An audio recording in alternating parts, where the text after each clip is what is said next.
There we go. As we are back. So I do apologize for the stream going down, but it should now have returned. I believe there should be a second VOD now on YouTube, but for the time being, the Reaper does get it to the middle line. Ooh, does get 2 perp kills so far. Not too bad.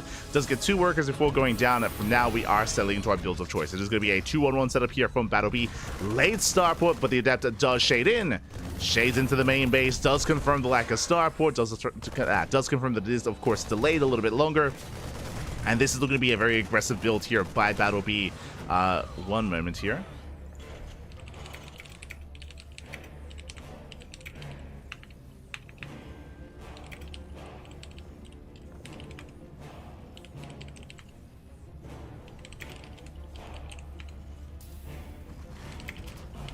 Okay, here we go. We are settling in. But again, this has been confirmed. Again, third Rax. Third Rax is confirmed 2-base all-in. This basically confirms Battle B is going for a 2-base all-in. And again, I do apologize for the stream going down. Just a bit of a technical hiccup here, but I just had to restart. Just had to restart OBS, and everything is looking as it should be. That is going to impact the VOD though, which is unfortunate. So does mean we have to do some extra work when it comes to cutting the VOD altogether, but it should be fine. Should be good. Should be good to go. From here, Stalkers, they do move out across the map. They do hit the natural. Looking to delay the move out, delay the push. Again, as a reminder, this should be quite more committed here from Battle B, as he did prioritize and fixate Marine production over his medevacs, over starport, on any kind of move out for the time being. Back at home, Nightmare did open Blink. So far, 4 Gate Blink Stalker. Oh my god, into even more gateways. I mean, again, as a reminder, Nightmare, he saw how delayed the starport was. So Nightmare, he's intentionally delaying his third base in favor of extra gateways, extra warp ins, extra units. Getting ready for what's to come. Getting ready for when eventually Battle B breaks out. As Nightmare does expand, but again, it's going to be delayed third base, delayed expansion.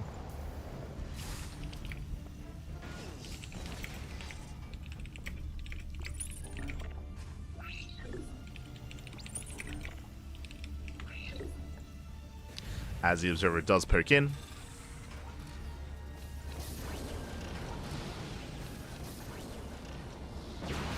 Here comes move out from Battle B, but so far Nightmare, he's already delaying. Oh! Gets a Marine.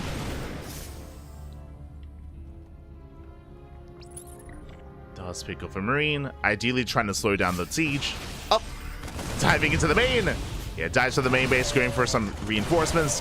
Get some Marines. Trying to get some SCVs as well. Doesn't quite get the medevac. Barely not. And so far, Battle B, he's holding his own.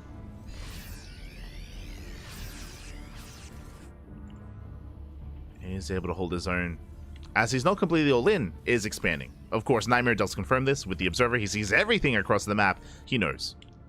And what is there to defend? Storm is almost done at this point.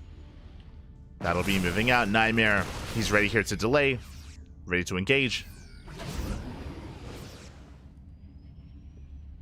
As Battle B is forced to back off, he spots the main army. He wants none of it.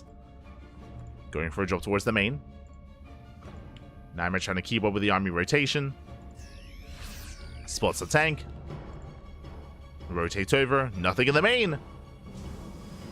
There's a defensive warp in, and that's enough to deter Battle B. Backs off. Does rotate towards the third base. It's going to be rotating. Zealous, they charge in. Shaving off some of those Marines. Nice position out of Battle B. Does drag the army within range of the tank fire. And from here, he backs off. He's backing off. Remember, he's expanding, getting his third. This is a delayed third base for Battle B, which is a little bit concerning. But, I mean, it's on the way nonetheless. And now it's time for Nightmare to move out.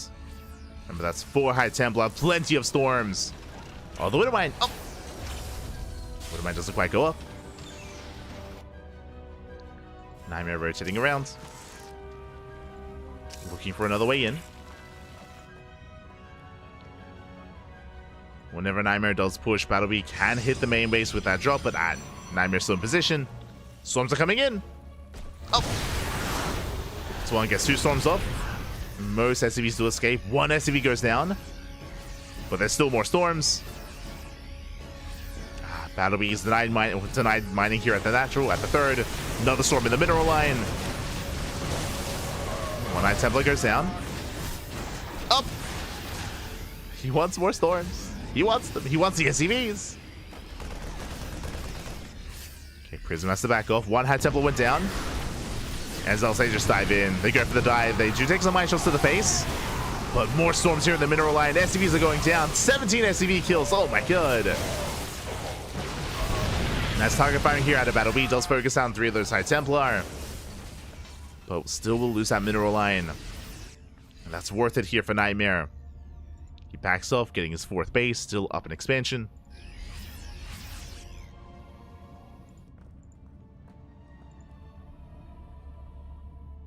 So High Templar, they do reinforce. Drop did go back home. And Nightmare, he can now focus on the main army, on the main push. A scan misses the Observer, just barely. Okay, those miss. Oh, EP on the Prism. Prism getting very low. Yeah, one more volley and it will go down. The Viking has a little work to do. Storm's going to be going up. Feedback's here on the Ghost. And the Viking falls. That'll be, though, he's gaining ground. Did deal with most of the High Templar. The Prism's so low. At the same time, Zealots hit the 3rd base. Oh, sorry, they hit the natural. But Battlebeast in position, he defends. Shuts down the Zealots. So far, so good. He's keeping up. Resaturates his 3rd. Did lose 3 ghosts in the process. Down to 3. Nightmare retreating. We'll bring in more High Templar. Playing with fire with that War Prism. Oh! Nightmare does catch the medevac. Bleeds out 2 Stalkers in the process. Bleeds out 2 Stalkers. Battle Beam moving out, rotating over towards the 3rd. Towards the 4th even. He's gonna dive in. No shield batteries. Oh, High Templar goes down, no shield batteries in position. Mind shot's going up. Yeah, Battle Beast popping up here. Tank goes down. Battle Beast diving into the mineral line. Does avoid the storms. I mean, takes 1 to the face, but avoids the others. Gets away. That'll be, he's keeping up. He's keeping up. Let's go. Can he pull this up again? That Warp is an EMP connects. Again, like 1 EMP in a shot can bring it down. Likewise, Nightmare is so heavily reliant here on storms. If they don't connect, then I mean, he can just crumble here.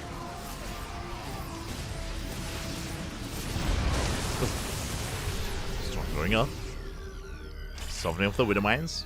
Nightmare taking another expansion. Now reinforcing with Colossus. That'll be committing to a drop. Nightmare not quite ready. Oh my god. Yeah, June drop into the main. Nightmare does have some reinforcements. Has some storms. Storms popping up. Oh my god, they connect with the main army. Drop rotating over towards left hand side, but Nightmare, he's all over this. So far, so good. High Templar goes down. No more Templar. But the Colossus, they rotate. Cybercore falls. But Nightmare defends. He holds. Shuts down one of the medevacs as well. And Nightmare takes a supply lead. Again, Nightmare, he won the fight on the left-hand side, on the right as well. Battle B, he does fall in supply. Now he's pushing in. If he's going up. Colossus taking a lot of hits. Storms coming in. Oh my god, massive storms on the army. Prism finally goes down. That's a lot of storms. GG, it's just too much. And Nightmare will take the series 2-0. Will advance on over Battle B. GG. GG. A very, very close game. I mean, again, I was very impressed with Battle B. He was able to maintain himself, able to recover, establishing his 3rd base. I do apologize if the cast was a little bit shaky there, as you know, the stream went down, and I was a little bit distracted by that, a little bit anxious.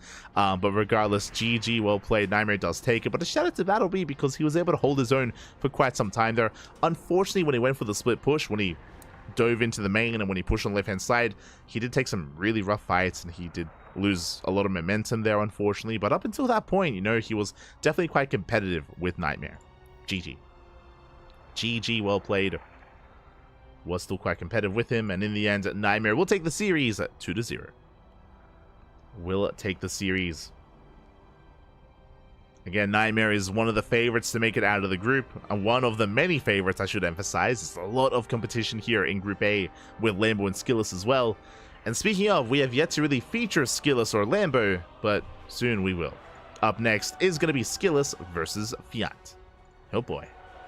That is going to be the next series. Again, I believe SKillous is still mid-series over on the mainstream against Lambo. I think they're still facing off, if I'm not mistaken. They're in the ace match. Let's go. Yeah, SKillous and Lambo, they're currently in game 3. So we're going to lie in wait. We're going to wait for that series to wrap up. They're currently on Ultra Love. And that game actually might come to an end soon as well.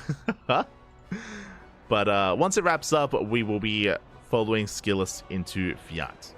And with that, we're kind of nearing the end of the group stage in a sense. There's going to be only 2 more rounds after that. Lambo versus Fiat and Nightmare versus SKillous as well. So for the time being, we're going to be going on a short break. Take this time to get some snacks, get some food, get some water. Check out the mainstream. Check out the finale of Lambo and SKillous. Again, I'm sure it's a banger between the two of them. Do check it out. And we'll see you guys soon for our next match. See you then.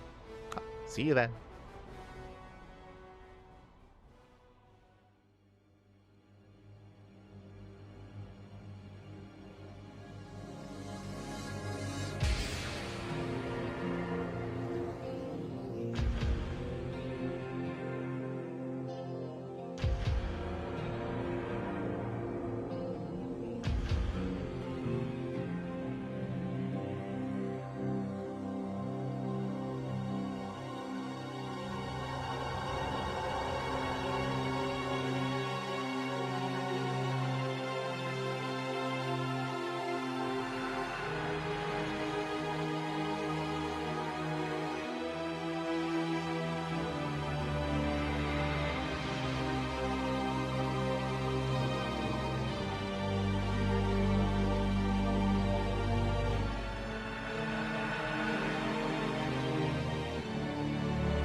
And welcome back, everyone. Welcome back. Hope you enjoyed that lovely brutal OST as we return with round 3 of Group A here at HomeStory Cup 26. Oh my god, we have a fresh series here before you. And again, I do apologize for the stream going down earlier. Unfortunately, the Twitch servers were not kind to us, and the stream went down. Did lose most of the people, and hopefully we can get everyone back over time over the course of the broadcast. A little bit smooch. A little bit of a feels bad, man. But regardless, we are getting into our fresh best of 3 and spawning in the top right hand corner of Frostline. We have our red Protoss player representing Team Liquid. It is SKillous. And spawning in the bottom left hand corner, we have the yellow Zerg player representing Team Roddy from the land of Sweden. It is Fiant. And if you're in the chat, you know what time it is. Gamba time. Predictions are open. Place your bets on who you think will claim the series. Best of luck. Best of luck in the chat. Whew. As predictions are now open. Let's go. Just one streaming channel, right? We are the B stream. For those that are curious, we are the B stream to HomeStory Cup. The main stream is going to be covering a different series. We are covering this one. Basically, the main stream have priority. They have priority on which match they want to cast each round, and we get the match left over from there. So that is currently how it does work. When it comes to our match picks. For now, though, we do have our hatch pool opener here by Fiant. Interesting. Just going for a 15-15. Going for a slightly later gas geyser is Fiant. Of course, SKillous does confirm. Is going to be able to disrupt the mining here, just being as annoying as possible, trying to delay some of the mining of some of the minerals, as back at home is going into a standard opener. Gate expand into Cybercore. So standard opener out of SKillous. And again, just a bit of a safer opener out of Fiant. I say safer because of no gases being taken. That means earlier queens. That means earlier lings. But this also means very delayed gas. Very delayed link speed specifically. So because link speed is going to be delayed for Fiant, SKillous knows that he can be more aggressive and more assertive with his first one and then second adept. His first wave of adepts can actually wreak a lot more havoc, dip in between the bases, get worker kills, and they're not going to be as necessary early on back at home to defend the third base because there are no links to threaten the third, because there's no link speed. So there's a give and take here for Fiant. On the one hand, he's in a way cutting corners. On the other hand, now as a result, he can't really punish his opponent as much, which means that SKillous can be more aggressive. First 2 lings that arrive, going to be zoning it back the probe. I'm curious if Fiant goes for an earlier Roach Warren because of the delayed link speed. Curious. For now, third base is on the way. SKillous opening up standard, going for a Stargate.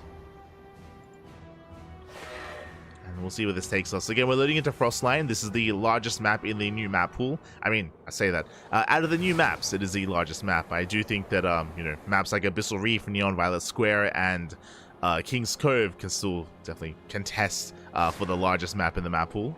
Actually, I haven't quite checked the sizes of those maps yet, but get around to it. But now Depth Shades into the mineral line. Oh, takes away the workers. So far, so good though. Fiant, nice evo block, does defend, does zone that adept away. Meanwhile, 2 lings, they slip into the main. They don't quite get any worker kills, but they do delay some of the mining. Oh, go for the probe. Control by SKillous. Oh, he wants it. He gets it. 1 probe goes down. Nice pick off here by Fiant. Very nicely done. Gets 1 worker and barely doesn't quite get the other. As SKillous does surround, cleans it up. Oracle's on the way. And SKillous should soon be expanding. Back at home, link speed just began. Adepts, they shade into the main base. They pick up some more lings. No major economic damage yet. Speaking of, 1 drone goes down, they commit to the shade, and they do get away. And again, without link speed, the adepts, they aren't quite punished. So they do get out. They get out of the bases, they get out towards the third, which would be 4th. Oracle dives in, gets a drone, not bad. Gets 1, gets 2, gets 3, 4. Oh my god. 4, 5, 6 workers fully. Adepts, they shade in as well. They go for the mineral line. They're going to be locked down by the lings. That's going to be 9 drone kills. Oracle escapes. And the adepts are not done. They're nowhere near. This is getting out of hand. 11 drone kills. Ay. Oracle finally goes down to the queens. But that was more than worth it. 1 Oracle for 11 drones. Adepts are still wreaking havoc. Finally, speed kicks in. Nice round. 1 adept falls. Link speed soon to finish. Fiant is amassing more lings. He can now finally threaten the third base. And SKillous doesn't have much at home to defend, but he's going to have an Oracle. Yeah, just in time. Oracle does pop out, so the third base should be safe and sound. Meanwhile, Fiante's in a rough position. He's down in workers, down in economy, soon to be even on bases. He's working on plus on melee. What does that tell us? That tells us that most likely we're going to be skipping roaches. No roach warren, and I don't think there's going to be a roach warren. Plus on melee usually means a more macro game, Lings into Hydras, or Lings into Muta, true. Could be one or the other. But it means that SKillous is safe. It means that Fiant is droning, is saturating, trying to get his third base up and running, trying to still resaturate his natural even. Still heavily droning to recover. And it means that SKillous has so much freedom here now. One probe goes down. Oracles hit the third. They get 4, they get 5. Oh my god.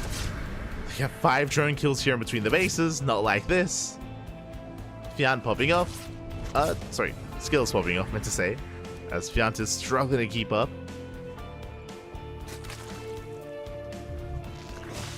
Yeah, Fiant's still down in workers, still trying to recover. Lair is on the way. Eventually leading into Hydra production, or again, mutas. Both options, both tech paths are going to be viable here. Most likely it's going to be Hydra at this point.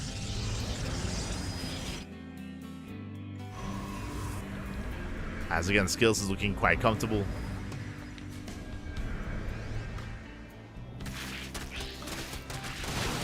Does get us around. Nice pickup here. One Stalker goes down. Second Stalker as well. Yeah, not bad. Catches 2 Stalkers and maybe gets a third towards the end here. Oh, it's close. Not quite. Stalker barely survives on 2 HP. Barely gets away. And Fiant is amassing more Lings. Throws down a very late Roach Warren, but looks like he's going to be embracing Ling Roach Ravager. I assumed he was going to be taking up towards Hydras, but we have at least a safety Roach Warren. Stalkers are moving out. SKillous, he's on how many gateways? 7 gates. He's going for 3 base all in. Yeah, getting up to 9 gates. Aye, aye, aye. So SKillous is going for the kill.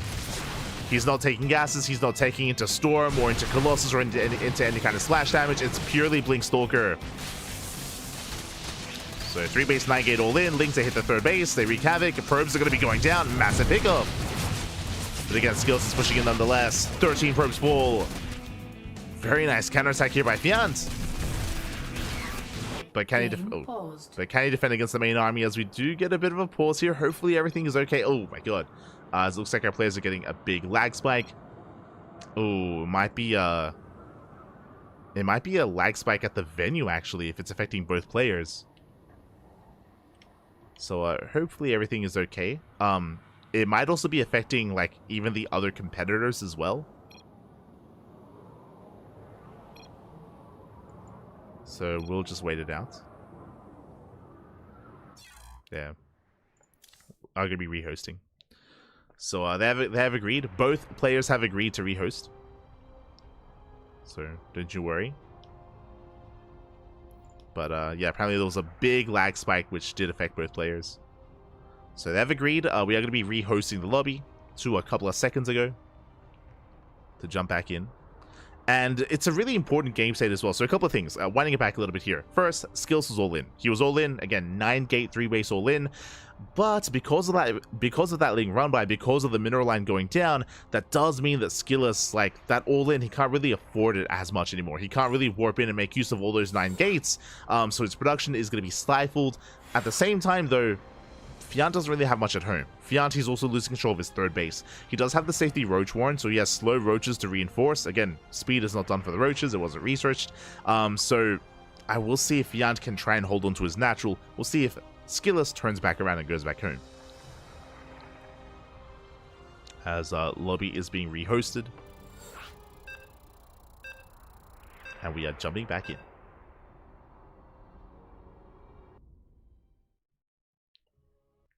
We go.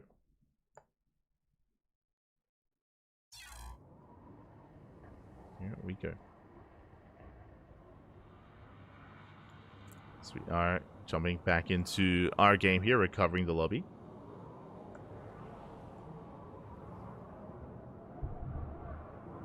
The mainstream is jittering too. Yeah. So it looks like the internet's at the event itself did struggle. If we're hearing that the mainstream got affected, it affected the players.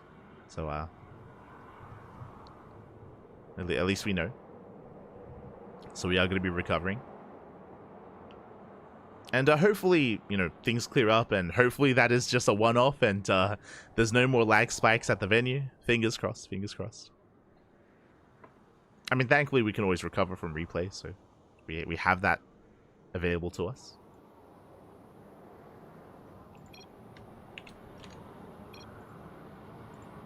So we are jumping back in. Here we go. Again, we're in this moment. We had that Ling run by here at the third base. Boys being pulled away. Lings will chase him down. At the same time, we are going to be focusing on the main fight.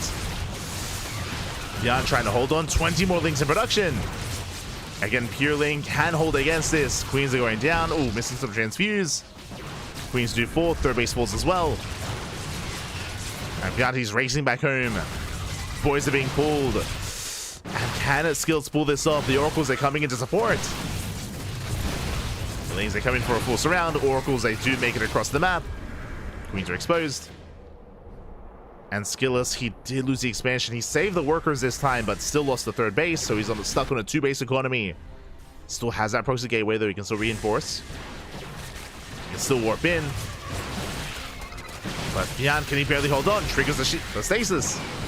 Pretty big stasis, actually. A lot of Lings get caught out. A lot of Lings get caught. Expansion taking a lot of hits. Gets a queen. One queen left. There's only one queen left. Ravager's morphing in as well, and it looks like SKillous might just have too much. Stasis runs out, though. Stasis runs out. Lings, they break free. The expansion, though, it's still so low. Oracles, they focus down the Ravagers. One Ravager goes down. The other barely survives. Let's catch a couple of those Stalkers. Expansion's still barely operational. 26 more Lings in production. That's how many Stalkers? 26. 26 Stalkers. Jeez, that's a lot of Stalkers. Third base being rebuilt. Fiant in the midst of all this going for another run by.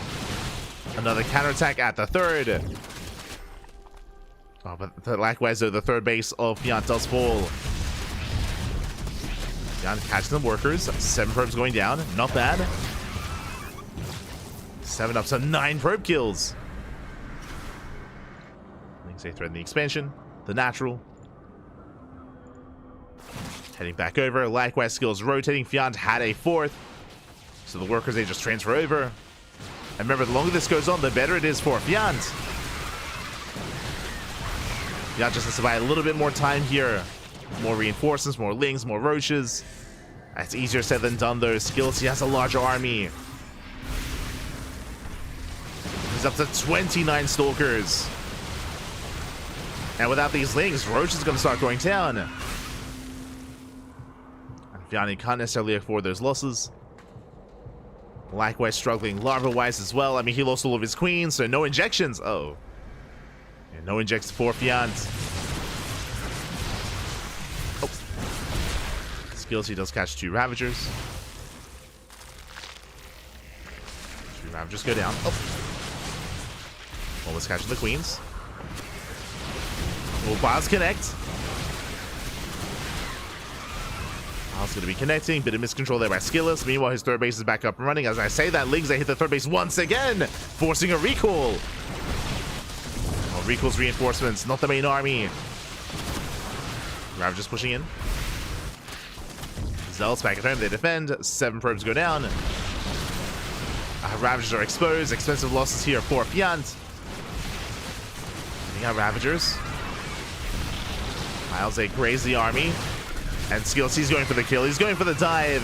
Oh my god. They're picking off so many Ravagers. Overlord's getting caught out as well. Oracles, they wreak havoc. Drones are falling here in the mineral line. 16, 18 drone kills. And SKillous will take game number 1. Whew. GG. It was a very long all-in. It was a very long all-in there from SKillous. He was being forced back time and time again. Honestly, shout out to Fiant and the Ling run-bys. Time and time again, they were killing mineral lines, killing bases, killing expansions, forcing the army back home. And Fiant, he almost was able to recover. We did notice, of course, though, one of the big factors there was losing all those queens. We saw that Fiant, he was missing injects. I mean, he had 0 injects towards the end. So even though Fiant, he had almost a 1k bank, he couldn't spend his money, couldn't spend his minerals, couldn't spend his gas, as he just had nothing else behind it. He had no larva, I should say, to spend. With that, GG. GG, well played. SKillous takes the lead in the series. SKillous does take a lead. And now we are getting ready for game number 2. Here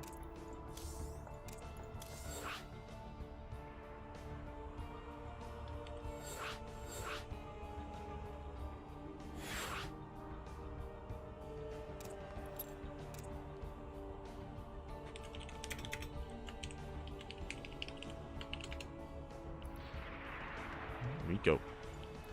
As we are getting into game 2 here. It's going to be on Amygdala.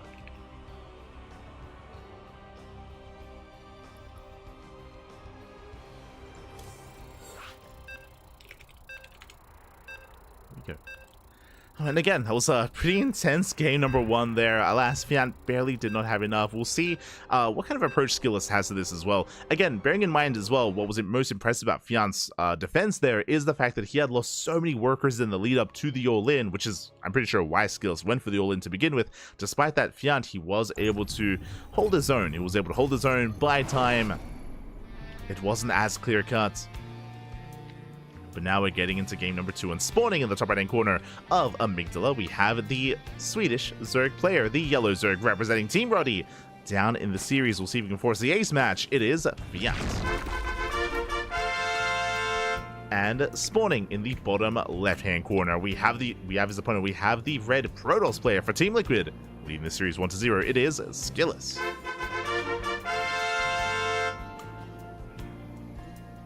we go. As Fiant is going for his 15 hatch into a 15 pool.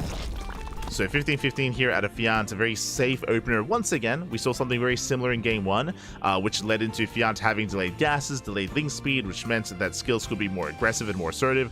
As a reminder, this is why SKillous got so many worker kills last game, or at least a part of it, is because of how late link speed was for Fiant.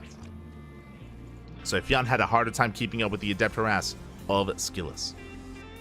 And we'll see if SKillous can replicate that success here in game 2. Probe Scout comes in, and SKillous will confirm that the gases are delayed, and the build of choice. So SKillous is aware. Also, welcome one and all to Amygdala once again. A very small map, a very exposed and vulnerable 3rd and 4th bases, so we could see some more aggression here from our players. Clearly, as we saw last game from SKillous, he is willing to go all in himself. He's not afraid to get dirty. Likewise, neither is Fiant. Of course, we casted Fiant versus Nightmare previously on this map as well. Did already see.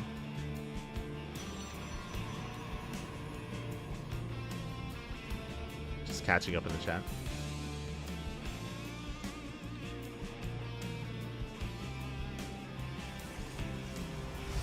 If he had Larva, he had a chance to defend 100%, 100%. As we were pointing out, right? It's like because so many queens had fallen and because there were no injects whatsoever, despite Fiant having somewhat of a bank to work with, like he could not spend his money in time.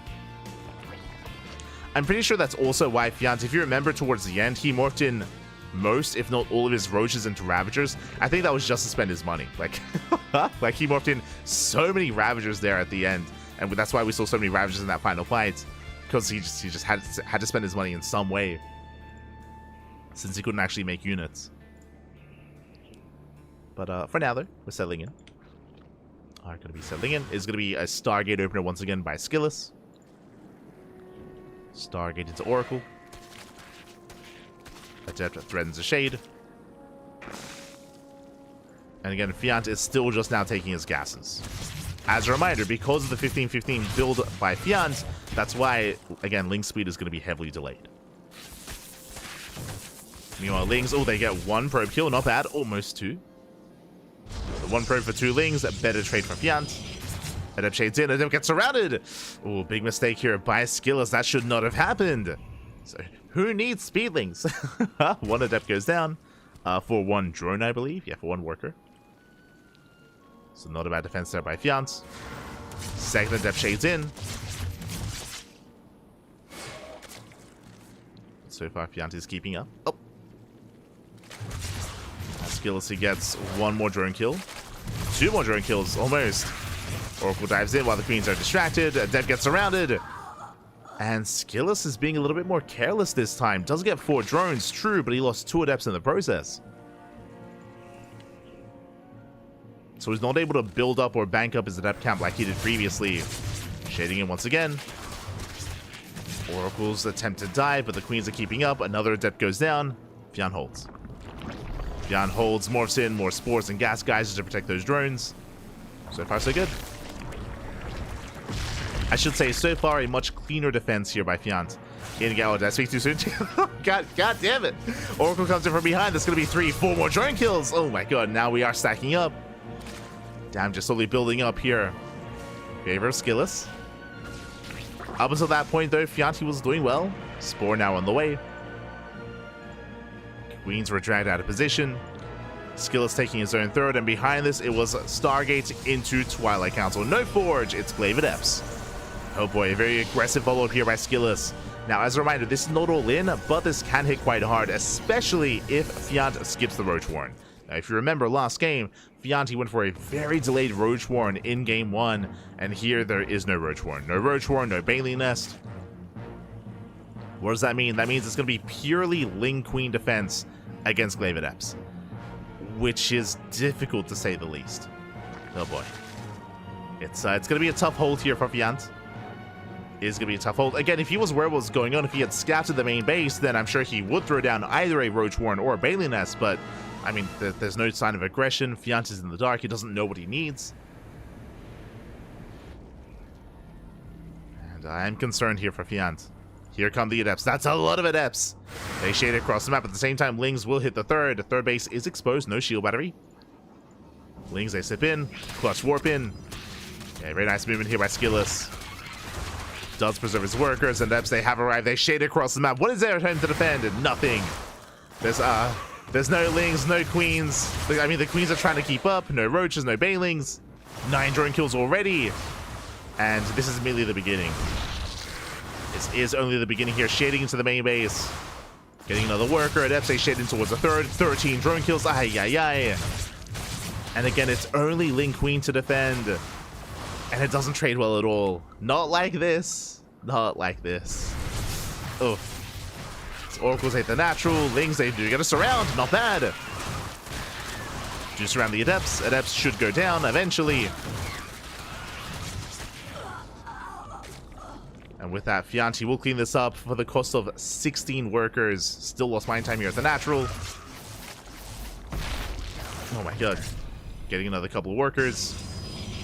And if SKillous was reinforcing, if he just kept warping in Adepts and kept sending Adepts across the map, I mean, that could have been game. That could have been game then and there. Thankfully, for Fiant, SKillous is transitioning. He's switching into Blink production. Blink is on the way, Stalker production, I should say. Into Sentry Immortal. Into the mid-game. So SKillous has just been gearing up for the second phase of this game. A little bit lackluster force fields, catches a couple of Lings. But the main army is pushing. And the Roach Warren is halfway done. Halfway done here for Fiant. We need those Roaches now. And again, the Roach Warren in general was just heavily delayed this game. Fiant thought he could get away with he could get away with skipping it. Clearly he could not. And here comes the army. Again, plenty of force fields available. They catch out some of the Queens. No! The Queen gets caught out. Army pushing towards the natural. There are some transfuse available, but the Prism has arrived. You can reinforce here on the front lines, and SKillous is snowballing out of control. He force fields the ramp. Limited reinforcements. And Lings, they just cannot engage. Roach is getting caught out. Finally, the Roach Warren is done. But Roaches are just merely trickling in. Adepts, they come in to reinforce. Boys being pulled. Queens, they try to engage as well. But GG gets called. It's just too much to handle. And SKillous will take the series 2-0. GG. GG, well played. SKillous was, yeah, just a little bit too much there. He did snowball out of control. Again, unfortunately, Fiant, he was just unaware that Glaive Adepts are coming. He was unaware of the follow-up build. He was trying to get away with purely Lings. If you remember, Fiant did the same thing in Game 1. Game 1, Fiant also delayed his Roach Warren. He did play mainly with Ling for most of that game, eventually into Roaches in the middle of that 9-gate 3-base all-in of SKillous in Game 1. It looks like SKillous took note of that. Looks like he took note, he realized, he recognized, hold up, you're being a little bit greedy here. You're delaying your Roach Warren quite heavily. If you do that again, I can punish you. And he did. Did punish in the end, killed, what, like 16? No, it was 18 drones went down to the Adept Harass and Oracle Harass, and that just set SKillous up for success. Again, Fiant just caught with his pants down, was cutting too many corners and didn't realize he couldn't, and GG. GG, well played. SKillous will take the series. And with that, we are getting ready here for our next match. Up next is going to be a best of 3 between Lambo and Fiant. Here we go. Before that does occur, though, let's catch up on the bracket and figure out where we are and where we are headed. Let's have a look here. I'm curious where the... Oh, never mind. People in the chat, we did mention earlier that the mainstream went down, so I'm not actually sure what they're up to at the moment. Looks like they are covering Nightmare versus Lambo. Okay. They're covering Nightmare versus Lambo. They're currently in Game 2. We'll have to get a new link.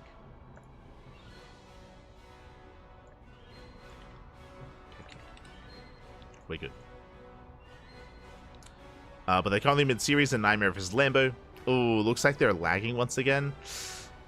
I mean, I guess, thankfully, it's like the start of the events, right? Beginning of day 1, if there's going to be any tech issues, like, now is the time. And hopefully it means that day 2 and day 3 are smooth sailings. Hopefully. It feels European internet. Kappa. Hopefully it clears up. Hopefully. But they're currently mid-series in Nightmare vs. Lambo.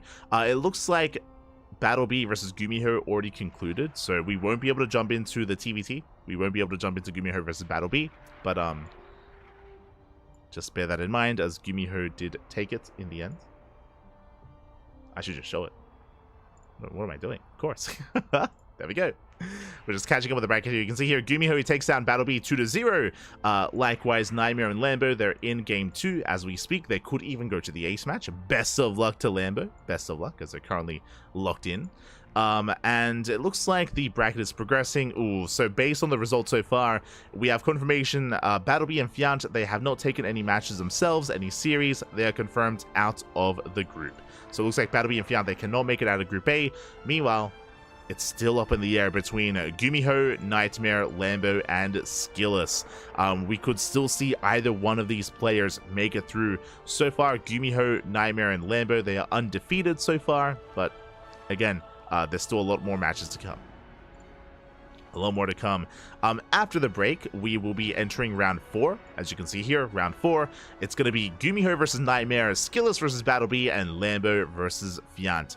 We are going to be covering the mirror matchup. Lambo versus Fiant is going to be on this channel after Lambo finishes his series versus Nightmare, but that is the current plan. So that is coming up next. Just as a heads up. If Lambo versus Fiant finishes early, then that means we can catch another one of these series. Let me just double check the schedule here. The mainstream is going to be covering, let's see. The mainstream is going to be casting GuMiho versus Nightmare. So GuMiho versus Nightmare is going to be on the mainstream. Lambo versus Fiant is going to be here on the B stream. SKillous versus Battle B is going to be in Limbo. I say that, most likely going to be casted by some of the other language casters. If we finish Lambo and Fiant early, then we will be able to jump into SKillous versus Battle B mid-series. So we might be able to catch a tail end of SKillous and Battle B. I'm assuming Lambo versus Fiant is going to be fast. I'm assuming, like, well, I mean, who knows? Like, ZVZs, they can either be real quick, or we could go into, like, a more, like, later, like, 3-4 based Roach versus Roach battle. Like, it's possible, it's possible. But, we'll see what happens here. That's going to be coming up next, and then we have the final round, round 5. GuMiho, Lambo, Nightmare, SKillous, and Battlebee Fiant. We are going to be covering the mirror matchup as well in round 5, Nightmare versus SKillous. For those that are curious, like how we pick our matches and what's going on, the mainstream, they have priority, of course. They have priority on which series they want. They also have priority for which series they want in case they finish fast. So they kind of like pick 2 matches. So as you can imagine here, they've started with GuMiho Nightmare, and they have like skills. They basically have like a backup observer in SKillous versus Battlebee, so they can just like jump right in if their first match finishes early. That's why we're relegated to Lambo Fiant, and we have the option to jump into SKillous Battlebee afterwards. That's kind of how things go. I'm okay just like revealing that. It's fine. It's fine. So that's kind of like the format here of how matches are picked and what we're able to cast. And once round 5 finishes, once Group A gets locked in, I think we're going to be having like a bit of an extended break before Group B, but Group B is going to be right after. I should say Group B is also today. Group A and Group B. So a lot of StarCraft, a lot of matches. Oh boy. Until then, we're going to be going on a break. Until then, we're going to be going on a short break. When we come back, we will have our next series. Again, check out the mainstream. We are waiting for Lambo and Nightmare to finish. So check out the mainstream. They got you covered there with Lambo versus Nightmare. Afterwards, we can then begin our next match. Until then, take this moment to get some snacks, get some food, take a break, and we'll see you guys in a couple of minutes. See you soon.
And welcome back, everyone. Welcome back. Hope you enjoyed that extended break, the brutal OSC, and your food as well. We were just announcing earlier that the players, they were having a lunch break.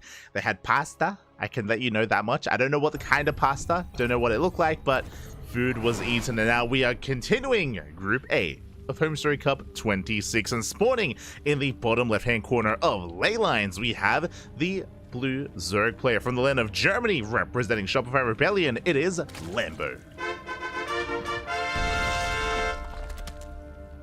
And spawning in the top right-hand corner, we have his opponent. We have the Swedish Zerg player, the yellow Zerg, representing Team Brody. It is Fiat. And if you're in the chat, you know what time it is. It is Gamba time. Predictions are open. Place your bets on who you think will take the series. Best of luck in the chat, as this is a prediction for the entirety of the best of 3, not just game 1. So best of luck in the chat as we do embrace our ZVZ. Let's go. We have our first mirror matchup here of the night as we are nearing the end of Group A. Again, as we mentioned before, both Fiat and Battle B, they are out of the group. They cannot advance on any further, but they can bring down some of these opposing players with them. They can be the ones to deny either Lambo, SKillous, Nightmare, or GuMiho from advancing on into the next round. As we do settle in, we do have our initial earlier hatchery here from Lambo going for an initial extractor trick, but instead it's just going to be a hatch gas pool opener here by Lambo and Fiat. So far, standard openers here, nothing too crazy, nothing too wild. We are loading into Leylines, of course. This is a very defendable map on 3 bases. The reason for this being, of course, you have a very narrow ramp coming into the 3rd, likewise very narrow ramp coming up into the 4th base as well. So once we get into a 3-base saturation, once we get into Roach v Roach, it can be quite difficult to break a defending player if we can get there. Before we embrace Roach versus Roach, though, we do have the Lingbane Wars. So the Lingbane battles should be upon us. Behind this, we should be getting to Link Speed, into our Bailey Nest, into our 3rd base. We'll keep an eye on either player to see if either one does skip their Bailey Nest and try to stay on 2 bases, into 2-base Roach, or into some kind of Link Flood. So we'll keep an eye on our players. For the time being, though, everything is looking as it should. Nothing too wild, no massive flood of lings, no crazy kind of tech path or anything like that. Just droning up. Just droning up from here. Do have Link Speed on the way from Lambo. Likewise, Link Speed going to be on the way from Fiat as well. It's going to be a little bit later by a couple of seconds. We'll see if that does come into play. Likewise, with our initial lings, we're going to be moving out for our scout. 2 lings moving out for Lambo, 2 lings moving out for Fiat as well. The goal should be to scout our opponents, but Fiat instead going to be chasing the lings of Lambo. Interesting. So Fiat is going to have a little bit less scouting information. Both players do confirm the 3rd base timings. And the Queens will deter the Link Scouts. Bailey Nest on the way for Fiat. Likewise, Bailey Nest on the way for Lambo as well. So far, so good. Everything's looking normal. Lambo, he confirms the Bailey Nest with those lings. Just being very safe, very secure. And now we're entering the Lingbane phase of ZVZ. We'll see if either one does flood in or does rush into a Link Flood or not. Otherwise, we can just join up and get into Roach play from here. So far, still just saturating bases. Oh, nice control. Fiat picks off a Ling. Not bad. Does get 1 Ling kill. Likewise, Lambo is making a decent chunk of lings behind this as well. Both players are. Roach Warren on the way from Fiat. Likewise, not too far away there for Lambo either. Both players taking to Roaches, and both players are joining. Okay, so we're just playing safe.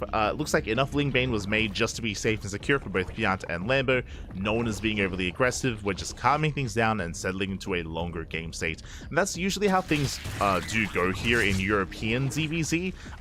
There's a reason why we've seen a lot of frustrations expressed by players when it comes to European versus Korean ZVZ, just because Korean players are so quick to just cut workers at any random moment, go into a more aggressive Link Flood or Roach Rush and just be, in your face before you even know it. Here, we're just calming things down. For the most part. We have 5 Roaches on the way for Lambo, and we'll see if he continues Roach production. Evo Chamber on the way for +1. He's droning. Okay. Is droning up. This is going to be a safety amount of Roaches here from Lambo, but is just saturating. Likewise, Fiat does have a faster +1 timing. +1 is already on the way for Fiat, so we'll have that advantage over Lambo. Outside of that, everyone's droning up. We do see Lambo moving up with his first Roaches, and Lambo doesn't intend to commit. He hopes here to force an overreaction of Fiat. Trying to Force an overreaction here as roaches do move out across the map. Back at home, you can see Fiant responding with roach production of his own. And Lambo does even commit into the mineral line, gets one drone. One drone goes down, and then he backs off. Again, as a reminder, Lambo, he never intended to commit. This was only designed to scare Fiant into overmaking roaches. And you can see, as a result, Lambo is up in drones. Lambo has a slight economic lead. I say slight, 58 workers here to 49. So Fiant is catching up. So far, so good. Meanwhile, Lambo slips in, gets one more drone here at the natural, almost two. Once again, nice pickoffs here by Lambo. Just taking a lead over his opponent. Now again, the big advantage that Fiant has is that +1 and eventual +2 timing, true. Is just taking gases, saturating his third, getting a fourth base, so is Lambo.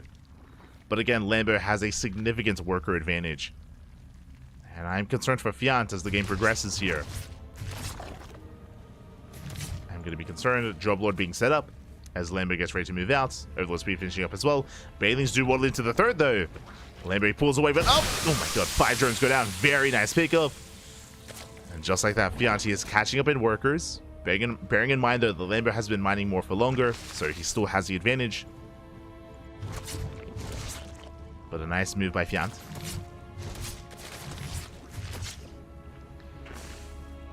It's a nice move. Back at home, building on more roaches. Lambo cutting workers at 70. At the same time, is going for a roach drop towards the main, or the third. So Lambo, he's now just focusing on army production. So is Fiant. As a reminder, because that +1 advantage, +2 is already on the way for Fiant as well. Overseer scouts coming in. Drop into the main. Fiant's trying to keep up. As Lambo pushes right through the center. And the goal here for Lambo should just be to distract. Distract Fiant. Keep his attention here at the 4th base while he drops into the main. And Fiant's not quite in position. Does pull away in time though. Good reaction. Gonna be 2 drone kills. Roach is going for the queen. They barely will pick it up. Ooh, queen goes down. And Lambo's still posturing. 2 drones in a queen. It also means no anti-air, so the droplet can just be parked here in the main. Can just park itself in the main base. And there's nothing to really threaten it. Likewise, first run-by gets caught out as well. Lambo has a 30 supply lead. Aye. That's a significant advantage here for Lambo. As he's getting into burrow and tunneling claws. +2 is about to kick in here for Fiant. Okay, that is something going his way, but Lambo, he's maxed. Jesus, he's already maxed out. Again, 73 workers. Pushing in a little bit prematurely. Once again, though, he does pick up 2 more drones.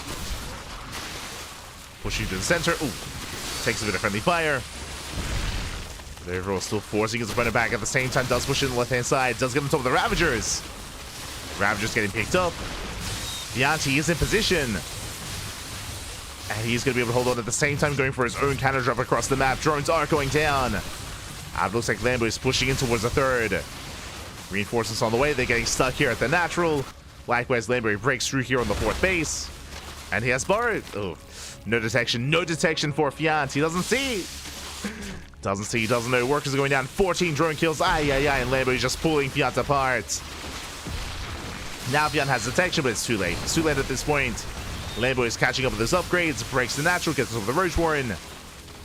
Reinforcements are on the way. Fiant is trying to keep up, but GG gets called. It's just too much to handle, and Lambo will take game number 1. GG. Lambo with a tri-pronged attack, member, drop into the main, push towards the 4th, and the main army pushing right in between the natural and the 3rd. And even though Fiant was in position, the reality was, remember, he was down in economy, and he was down in supply. He was down 30 supply there in that fight, so he just could not keep up, despite the fact that Lambo was, in a way, kind of trading worse. Like, he was pushing into a concave, he had the upgrade disadvantage, the biles weren't quite connecting in his favor either. Despite that, he was able to brute force his way through, and GG, well played. Lambo does take a lead in the series, and now we're getting into game number 3. We're getting into game 3 here. It's going to be on Whispers of Gold. In general, it was a pretty passive start, if you recall. There were some nice moves out of Lambo to try to force an overreaction out of his opponent. Likewise, a nice drop into the main as well. So nice little moves here and there led into a pretty big advantage. I should emphasize that as well. The fact that Lambo was able to get a 5+ worker lead early on snowballed into him being the first to max out, right? Like it all just added up over time. Just a couple of worker kills here and there, or forcing extra roaches here and there out of his opponent did stack up. And now we're getting into game number 2. And spawning in the top left-hand corner of Whispers of Gold, we have the German Zerg player, the blue Zerg representing Shopify Rebellion, leading the series 1-0. It is Lambo. Hello. And spawning in the bottom right-hand corner, we have his opponent. We have the Swedish Zerg player, the yellow Zerg representing Team Roddy. It is Fiat. See if Fiat can fight back here. Again, for the most part, he was holding his own. Just a couple of missteps here and there did lead to his opponent taking an advantage over him. But we'll see if he can recover.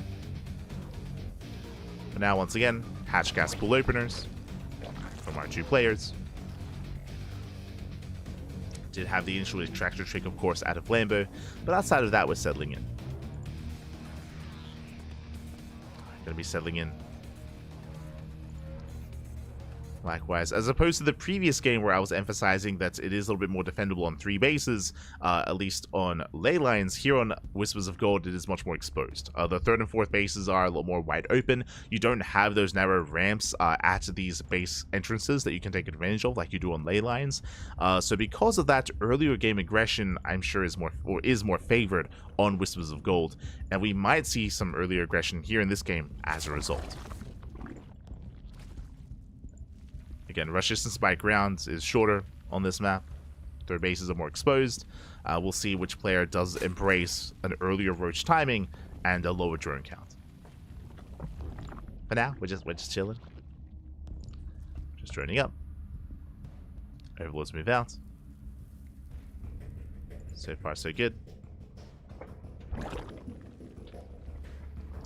Likewise, if you recall last game, neither player really did embrace Link Bane aggression. They didn't even move out with their Ling Bane, they just chilled back at home. That might change here. I'm hoping it does. Our 3rd base is on the way. Also, I feel a little bit sad because I didn't realize that our players were getting food until it was a little bit too late.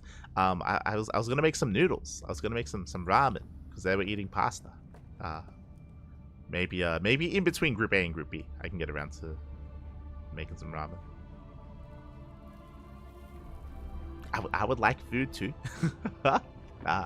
Smooch. We'll get around to it. 3rd bases are on the way. There's that Bailey nest from Fiat. Likewise from Lambo as well, so no one is skipping their Bailings. Lings move out. Just checking each other.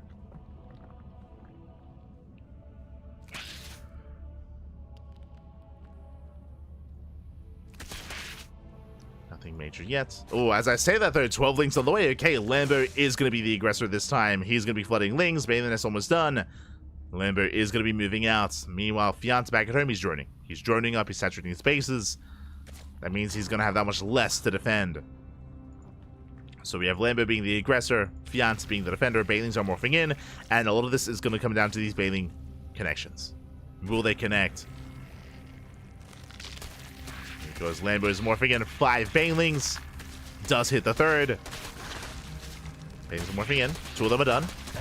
Do waddle forward. Lambo just avoid them, he pulls back. Takes down one of the Bailings, takes down the 2nd Bailing as well. Yeah, better connections for Lambo. Ooh, will bleed out one of his own Bailings though. Oh, 2nd one to the Queens. So both players trading, 2 for 2.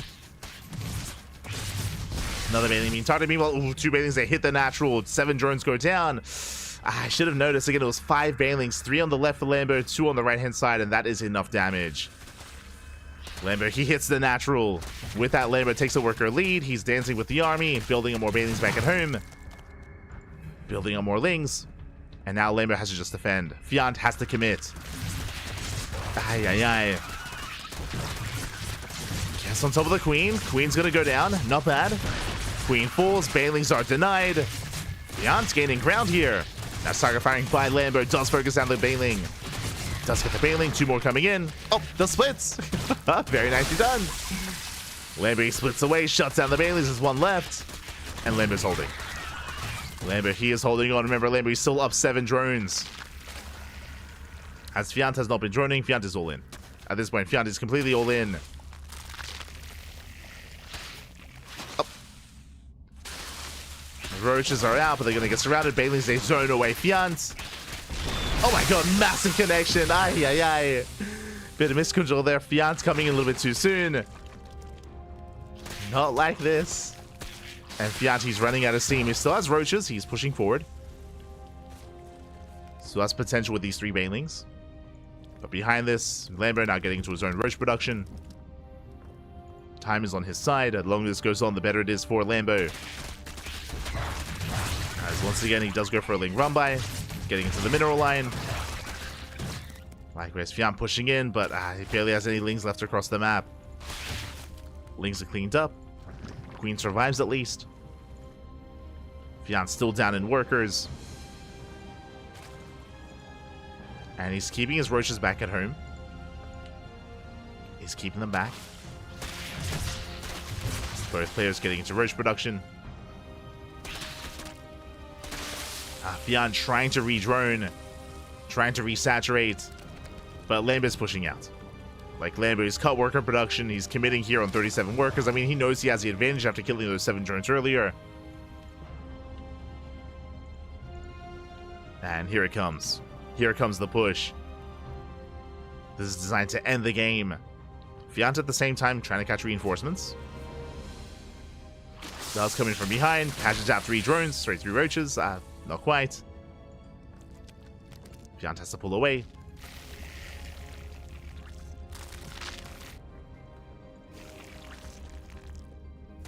And Lambo, he commits. Does rotate over. It's mainly Roach Bane. I mean, there's nothing in the mineral line. Banelings, they trade. And here come the Ling reinforcements. There's 1 Baneling left here for Fiant. Up. And it goes down. Oh my god. Lings, they run into the Banelings. And now Lambo, he can commit. He can just flood on in and nothing to stop him. Lambo pulls away from the natural, but he kills the 3rd. He kills the 3rd base. No Banelings left. And he's snowballing out of control. He cannot commit to the natural. Banelings are crashing into the roaches. They soften them up. Roach Warren under fire. And GG Lambo. He will take the series at 2-0. GG. Will take the series. Will look good here in the rest of the group stage here. I mean, there's only 1 round left, and we can go over the bracket itself. We can go over some of these matches to figure out where exactly we are. But strong showing here by Lambo. Fiant, he definitely was able to hold his own in game 1. Here in game 2, when it came to Ling Bane aggression, I mean, again, I apologize for missing it on the camera there, but 2 drones did slip into the natural during the aggression, and they were able to kill 7 workers. That was the game-winning move for Lambo. Right after that, Fiant was forced all in. He was forced to counterattack, but he did not do enough damage across the map. He killed a Queen, and he killed a couple of Lings, but didn't get much more than that. Lambo just snowballed from there. Snowballed out of control. And now we can catch up on the rest of round 4. No surprises here, but this was the fastest series, did wrap up. And let's head on over here to catch up on that group. Here we go. So round 4, we have GuMiho versus Nightmare, currently mid-series. They're in game 2. They're currently in game 2. Meanwhile, oh my god. Meanwhile, we have Battle B versus SKillous. Battle B up 1-0. Very surprising result here. Battle B, can he cause an upset? I mean, that's going to be huge, by the way. That's going to be huge if he can. Bearing in mind that right now we have a lot of competition here for that top 2, for the top 2 spots here in Group A. GuMiho, Nightmare, Lambo, and SKillous. Battle B and Fiant have yet to take a series, but I mentioned before that these 2 players still have it in them to deny some of these other players from making it out. And if Battle B, if he can bring down SKillous, I mean, that could be SKillous's tournament life there. Gone. at that point. Like SKillous, he cannot afford a loss here, not another, I should say, as he is, you know, at the bottom of that top 4 group. So SKillous, he cannot afford a loss. Best of luck there. I'm hoping that they go all the way to the ace match. I'm confirming currently BattleBee and SKillous are in game 2. If there is an ace match, we'll jump in. If there's a game 3, we will jump into that ace match. Just as a heads up. For now, though, is anyone casting them? I'm hoping someone is. I hope so. Let's see here.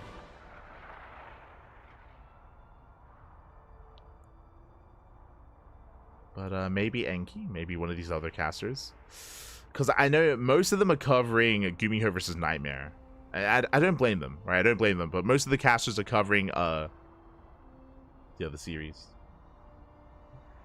See chat. BattleBee winning 1 map versus SKillous already eliminates him. Ooh, that might be possible. I haven't checked the math, but if that's the case, that's brutal. It is brutal. Oh, hello, Kashim. Hello, Shem.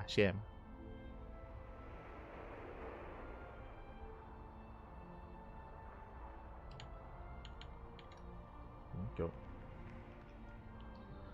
But yeah, for now, we're going to be going in a break. We're going to be going on a short break. When we come back, we will either have the ace match between SKillous and BattleBee or round 5.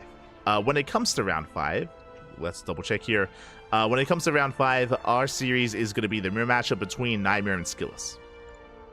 So Nightmare and SKillous is going to be on the channel here for that 5th round. But again, if there's an ace match here in round 4, then we'll be jumping into that as well. Just as a heads up. For now, we're going to be going on a short break. Take this time to get some snacks, get some food, get some water. I'm going to tentatively go and boil some water for some ramen. It's hard to say. Again, it doesn't look like there's another caster covering that series, unfortunately. Maybe Glide? That's, maybe. For now, going on a break. See you guys in a couple of minutes. See you soon.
And welcome back, everyone. Welcome back. I apologize for the extended break, but we have returned with the final round of Group A. Here we are back with HomeStory Cup 26 with the finale of Group A. We were just waiting for some of these other rounds to finish up. Of course, we just wrapped up with Nightmare versus GuMiho, and now we are here with Nightmare versus SKillous. We have our PvP, and let us go. We are jumping right on in and spawning in the bottom right-hand corner of Whispers of Gold. We have the South Korean Protoss player, the Red Protoss, representing Streamer Zone. It is Nightmare. And spawning in the top left-hand corner, we have his opponent. We have the Blue Protoss player representing Team Liquid. It is SKillous. And if you're in the chat, you know what time it is. It's time to get your gamma going. If you're in the chat, predictions are open. Place your bets on who you believe will claim the series. Best of luck. Best of luck in the chat. As we get into this, the chat was, of course, giving us some updates. We were watching as well during the downtime. But SKillous is knocked out of the tournament. He cannot advance on into the next round, as SKillous did go down 2-0 to Battle B. A crazy result. Crazy impressive result out of Battle B. He has been improving quite a lot here over the past couple of years, and for him to take down SKillous is a big win. Big win for Battle B. My condolences to SKillous. But what I will say is that there is still a lot on the line here, because Nightmare is poised to advance on, but if Nightmare goes out to SKillous, well then he can't be stopped, right? SKillous might not be able to advance out of the group, but he can knock down some of these other players along with him. So this series still has some weight behind it, still has some merit to it as well. Currently, the top 3 players are GuMiho, Lambo, and Nightmare, and depending on how these how this round concludes, I mean, that will depend on who advances on and who does not. Oh boy. So here we go. We are going to be settling in. For the time being, we do have our PvP, 2-gate opener out of SKillous, 2-gate opener out of Nightmare as well. You can see SKillous hiding his second pylon. It does skirt around the edge of the map, but if he does throw down a pylon, it looks to be potentially a fake proxy pylon. He could go for a Stargate here in the top right-hand corner of the map. We'll see if the probe sticks around. We'll see if we even throw down a pylon. True. Oh, never mind. Never mind. Second pylon has been placed, so SKillous just scouting here on the right-hand side, just looking for any kind of crazy proxy setup here ahead of time. Meanwhile, Nightmare throws down his own pylon in the main. So, second pylons have been placed. It's going to be double Stalker for Nightmare, double Stalker for SKillous. So far, so good. Everything is looking quite standard. With a double Stalker opener, we can be more assertive and aggressive. We'll see if we go for a third and fourth Stalker behind this, and we do. There we go. Mass aggression here from Nightmare. Third and fourth Stalker. Nightmare is going to be rallying across the map, and it's going to be up to SKillous here to survive the aggression of Nightmare. Let's go. One base all in again. Speaking of aggressive start, one base all in. One base all in, and Nightmare throws in a river, throws in a gateway as well, so it's all or nothing for Nightmare. SKillous is yet to piece it together. Nicely done, though. He does get a couple of extra shots off here. He has the high ground. It's a good start for SKillous. Does zone back his opponent, getting even a bit of hold damage as well. Every shot does count. So far, so good. Army's going to be forced back. But again, the problem here is that SKillous needs some scout information. He needs some hallucinations. Does need to hallucinate across the map. For now, he has the sentries, but he is yet to scout. He does not know what's going on. He hasn't seen the lack of expansion. SKillous is freely expanding. Shield battery on the way. Nexus as well. And we're waiting for the hallucination. Waiting for that hallucination here. As Nightmare is amassing up his army. He's building up and getting ready for that all-in. Robo is done. Prism is on the way. And here we go. Nightmare, he's committed. Meanwhile, SKillous still doesn't really know what's happening. There we go. Hallucination now moving out, but it does feel like a very late hallucination. Thankfully, Nightmare did follow up with a Robo into Immortal production. Good follow-up here out of SKillous. Likewise, second shield battery as well. Looks like he cancels. No! He thinks he's safe, and now he knows. Now he scouts, and now he realizes his mistake here. He confirms one base all in, and he could have made use of that second shield battery. Oh boy. And we'll see if he can still hold on. We'll see if he can still pull this off. As the army does drop into the main, gonna be rotating over. The entire army does arrive, going for the Immortal. Nice force fields. A very nice force fields here out of SKillous. So far, it takes down 2 Stalkers. A good start.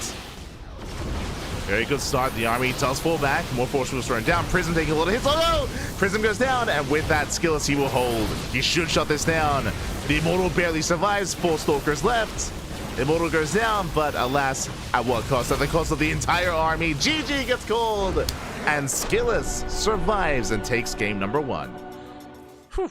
GG. Who needs shield batteries? Yo, people were like, yo, Papi, without the shield battery overcharge, how do you survive? How do you defend? Mate, just focus on the war prism. That's all you need. But SKillous, of course, sorry, Nightmare did overextend.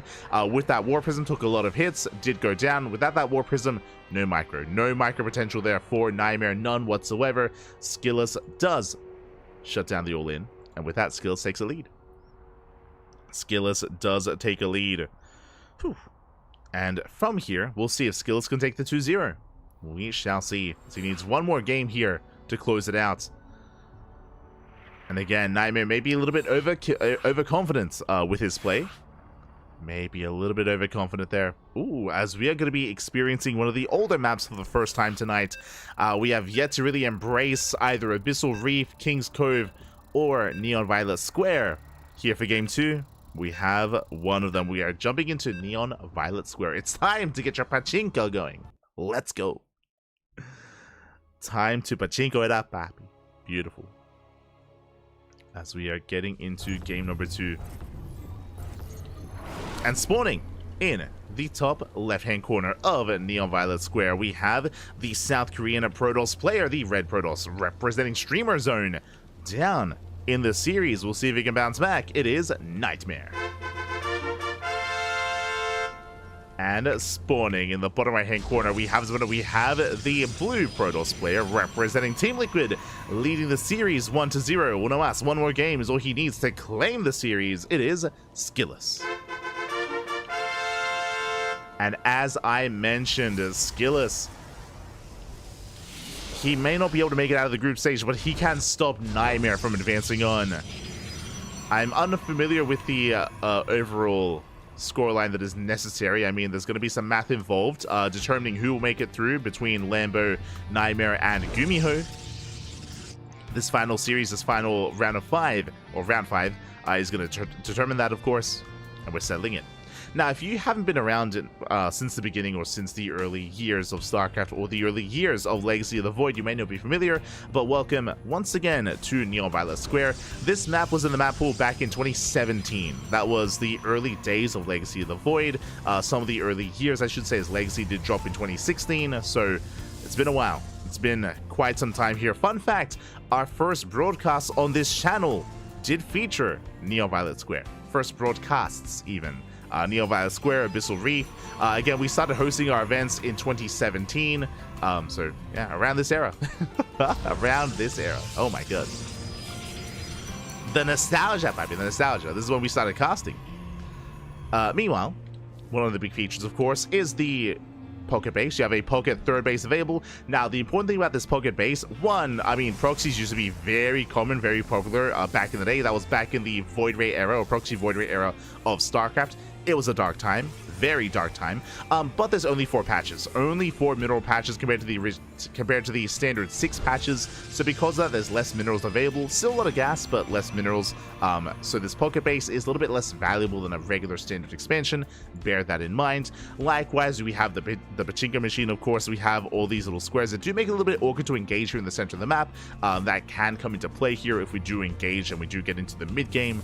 Until then, though, 2 gate openers. 2 gate opener here out of Nightmare, 2 gate opener out of SKillous.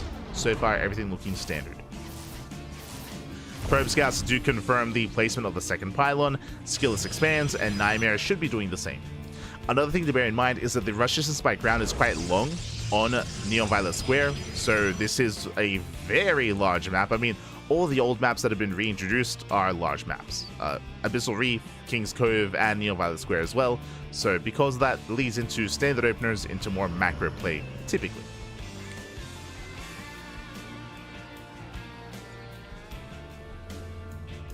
Here we go.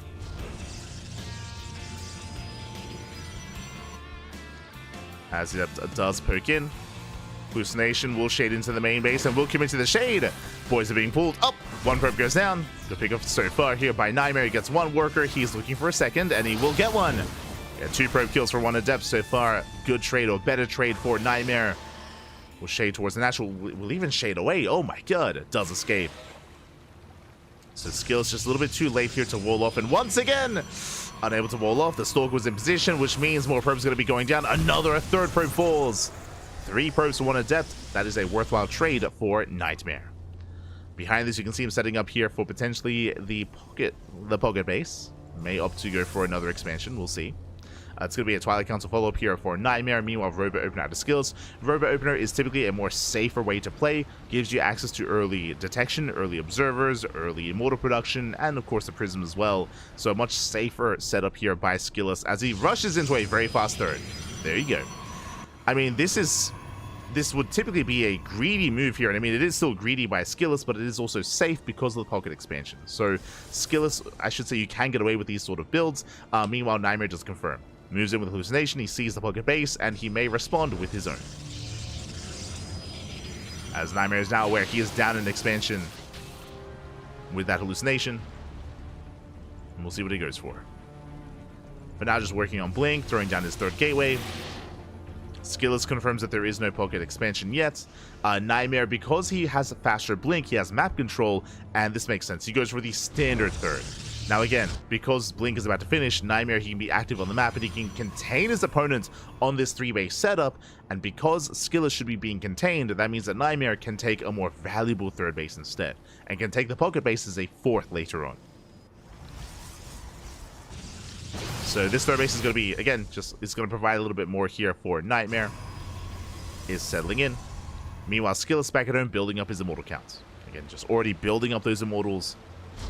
Working on charge, working on +1.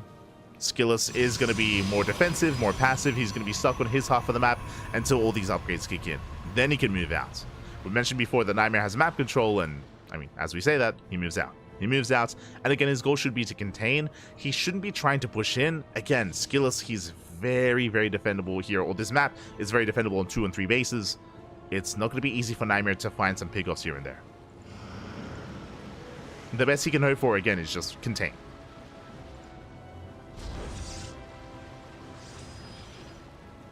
As he spreads out his army, saturating his 3rd. Getting to his own upgrades, War Prism's on the way. Hallucination gets eyes on the saturation. And you can see Nightmare, he threatens a dive. It looks like he was trying to pick off the Observer. Oh! And he will. Oh, barely not. The Observer does survive. Whew. Thanks to the shield battery. SKillous does hold. Also, nice moves. He had the wherewithal to actually pull the Observer back for a little bit there as well. Does save it. Nightmare going for a drop into the main. The army's not quite in position. SKillous, otherwise distracted. He's moving out as he moves out. Nightmare moves in. Probes are going down. SKillous not ready for this. Losing 3, 4, up to 5 workers. SKillous, he's going to keep pushing. And he's losing far too much. He has to commit. Once again, some awkward movement here in the particular machine. Oh, God, oh, God. So work his way through. The armies can get congested here. So let's move out. Prism picks up. That's going to be 5 worker kills. Nightmare has a massive economic lead. And SKillous, he's committed. It's all or nothing for the Blue Protoss. The shield batteries aren't ready. No shield batteries. And that's 3 Immortals. Immortals are pushing forward. They focus out the Stalkers. So far, I mean, SKillous, he is trading well, but here come the Disruptors. Yeah, Novas have arrived. Novas going to be going off. They do connect. They soften up the Immortals. Charge will dive in. Shield battery is done. The boys are being pulled. 14 probes go down. And the Immortals, they're so low. They're so close to being targeted down as well. Nightmare, can he break out? Again, Nightmare, he's even on workers. The expansion's going to fall. The Disruptors, they have reset their charges. They're coming in once again. Up. Oh my god. Nova doesn't go up. SKillous, he's focused down the Disruptors. 1 Disruptor left. Base goes down. SKillous, he can still pull this off. The Micro. He saved the Immortals for so long. The Prism finally going to be going down. War Prism falls. But SKillous, he's breaking through. Taking down so many Stalkers. He still has 3 Immortals. But no War Prism, no reinforcements. SKillous, he backs off. Whew, he does back off, and as the dust settles, I mean, SKillous, he's up a base. I mean, it's like half an expansion, half a base, but still has a base mining. Up in workers, he saved every one of his immortals. He didn't lose a single one. Oh. May have spoken too soon. Nightmare going for a counterattack. The immortals are trying to race back home. Ooh. One immortal is going to fall. Never goes up. Two immortals fall even. Two immortals go down, but SKillous, he has so much more on the backline here. He's getting a 4th expansion, +2, blink. Prism has arrived, reinforcements on the way. Oh, the Disruptor, up! It's exposed! It's going to be targeted down. Disruptor does not fall. Oh my god, hopping up there out of Nightmare, saves the Disruptor. Nova doesn't quite go up, Disruptor goes down. And Nightmare, he's running out of steam. Very fast series here. Initially, I mean, game 1, Nightmare went for the all-in. Here in game 2, we have a SKillous popping off with his own kind of 2.5 base all-in. At the same time, Warp Prism into the main. Zellstay Warp in. Pylons going down. And SKillous is pulling Nightmare apart. And GG gets called. It becomes too much to handle. And SKillous, he will take the 2-0. He will take down Nightmare. GG. Oh my god. GG, well played. SKillous, he takes a 2-0. Nightmare, if you remember, when he scouted the 3rd base, he chose to be greedy there. He chose to expand, not just expand and take his own more exposed 3rd base instead of going for his pocket base, but he went for disruptors. What does that mean? He went for a bay, he rushed tech-wise into disruptor production. That means that, of course, he was more vulnerable early on before they really came into play.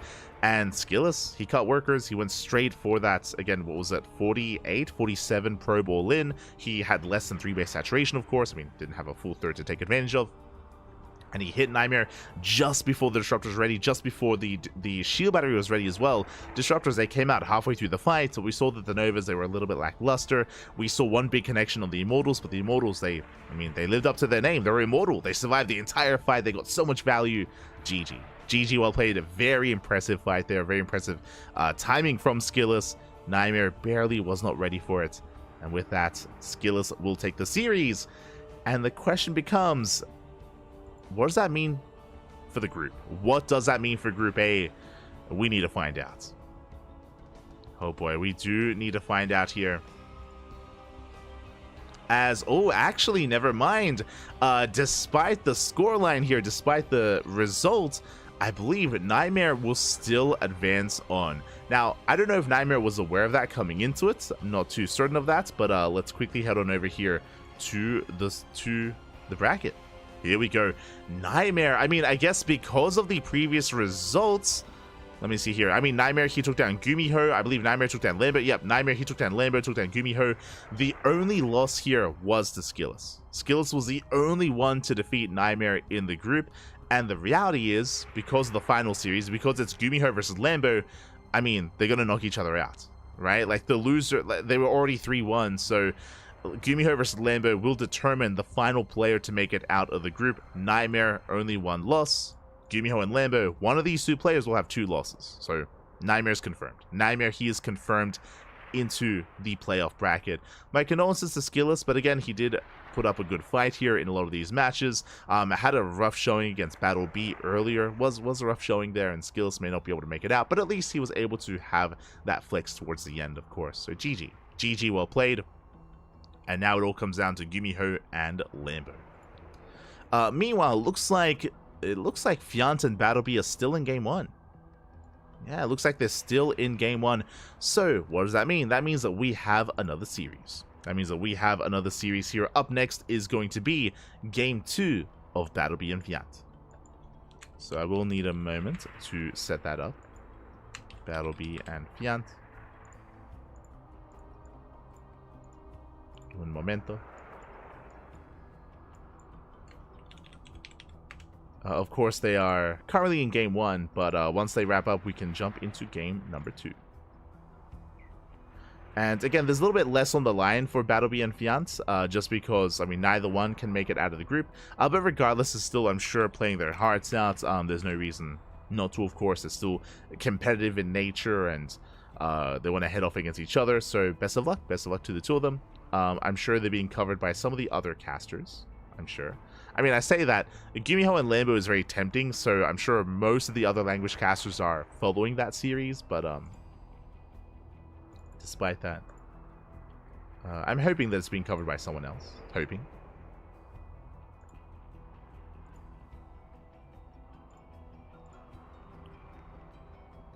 Just trying to catch up. Enki. Oh, is Enki covering it? Maybe. Let's have a look here.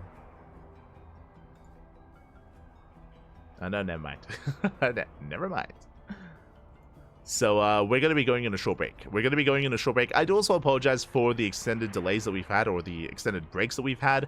But a lot of that does come down to the fact that, of course, this is an offline event.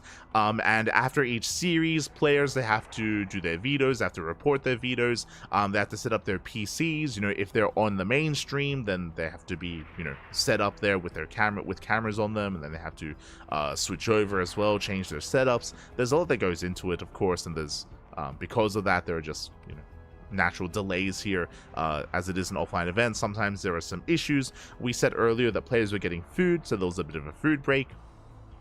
That does occur. That does happen. That's kind of what we're used to here when it comes to offline events. So yeah, because of that, we do have these extra breaks here. But it does also mean that we have more time to get some food, you know, to get some water, to get some stuff done around the house before we jump into our next series. I mentioned before that I was making some noodles. I was making some jin ramen during the previous break, and I guess now I can maybe get some food. I can just maybe a little bit. I still have to keep my eye open for Fiant and Battlebee. Still have to keep my eye open.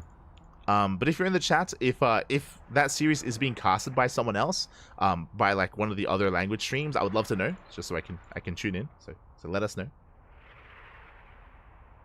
Let us know. Oh, hello, Sadotobi in the chat. Oh my god, Bappy. I saw Kashim earlier as well. I'd love to see you all. Hope you're all doing well.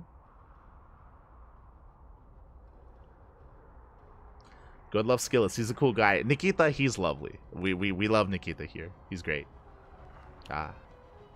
Big fan of Nikita.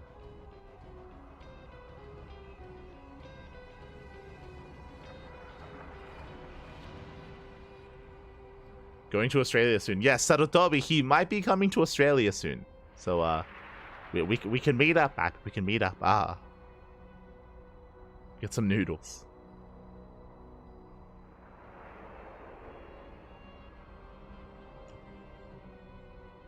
But yes, it has been quite hot here in Australia. It's been quite hot. Wearing this jacket, it's not helping. I have like the doors open, I have the windows open. I've got a lot of ventilation going on. Otherwise, I'm gonna just like boil to death. Jesus.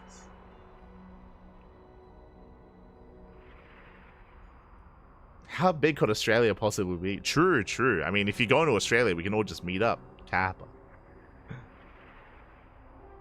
Why in a jacket? Well, I mean, I wore a jacket last time. I have to look somewhat presentable outside my usual self. The chat. Take it off, Bappy. Take it off. Oh no. Calm down. For now, we're going in a break. For now, we're going in a short break. When we come back, we should have Fiance versus Battlebee as long as we don't miss the series. We shouldn't miss the lobby. I'll keep my eye out for it. Hopefully we can jump in. Hopefully.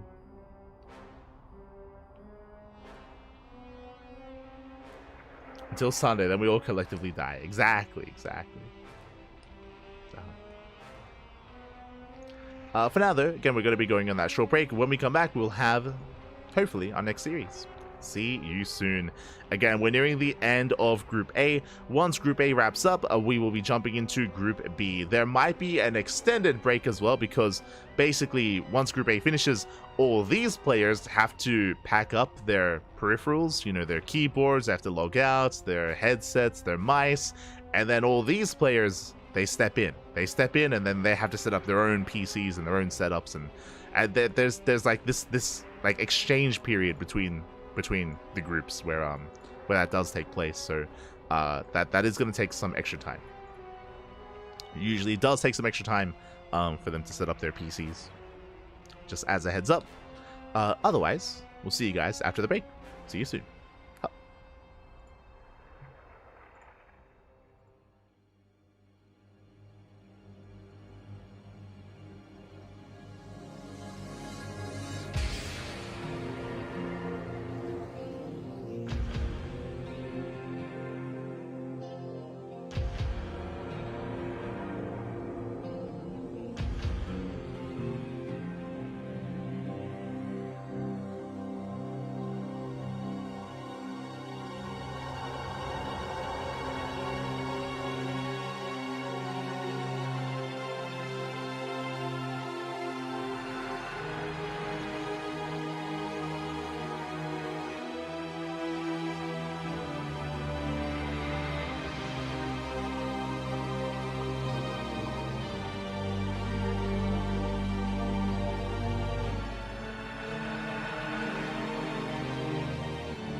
You show good games for defense.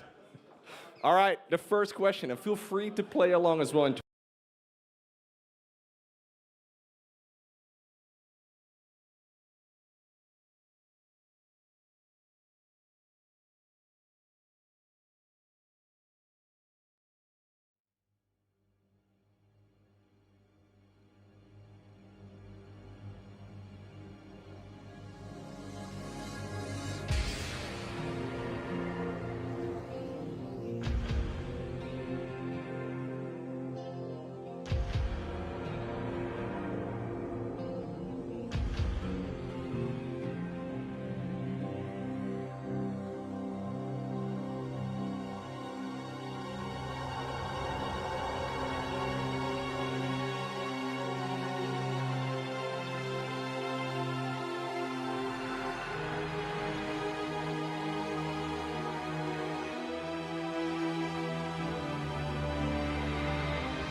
And welcome back, everyone. Welcome back to HomeStory Cup 26, Day 1, the group stage. We just wrapped up with Group A, and now we have returned with the beginning of Group B. I do apologize for the extended downtime as well. Again, we were just in the interim between Group A and Group B. Basically, what happened was, at the end of Group A, all the players that were competing had to pack up, had to get their setups out of the player area, of course, and to get things ready for the next set of players. Likewise, they had to step in, had to set up all their peripherals, all their settings, everything, you know, those. It just takes some time here to get everything sorted out and everything set up, but now we are ready to go. You can hear the beeps. We are jumping into our first series of Group B, Spirit versus Moja. Here we go. Let's go, Papi, let's go. We have our TVT ahead of us. Again, I apologize for how long it took to get Group B going, but now that we've begun, we won't stop. We won't stop, Papi. Spawning in the top left-hand corner of Whispers of Gold, we have the German Terran player, the blue Terran. It is Moja.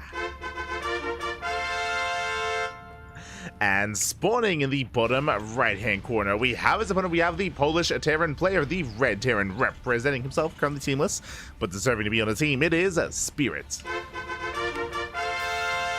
And if you're in the chat, you know what time it is. It is Gamba time. Predictions are open. Place your bets on who you think will claim the series. Will go the way of one Terran or the other.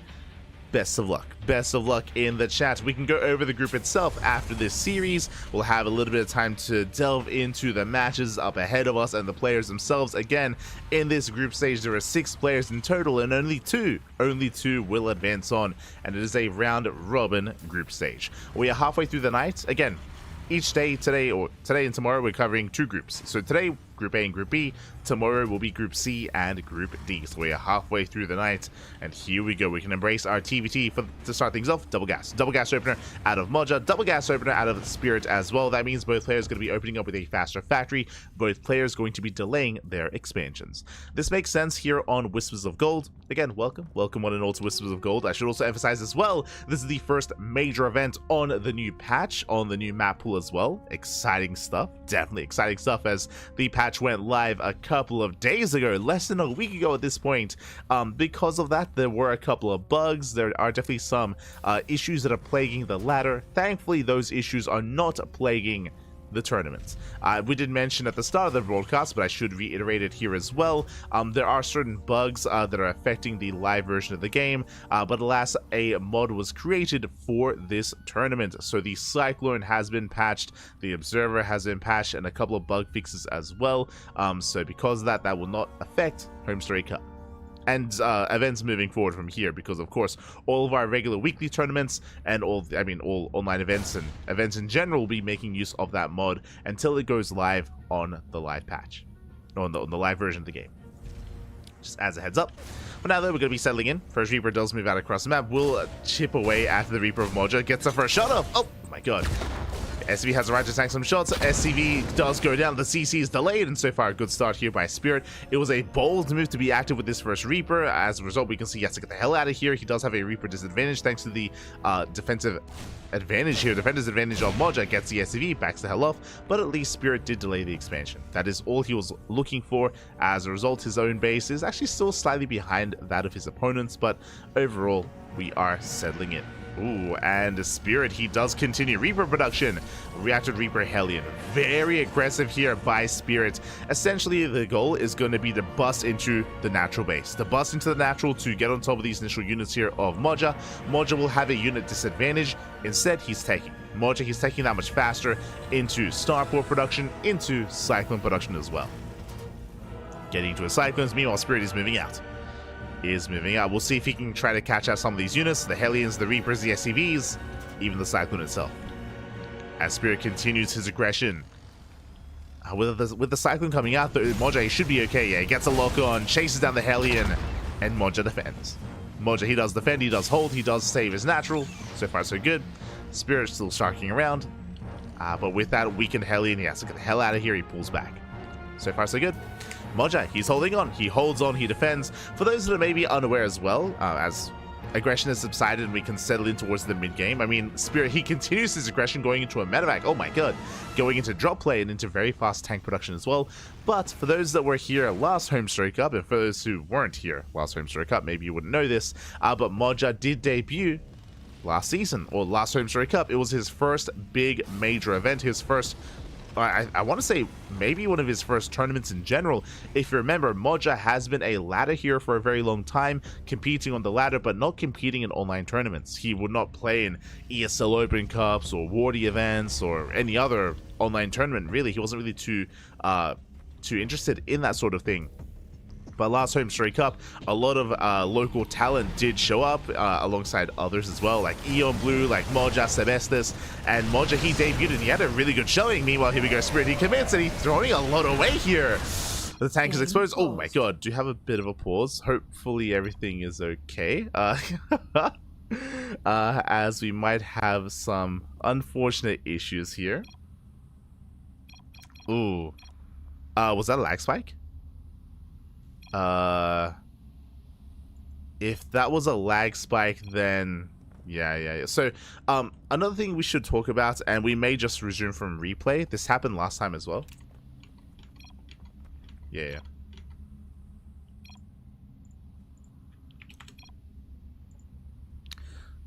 We may just resume from replay here.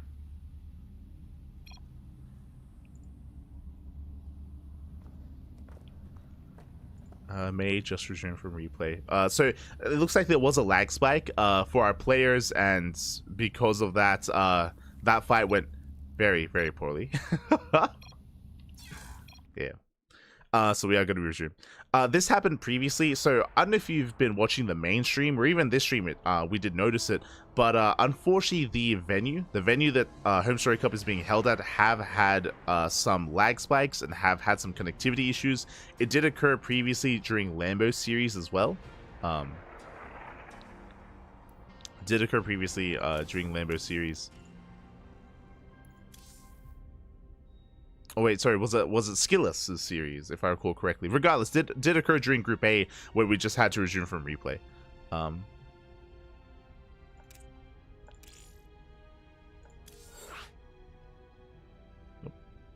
we'll do the same here.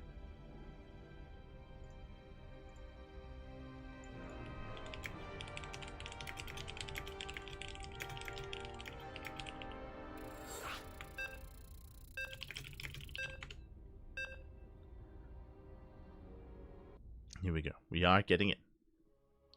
But yeah, it is really unfortunate, is what I will say, that that the venue has been having these connectivity issues, specifically this weekend.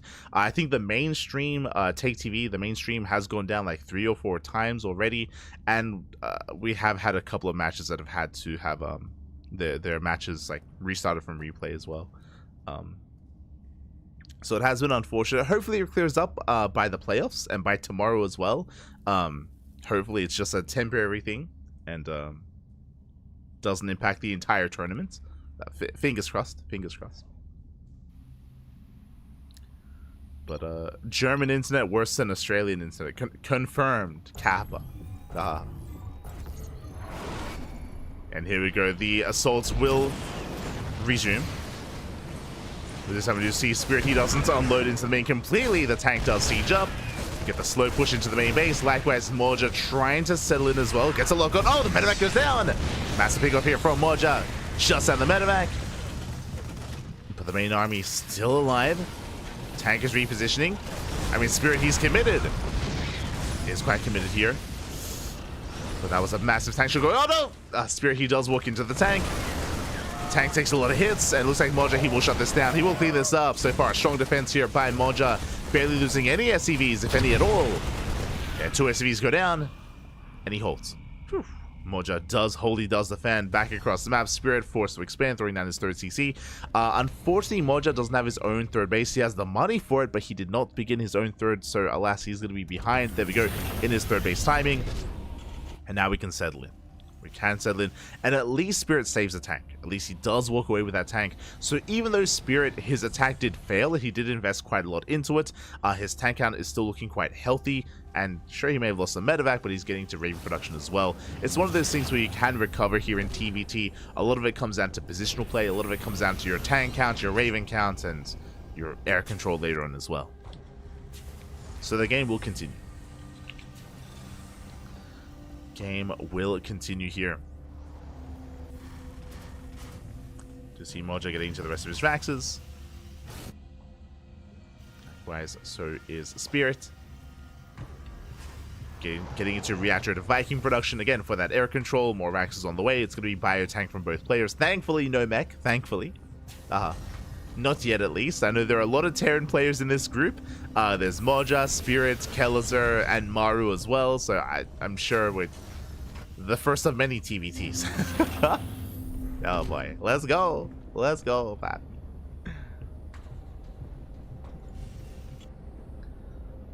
And Spirit is going to be landing here at the third location.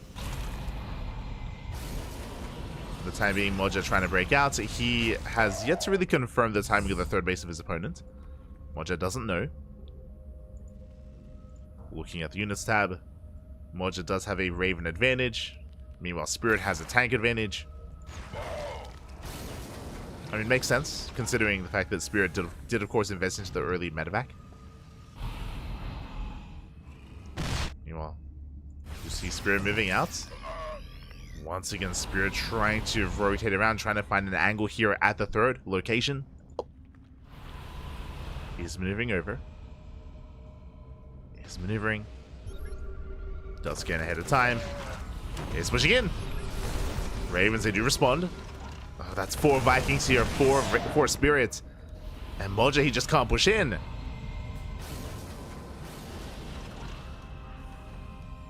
the Vikings going to be zoning him away. Moja going for a counterattack. Oof. Only 1 Marine, which means the Ravens are under fire. Yeah, 1 Raven goes down. Marines are going for a massive counterattack instead. They catch out reinforcing Vikings. Third base is exposed, and Moja gets in. Oh my god! Mineral line is gonna go down. That's gonna be 5 SCVs. Not bad. The rest of the workers do escape, but so far so good for Moja. I mean, his third base is up and running. He's freely mining. Mass disable water starts as well. Ooh, tanks are gonna fall. Yeah, it's gonna be 2-3 tanks going down. Ay. Marines, they race back. They shut down some of the Vikings at least. But Spirit, he gets his base back up and running.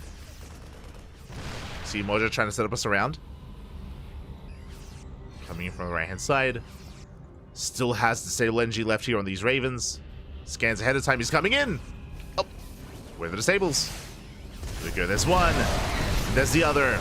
2 tanks is disabled, and this army is going to be cleaned up. That's 4 tanks going down. Massive loss of Spirit. Does escape with the Vikings. But Spirit does fall in supply. Looking at the unit slots tab here, or looking at the units tab, Spirit, he still has a tank lead. Still has it. But Moja, he has gained map control. He's pushing. He's pushing towards the third base. Spirit, can he hold on? Leaving his Raven across the map. His Vikings as well. Coming in for some harass. Vikings going to be landing. Getting 2 SCVs. They're going to be thrown away. That means 0 Vikings here back at home for Spirit. Moja scans ahead of time. He does have disables. Up.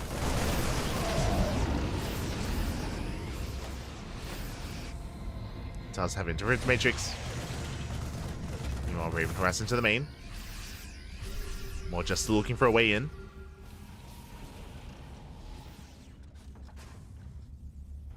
Still looking. Rotates over. Up. Good tank volley so far. Can he delay the CC? I think he's within range. Does delay the 4th command center. Very nice position here for Moja. Delays the CC. Spirit, he wants to collapse in. Liberators have arrived. That will force the unsiege. And Moja has to get the hell out of here. Oh, Save his tanks. Hot pickup. Nice save on the tanks. Spirit harassing across the map, getting more SCV kills. Spirit has a worker lead.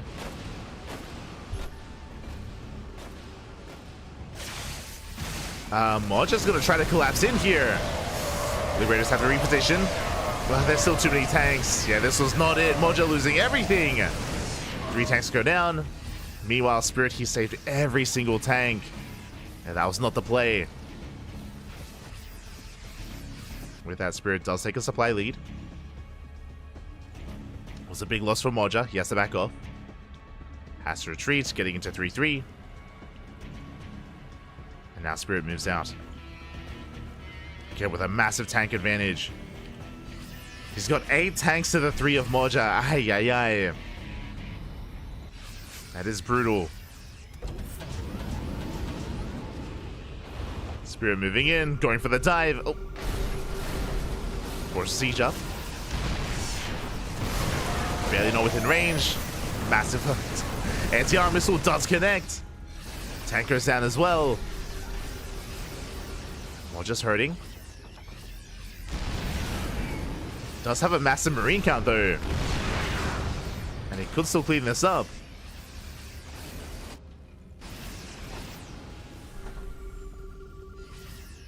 Same time, those 3 SCVs going down to a Liberator. 4th base on the way for both players.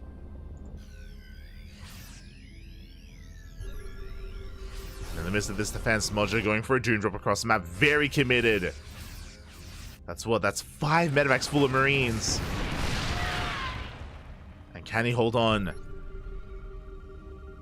I mean, he can go for the kill here on the CC. Spirit, he spots the 4th base. Likewise, Moja stims in, takes out the command center, massive pickup. Back at home, not much to defend. There's 2 tanks. Only 2 tanks, stims in, takes out another tank. There's one on the high ground though. 3-3 not quite done, but Moja, he can get into the middle line. He's trying to at least. Then he forced back at the same time. Spirit going for a Doom Drop, also going for the 4th base. SCVs are going down. Oh, massive tank shots going off, and it looks like he's within range of the planetary. Moja trying to hold his own. 3-3's almost done. Oh. He forced back. Planetary goes down. Both players on 3 bases. Supplies are still very close. Moja will have the upgrade advantage. 3-3 finishing up in 10 seconds. Oh. Has to back up. Likewise, so did Spirit. Race back home. Still a very tense game state here. Very tense, very close. Spirit, I believe, still has a tank lead. Yeah, he still has that tank advantage. He's got 7 tanks to 4. Moja has the Marines. On top of that, Spirit, he has forgotten +3 defense. That could come into play. As Moja moves out, gets a free tank. Not bad. It's a tank for free. At the same time, Spirit pushing in towards the natural. And Moja, he responds. He turns back around. 4th base, that's a kill, not a cancel. That's a kill in the command center. Liberator does barely escape.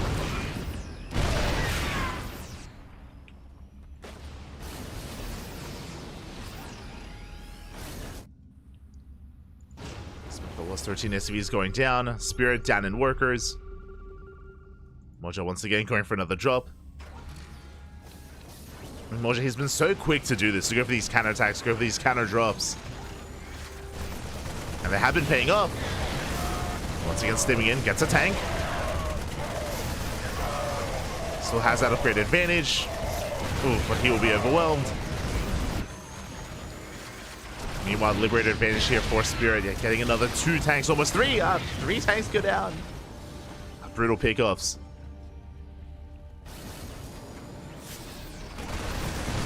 Moja forces them in. Gets one Liberator.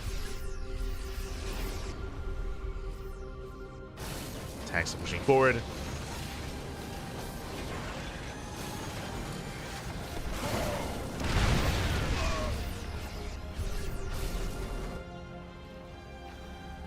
before the Marines arrive, Moja could try to collapse on this, but they're on the way. They're about to arrive, about to reinforce. Oh, Moja sims in. It commits. Will break through some of the tank line at least, but the Marines, they have arrived. One tank left. Does hold the line. Overall, a better trade for Moja. Only one tank survived. Still has zone 3.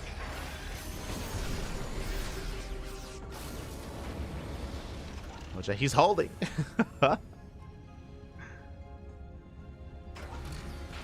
Once again, Spirit reinforcing with more Liberators. Libs are on the way.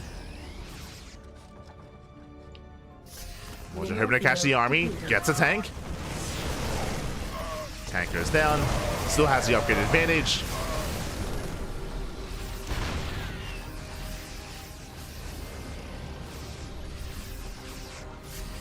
Spirit rotating.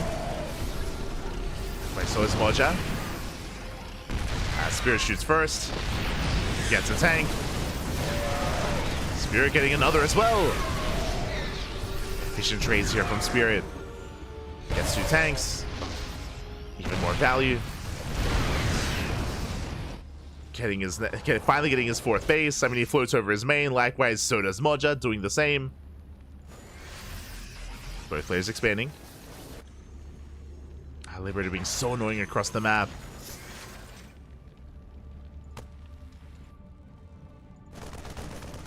Yeah, likewise, Liberator here into the natural as well. Getting 10 SCVs. Moja rotating. He hasn't seen the 4th base yet, but he's about to, going for a Doom Drop. And Spirit out of position. Do we just go straight into the main? There are 2 turrets, but the tanks, they will barely unload. Getting on top of the production. Moja going for the kill move. And can Spirit push in? Liberators dealt with. Marines, they collapse on in. And not enough Marines. Moja, he has to get out of here. Tanks go down. Massive loss for Moja. But he does get into the mineral line. Not bad. Oh, the boys are being pulled. 13 SCVs. 13 SCV kills. He can trade against the bio army. Reinforces have right. Spirit gets surrounded. Spirit is surrounded. He has to get the hell out of here. And the CC is going to go down. Picks up the Metamax. Command center falls. Spirit down to 2 bases. And Moja, has he finally done it? Has he done it? Oh my god. Has the pullback. Doesn't quite commit. Turrets that went down earlier. We can drop into the main. No more turrets. And Spirit instead going for a counterattack. He's going for the 4th base as well. But again, he's late to pull this off. Meanwhile, Moja, he sims in. He sees the base is exposed. Another base is going to be going down. Oh my god. Takes out all the workers. That gets a tank. And we're going for the base trade. We're going full base trade. Let's go. Does Moja turn around? Yeah, he is. He's racing home. He doesn't want to do this. Unloads. Ooh, is he coming home actually? There are tanks here for Spirits to defend. Likewise for Moja as well. Alright, Moja, where we headed? Gets out of the main. I do think he could have tried to slow push. Instead rotates to the natural. Gets a tank. And another, I mean, there's not much to defend. Moja losing all of his CCs. But there's barely any production for Spirit. He has no economy. Neither player does, really. Neither player has an economy. Going for the final tank. Ooh, does get it. CC goes down. And we're floating away. Do we draw? No shot. We draw. I mean, there are no Vikings. There's a Liberator. There's a Lib. True. There was a Lib. Liberator goes down. And without a Liberator, without a Viking, that means we can just float into a corner. And we can force a draw. No shot. No shot. There's no economy. Like, no player has a command center. No one has any minerals left over. That's a draw. Wow. Because again, Moja, he just floats a building into the corner. Spirit floats a building into the corner, and nothing can be done. There's nothing. We only have Marines and tanks. Well, there we go. Let's go. I mean, it was an intense game. It was very intense. And again, if either player had a Viking or a Liberator or any kind of air unit, they could win. But it's actually impossible. Unless I'm missing something, but yeah, they just can't afford, they're broke. They can't afford anything. I mean, if someone doesn't realize that, and if they like fight in, and like technically Moja can win a fight here, but yeah. Oh, don't lie to him. Don't lie. Yeah, draw. Like I can't speak to them. Yep, draw. There we go. GG. We are restarting game 1. GG, well played. There was no way for either player to win. We have a draw. Let's go. We're getting ready to start up game 1 once again. Ay.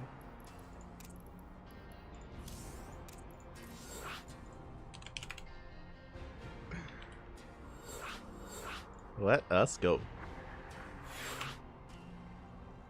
Alright, well then. It's time for game 1 of Group B. Let's go.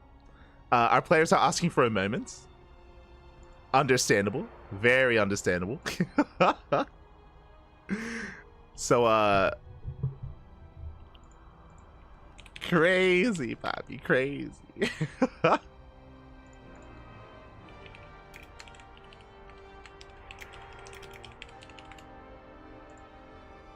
Alright, just letting them know. It looks like some of the other casters are joining us. Some of the other casters are joining. And he's like, what happened? I'm like, it's a draw, Pop. He's like, oh my god. Let's go.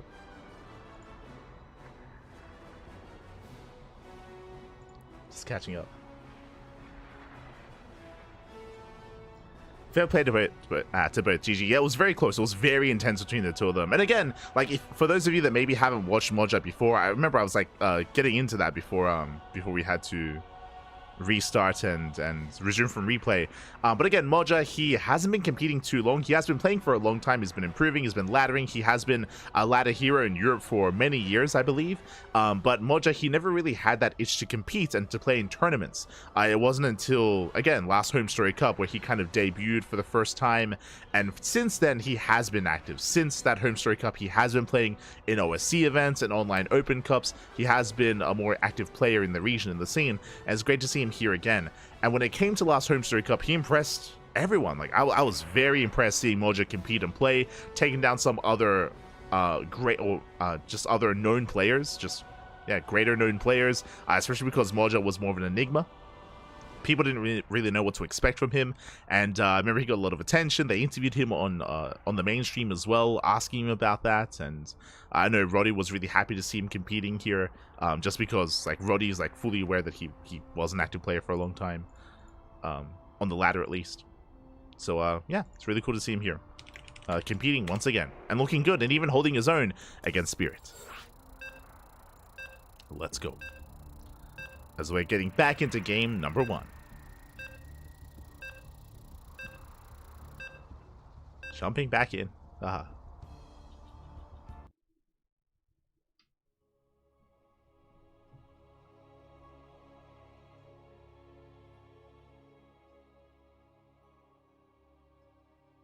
Should have protected that lib. Yeah, yes, true. Technically, that final Liberator, if it had lived, if it survived, then technically that would have been a win condition for Spirit. True. But here we go. We're getting into game 1. Back into game 1 here of this best of 3 series. I guess technically game 2, map 1. Spawning in the bottom right hand corner of Whispers of Gold, we have the German Terran player, the blue Terran. It is Moja. And spawning in the top left hand corner, we have his opponent. We have the Polish Terran player, the red Terran. It is Spirit. We're gonna hold the rest of the bracket up, aren't we? let's go. As we are going to be settling in once again. As a reminder, last game we had double gas openers from both players into a more aggressive start. Actually, we see that Spirit is now spawning in the top left instead of the bottom right, so we have kind of switched places here. Spirit was the aggressor though. If you recall, Spirit, he went for an early medevac into an early tank push. Likewise, he went for a reactored Reaper Hellion aggression as well. Like Spirit, he was very much so in Moja's face. Kind of like, it almost felt like he was like stress testing Moja. And Moja, I mean, Pappy, he passed the test. He was able to survive, able to even come out ahead at some of those early engagements as well. Moja, he survived and yeah, was able to take it to Spirit. Very well done. Very well done here to Moja. And now we're getting into we're getting back into game 1, game 2, you know what I mean. It's we're getting back into it, and we'll see how Spirit adjusts. Once again, double gas. Double gas here from Spirit, double gas from Moja. We'll see if Spirit once again goes reactored Reaper Hellion.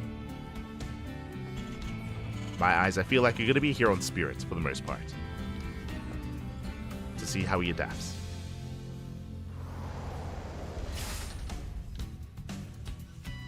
When you have 4 matches in your best of 3. True, true. When you have a second draw in a series. Oh no. Could happen, could happen.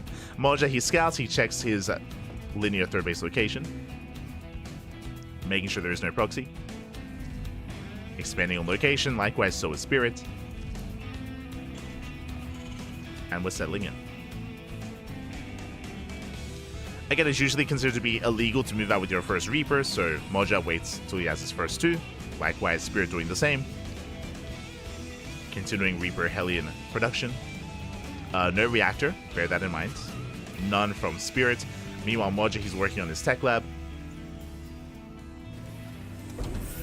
Into the adult zone. As a reminder, nowadays, you do require a tech lab to actually make a cyclone. We have now reverted to the old cyclone from a year ago. Magfield accelerators is now a thing once again. And tech labs are required for the cyclone. Meanwhile, Spirit opening up Widowmine instead. But being more defensive here. Being much more defensive, Widowmine will burrow. So if there was any kind of Hellion Reaper dive, then it would be punished here by the Widowmine. So Spirit is settling in. And again, a much more defensive approach, at least in the early game.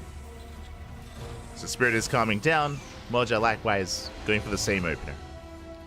1-1-1, safety cyclone into tank production. Likewise, no early medevac, going for a tech lab into Raven production as well. So Moja, he's just setting up for the mid game. And likewise, so is Spirit, also going for his own Ravens. So Tank Raven versus Tank Raven. Interference Matrix is on the way for Moja, and it should be on the way momentarily here for Spirit as well. There we go. Are settling in.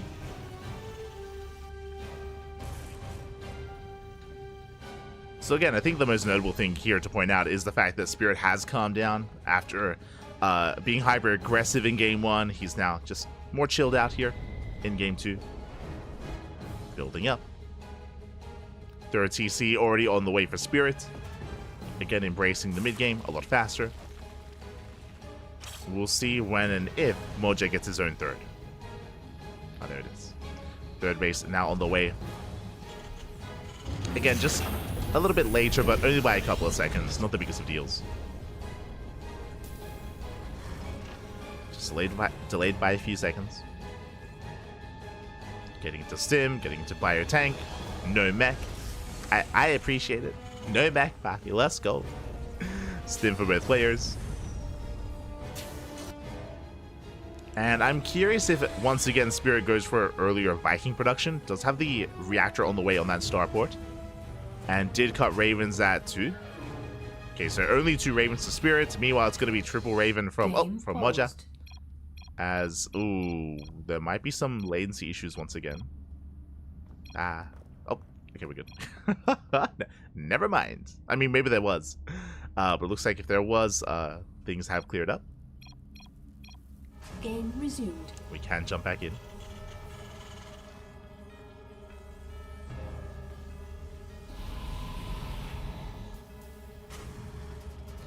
But as I was saying, once again, we do see Moja with a higher Raven count, and I imagine Spirit with a higher Viking count.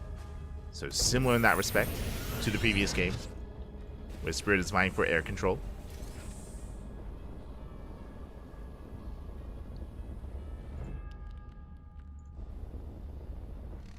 So does move out. Rotating over with at least his Reaper Cyclone. Oh, never mind. Going into double medevac production. Okay. That I was not expecting. Okay, never mind.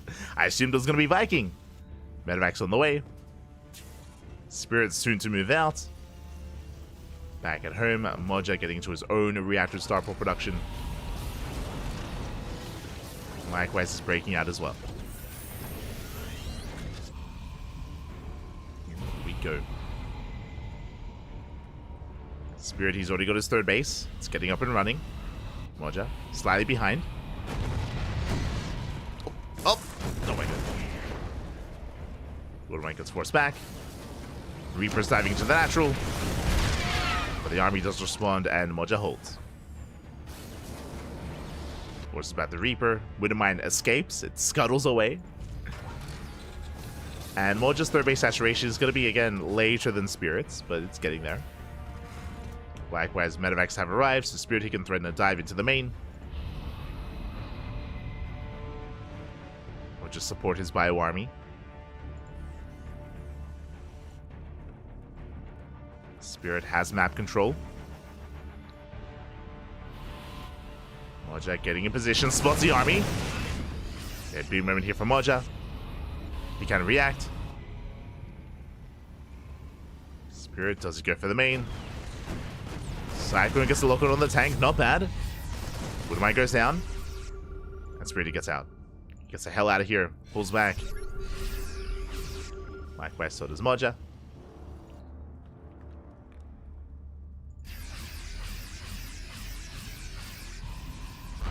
Players responding. Likewise, Reaper into the mineral line is cleaned up.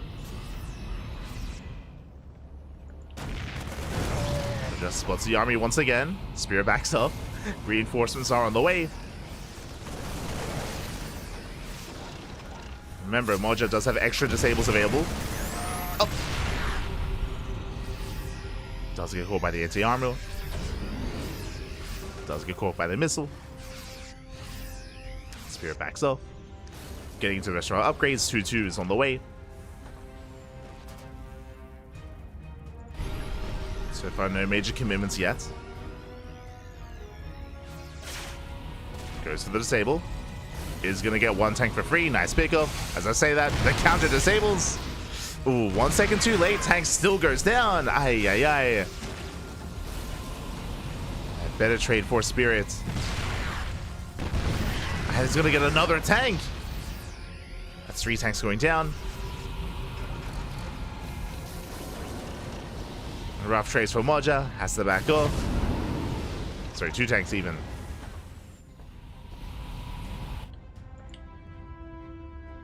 Moja going for a counter drop. Runs into the army. Oh my god. Does unload, thankfully. He's going to be shut down. 1 medevac falls. Massive pickup. Moja diving into the main. Turrets are not ready, but there are reinforcements. And Spirit, he holds. He shuts this down. At the same time, going for his own drop into the main. Likewise, turrets also aren't ready. Gets into the mineral line. Moja's production is delayed. And Spirit is just pulling Moja apart. Picked up the tanks. Gets the mineral line. 15 SCVs go down. And Moja just can barely not keep up. He will eventually clean this up. At the same time, he hits the 4th. And Spirit is all over this. Picks up, gets out of the main. Going for the CC.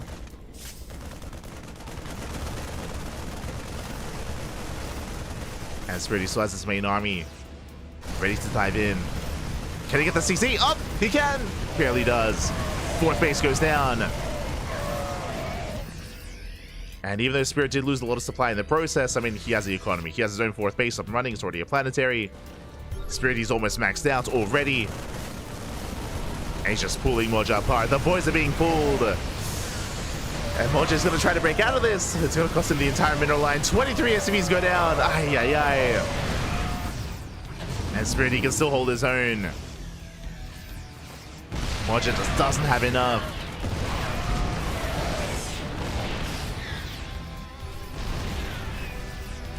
And again, this time Spirit with a much more conservative approach here in the early game. Just having a slower start, more mid-game focus instead. Here, Spirit, he thrives. Sims in, takes down the tanks. Ooh, he's within range. And Moja's almost got nothing left. GG gets called, and Spirit will take game number 1. Ooh, GG. GG, well played. Very impressive game 1 here by Spirits. Again, just taking a different approach in general here, just slowing things down, a little bit more mid-game oriented instead. Able to get a faster third base, faster fourth base, faster saturation, better economy, led into a larger army, of course. Not just that, but it was also able to catch Moja out of position as we are getting ready here for our next game. It's going to be on ley lines.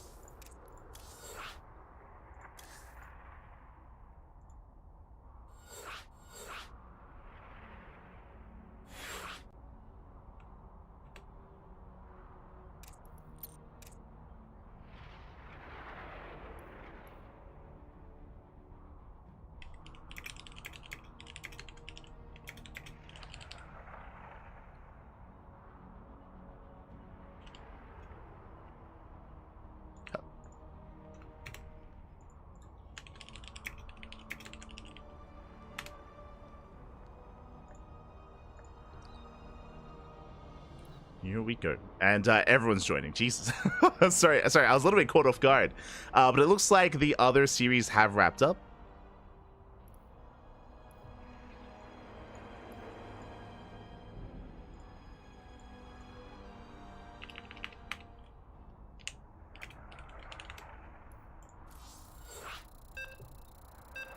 And all the other casters are joining in. And here we go. We're getting into game number 2.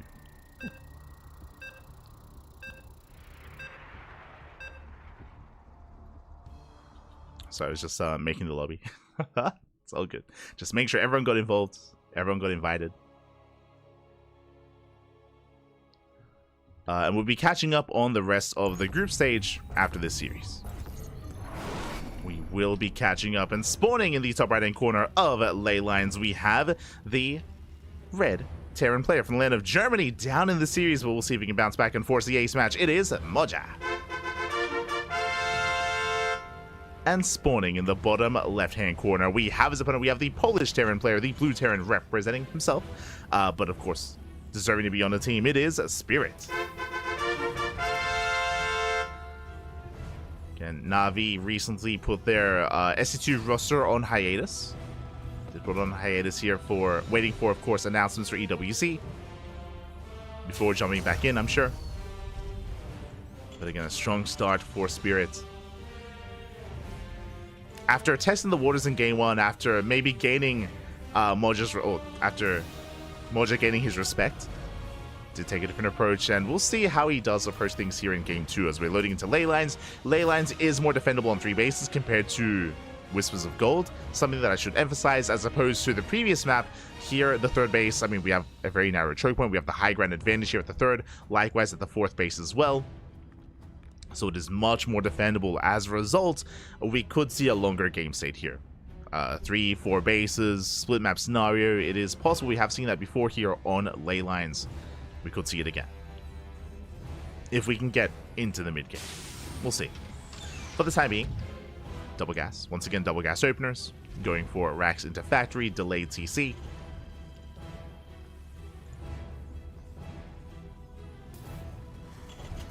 When it comes to aggressive builds in TVT, we could see once again a Reactor to Reaper Hellion. We could see for like a 2-base all-in, double starport into Mass Viking Liberator. We have seen that before. Could see an earlier medevac for a tank drop. See, keep an eye on our players.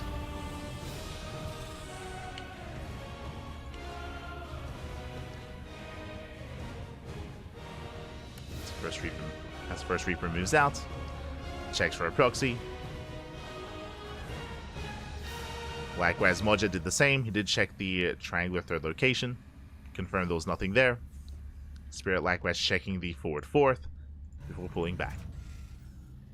So just really safe play. Both players looking for proxies. Both players confirm that everything is normal. And now we can settle in. Ooh, Spirit though, once again, reacted Reaper Hellion. Okay, this is what we saw in game 1, the game that drawed, if you recall. So much more aggressive here by Spirit. He's going to be committing into additional Reapers and Hellions. And his goal, once again, is going to be to break the natural. To break the natural base. Moja playing it safe, though. Cyclone's already in production. He should be okay. Should be. See the chat. Gah, papi, gah. Let's go. I mean, I'm hoping for an ace match after what happened in game 1. Like, I want to believe here in Moja.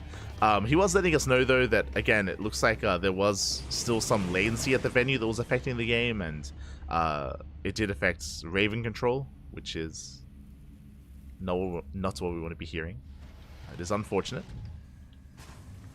Again, hopefully it clears up. As Freddy dives in, going for the Cyclone.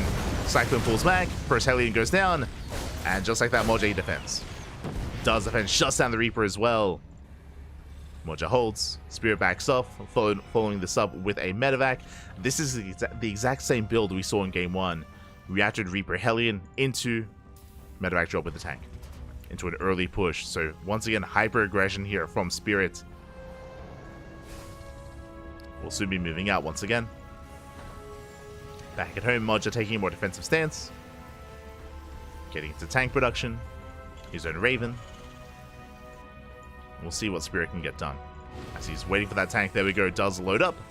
Does drop across the map. Let's go. The tank is coming. Rest of the reinforcements as well.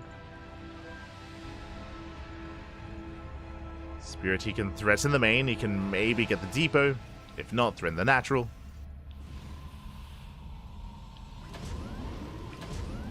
Spirit, he does make his way over towards the main. Moja does notice, does react, does respond. Lockdown gets broken. Depot's under fire. Depot is going to go down. Disable is done in 2 seconds. Does he go for the tank? Oof. Does he go for the tank? It's tempting. Cyclone taking a lot of hits.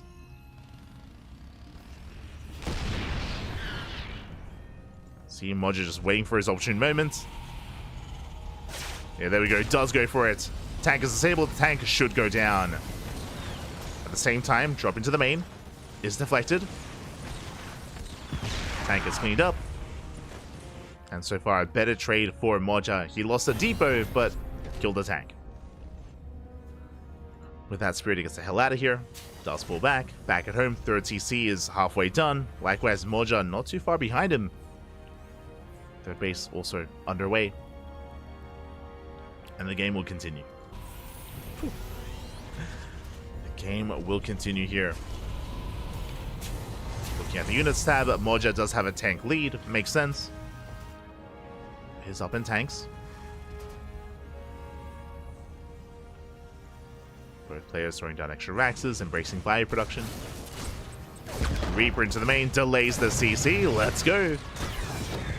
Not a bad start here by Moja. He defends. He delays the third base. Catching up with his own. Faster stim for Moja.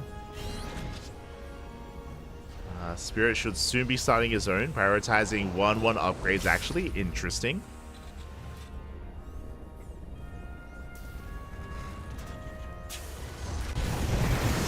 Auto turn harass into the natural. 3, 4 SCVs, not bad. 5 SCVs even. Likewise, jumping into the main as well, going for more economic damage. It is slowly adding up. Bearing in mind that these Reapers, they don't scale well into a longer game.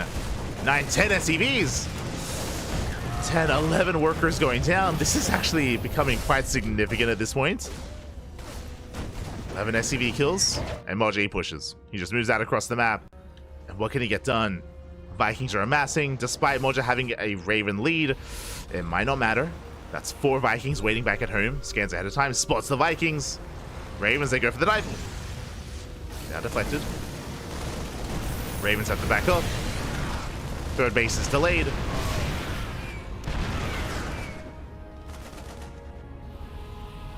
the worst start here for Moja. Denies the third. Gets his own, so we can catch up. Moja is down in economy, but again, this is helping. Spirit is getting up to 6 Vikings. Now going for Liberators. Now he has air control.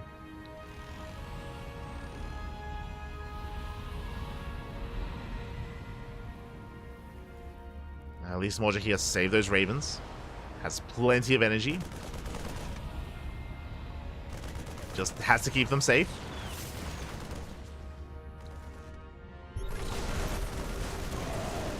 Cyclone goes down. Moja still down in workers. Still trying to recover. Spirit just rotating over towards the center base.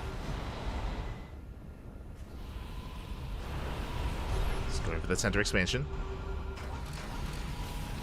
Likewise, Moja, he scans, he rotates. Up. Almost getting a Viking. Does find the mineral line. Some good rotation by Moja. He denies the expansion. Spirit, he expands towards the north instead. Let's go. He just rotates. Nice on siege. Yeah, very clutch on siege from Moja. Will still is one of his tanks, but he trades 1 for 1. On siege is just in time. Up. Vikings don't quite get the Raven, but Spirit, now he gets his third. Eventually, he found it. Tells finally get his third base up and running. Moja, he rotates once again. He's still looking for the third expansion. Spirit going for the double drop. So is Moja. The Vikings. Drop comes in. 1 medevac goes down. Full medevac as well. And Moja shut down. Good rotation here by Spirit. Cleans up the drop. And can I say the same for Moja? Liberator to the main. Double drop is getting ready. Moja turns around. He's rotating. Liberator sieges up. Not much at him to defend. Getting 4 SCVs. 5 SCVs even. Oh, no mining here at the natural. No mining in the main. And the Marines, they hit the third. And Moja, he's out of position. He's being pulled apart. So many SCVs going to be going down. Yeah, he commits. Commits up the ramp. Army steps in. Not bad though. Big tank boys going off. Their base goes down. 4th as well, under fire. Yeah, it's gonna fall. Oof, 2 bases falling here. 4 Spirit. Takes them both down. Moja's in trouble. He's trying to keep up. He does deny the 3rd base, but he lost 2 bases. It's not worth it. Moja falling behind, down to 31 SCVs. Still has an impressive army, but he has to fight. Oh, God. Raven's getting very low. Both of them go down. No disables. They were full of energy. And Spirit shut us down. He stems in. GG gets called as Moja runs out of steam, and Spirit will take the 2-0. GG. Whew. Oh, my God. GG, well played. Spirits will claim the series. Moja had some good moves, don't get me wrong. He was denying the 3rd base time and time again, but very quickly everything went south. We had Liberator into the main, Liberator at the natural, the double drop, of course, going for the 3rd. Likewise, the double drop of Moja was denied. Spirit was just all over it, and GG. GG, well played. Spirit does take it, but a shout out to Moja because, hey, that was game 3. Technically, true. That was game 3, and Moja, he was able to hold his own. And even here in the final game, Moja didn't look too bad at all. He was holding his own for most of that game until the end, until those final moments, those final minutes where everything went right for Spirit consecutively. Just everything going right in a row, and with that, Spirit does take it. GG. GG, well played. Whew. With that, we can finally catch up on the group and figure out where the hell we are headed next. Exclamation mark B in the chat if you guys want to have a look at the back of yourselves. Let us switch our scenes over, refresh, and figure out what the hell's been happening. Okay, from the top, we have Group B, where we are now live with Group B. Group A has concluded. We are halfway through the night, halfway through the broadcast. And who do we have? We have 6 amazing players. We have Maru, we have Spirit, we have Showtime, Geralt, Kelazur, and Moja. It's the Terran group. 4 Terrans, 2 Protoss, 0 Zerg. If you wanted some Zerg gameplay, tomorrow. We got you covered, mate. Tomorrow we got Cyril, we got Rainer, we got plenty of Zurich action tomorrow. But today, it's all about the Terran and the Protoss. Round 1 has concluded. Our series took the longest. Makes sense. We had 3 games. But so far, Maru took down Kelazur 2-0. We had Showtime taking down Geralt 2-1. Went to the ace match. Geralt already mixing up that group, already posing a threat to some of these bigger names. Geralt took a map that may come into play, bearing in mind this is round robin and every map does count. But we're getting ready for round 2. Round 2 is now upon us. We have Maru versus Moja, Showtime versus Kelazur, and Spirit versus Geralt. Let's go. Let us go. Meanwhile, we have our next match. So quickly checking the schedule here. The main stream has Showtime versus Kelazur. So Showtime versus Kelazur, Diego versus Showtime is going to be occurring on the main stream. We will be covering instead, let me just double check here. Spirit versus Geralt. Poland versus Poland. Spirit versus Geralt is going to be here on the channel.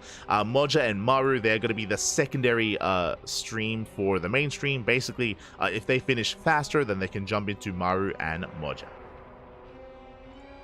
Is the plan.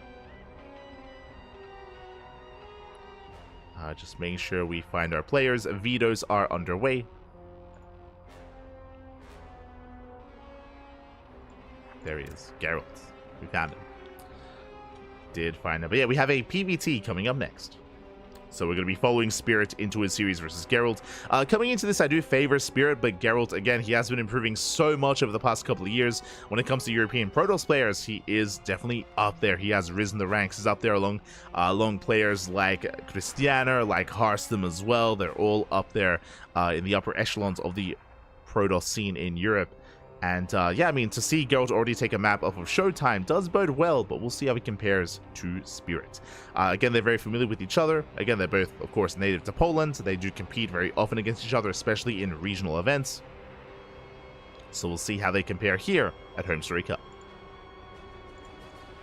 Here we go.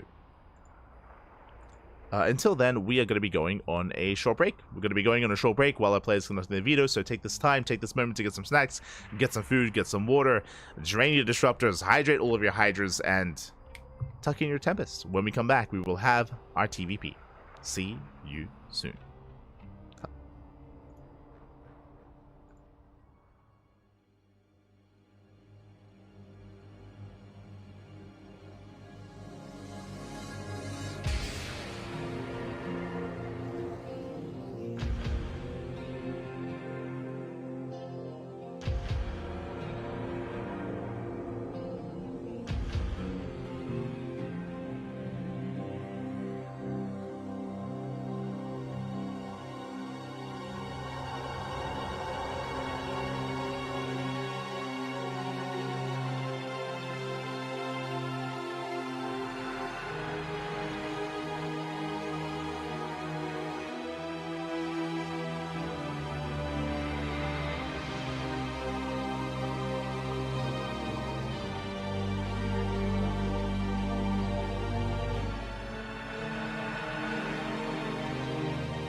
And welcome back, everyone. Welcome back. Hope you enjoyed that lovely Brutal OSC as we have returned with our second match of Group B. We've returned with Spirit versus Geralt. Some Polish on Polish action. And game one, for the first time tonight, we're going to be featuring this map here on the channel. We're going to be loading into Abyssal Reef.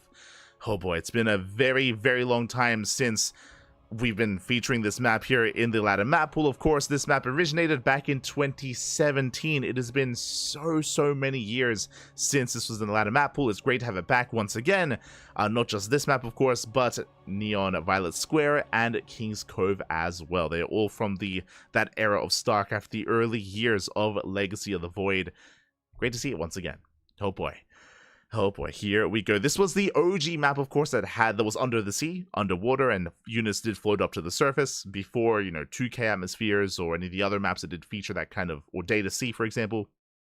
They did have that feature, so great to have it back once again. Oh boy. Meanwhile, vetoes are done. Game 1 is going to be on Abyssal Reef. Game 2 is going to be on El Dorado. Game 3, if we get there, on Amygdala. Oh boy. Unfortunately, we have been hearing about some connectivity issues that are still plaguing the venue. Some people were joining earlier saying that the mainstream was still having some issues and going down. Players as well have also expressed that it's less than ideal, and lag spikes are happening quite frequently.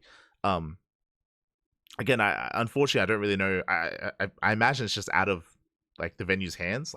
What can they do? I don't know. Outside of just calling up their ISPs and making sure that nothing's clogging up the servers or anything like that. It is very unfortunate. Very unfortunate. All I can say is that hopefully things clear up by the time we get to day 2 and by the time we get to the playoffs.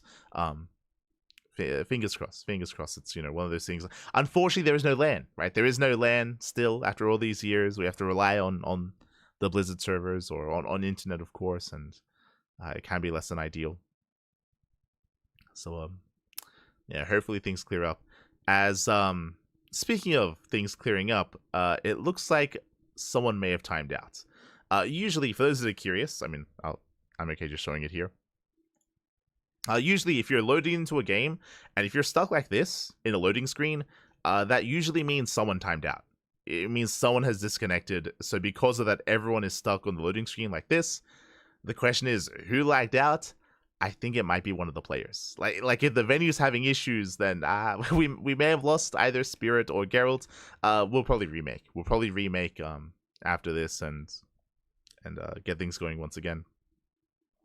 Feels bad, man. Oh, who was it? Oh, it was one of the casters. Never mind. It was one of the other casters, as we are going to continue here. And spawning in the top left-hand corner of Feels Gaming Zerg. Feels Gaming Zerg. I believe he's a 3D Clan caster. I believe he's caster for the 3D Clan. But spawning in the top left-hand corner of Abyssal Reef, we have the Polish Protoss player. The blue Protoss representing Streamer Zone. It is Geralt.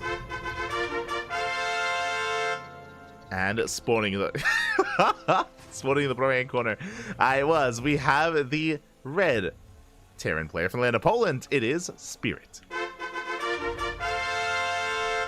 Now, thankfully, what I will say, especially for the other language casters, if they don't quite make it into a lobby, there is a clean feed. There is a clean feed that they have access to, so thankfully they can still cover matches and still cover games. Hopefully, gaming TV, I think that's what they were called. Hopefully their internet can clear up and they can join us for Game 2 and Game 3.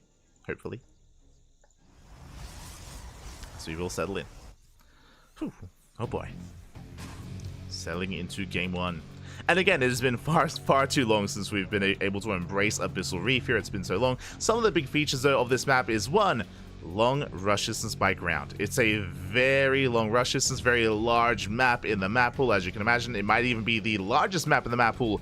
Not just that, very defendable on 3 bases. As you can see here, it's a very narrow choke point coming into the natural, very easy to wall off, and then you can focus on your defense here at the 3rd base location instead. Likewise, ramp coming into the 3rd. Likewise, just a really awkward attack path coming in towards the 3rd base as well, going up this ramp, then going over towards this choke point as well. It's just very easy, I should say, to defend on 2, 3, even on a 4 and then 5 base setup. Like this 5 base area, location here is so easy to fortify, and because of that, it's kind of prone to a late game scenario. It's kind of prone to cutting the map in half and just going towards the late game, at least in certain matchups. We'll see if that's the case here in TVP. I do know that you can be a little bit more assertive in this matchup, a little bit more aggressive, so we'll see how both Spirit and Geralt do approach Abyssal Reef. It's still the early days of the patch, and again, Abyssal Reef, Neon Violet Square, and King's Cove, they were not a part of the PTR. We didn't know that they were going to be added to the map pool, so we have seen a little bit less of these maps in most recent months, as opposed to Amygdala and Whispers of Gold and Frostline, for example, El Dorado, which we have been featuring quite a lot on this channel over the past 2 months, as all of our tournaments have been on the PTR.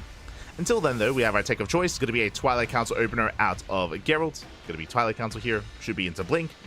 Question becomes, how many gates? Meanwhile, back at home, we have Spirit getting to his own CC, into his own 2-1-1 setup. Interesting. Going for a second Rax before Starport. We'll see if he goes for a third Rax as well. We'll keep an eye on the setup here. Oh, my apologies. I almost forgot. Thank you so much for reminding me. But yes, if you're in the chats, it's Gamba time. Predictions are open. Thankfully, we're only 3 minutes in. Still the early hours of the game. Don't you worry. Reaver Scat is denied. But yes, if you're in the chat, you have 2 minutes. 2 minutes upon hearing this message to place your bets. Oh, as it looks like we do have some latency. Did mention. Oh, okay. Looks like it was a lag spike. And then we can jump back in. Again, I'm not a rep. There we go. Game resumed. But yeah, if you're in the chat, predictions are open for like another minute or so, so place your bets while you can as we settle into our series. Thank you for reminding me. Thank you. Do appreciate it.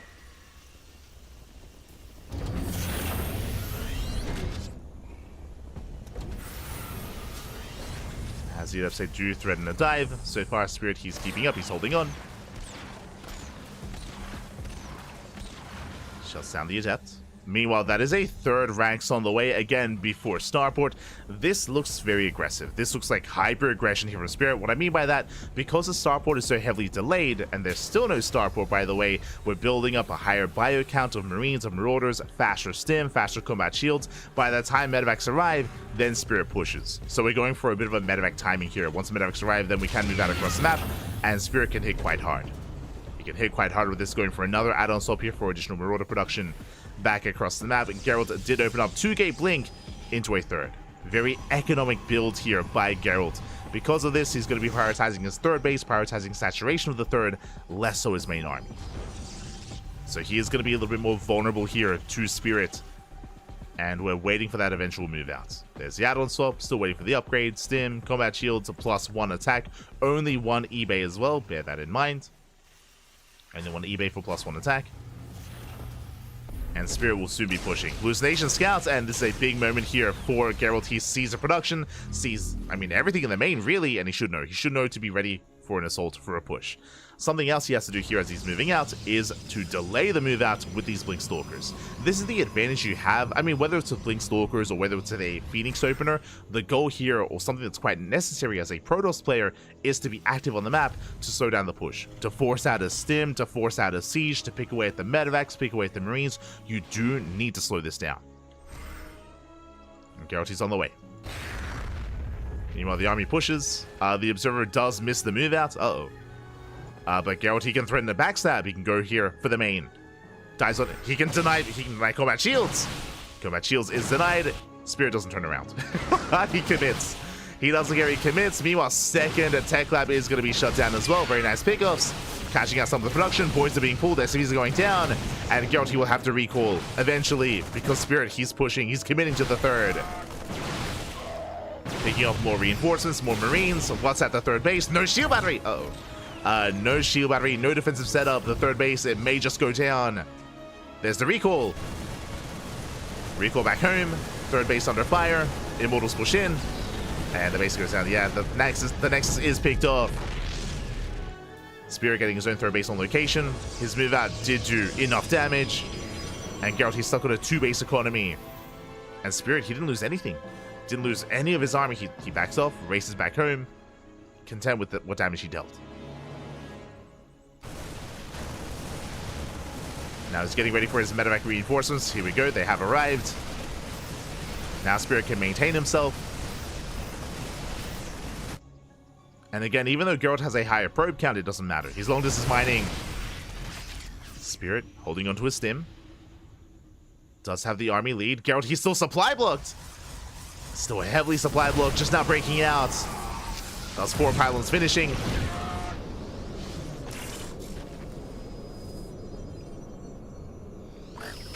Nice bait out here on the mine shots. Spirit pulls away. Still working on his third base. Still a very tense situation here. He's waiting for his upgrades. Mine drop here towards the natural. Does go react in time. Oh, they do bar in. It does pull away, thankfully. The mine shots go up. Getting only 1 probe. Oh, yeah, just the one. Now Spirit, he spots all those stalkers. Big of a pylon, just getting map control. Storm is halfway done. Geralt now re-establishing his third, and now we can afford some splash damage. It's gonna come in the form of those storms. Whew. And as the dust settles, we can see the Spirit does still maintain that supply lead. And his third base is up and running. He has a superior economy than that of Geralt. Geralt at this point should have a 4th base. But no 4th Nexus yet. There we go, now on the way. Is a little bit delayed because of the kill 3rd earlier. So Geralt has been slowed down. Storm is done. Bonanjo comes in. Up! Retargeting! The probes! Just getting 1. Whew. That was close. That was very close, only 1 probe falls. Geralt, he's holding his own. Now, even though Geralt, even though he's down in army supply, he can make up for that with storms. And he's got a lot of storms. Alright, just going up. Nice force field, slowing down some of the army. Does wall off. It's 4 High Templar in that War Prism. Spirit rotates around. Vikings have arrived. He scans, he sees the rotation. Does spot it. So far he's keeping up. Coming in from behind, catches a High Templar. Massive pickup. Yeah, that High Templar had full energy. Spirit picking away the army. Meanwhile, Zealot Run-By does hit the natural with their reinforcements. Nice EMP. EMP on the Zealots. Shows the storms. Oh, Spirit paying attention. Storm grazes the army. No major connection. High Templar goes down. Meanwhile, 10 SCVs holding those Zealots and putting in a lot of work.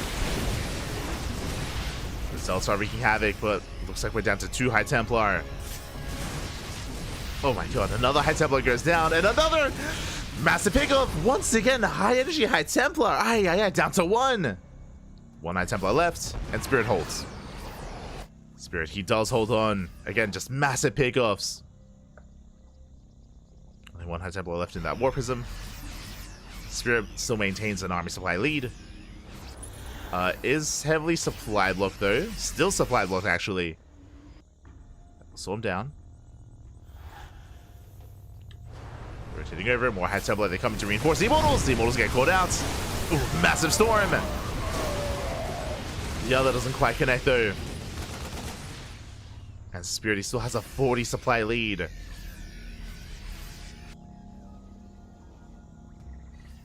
Viking drop on the way. I mean, there are no Colossus. The Vikings being spent elsewhere.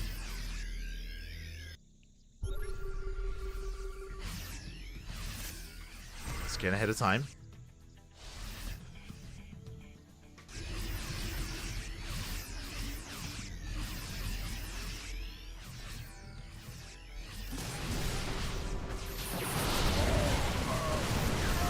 Spirit rotating around. Oh. Going for the EMP. EMP connects. Yeah, the storm grazes the army. There's a couple of storms left over. Army pushes in. At the same time, Vikings, they land into the main. They distract Geralt. Massive storm.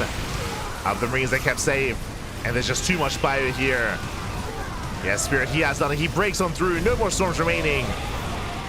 And no more Immortals either. As he just stims and he wins. He breaks the main army. There's nothing left. And Spirit, he will snowball out of control. Again, Geralt just a really rough start, losing the expansion, losing all those High Templar. Colossus has arrived. The army is overstimmed, but he's going for the other Nexus. He's going for the third once again, and he gets it. Yeah, third base goes down. Geralt knocked down to 2 expansions. Has Colossus, I mean, barely holding on, barely surviving. But Spirit is looking quite comfortable. So I'll save the Ghost. Does pull away.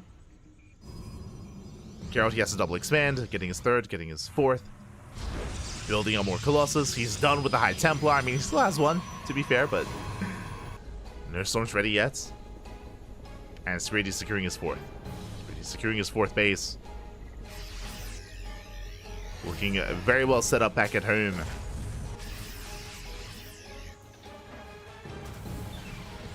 Getting his fifth. Looking to max out. Building more Vikings, more Ghosts. I mean, he spotted the Colossus, so he knows to get into Viking production. Making 4 at a time. And we're just waiting for his eventual move out. There is potential for Geralt if Spirit stands in storms, then maybe there's a chance. But really, Geralt, he's relying on Spirit making mistakes. Is the reality here. Which can still happen. But, unlikely. Spirit, he rotates around, looking for the main army. Oh, the flanking storm. High Templar gets spotted. Once again, Spirit, attempts to drop. Does unload the Ghost just in time. Clutch moves are out of Spirit. Very nicely done. Saves the Ghost. Nova goes off. Zoning the army away. Spirit is maxed.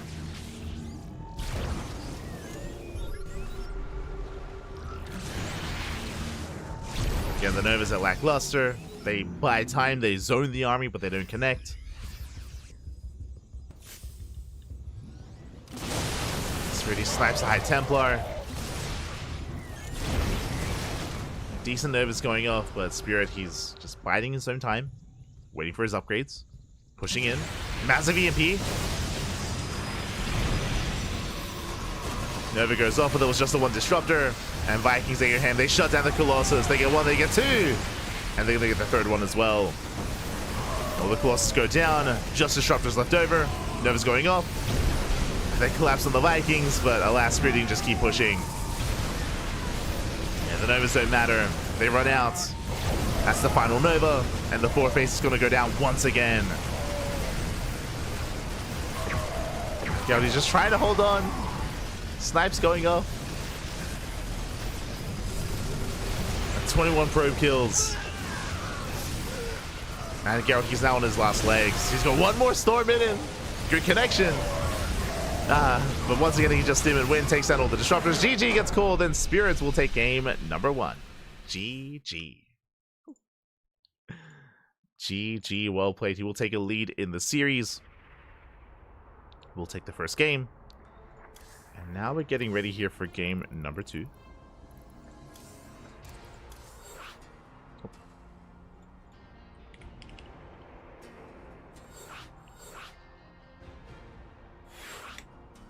Getting ready for that second game. It's going to be on El Dorado. For the first time tonight. It's often a vetoed map in the map pool. Very often vetoed.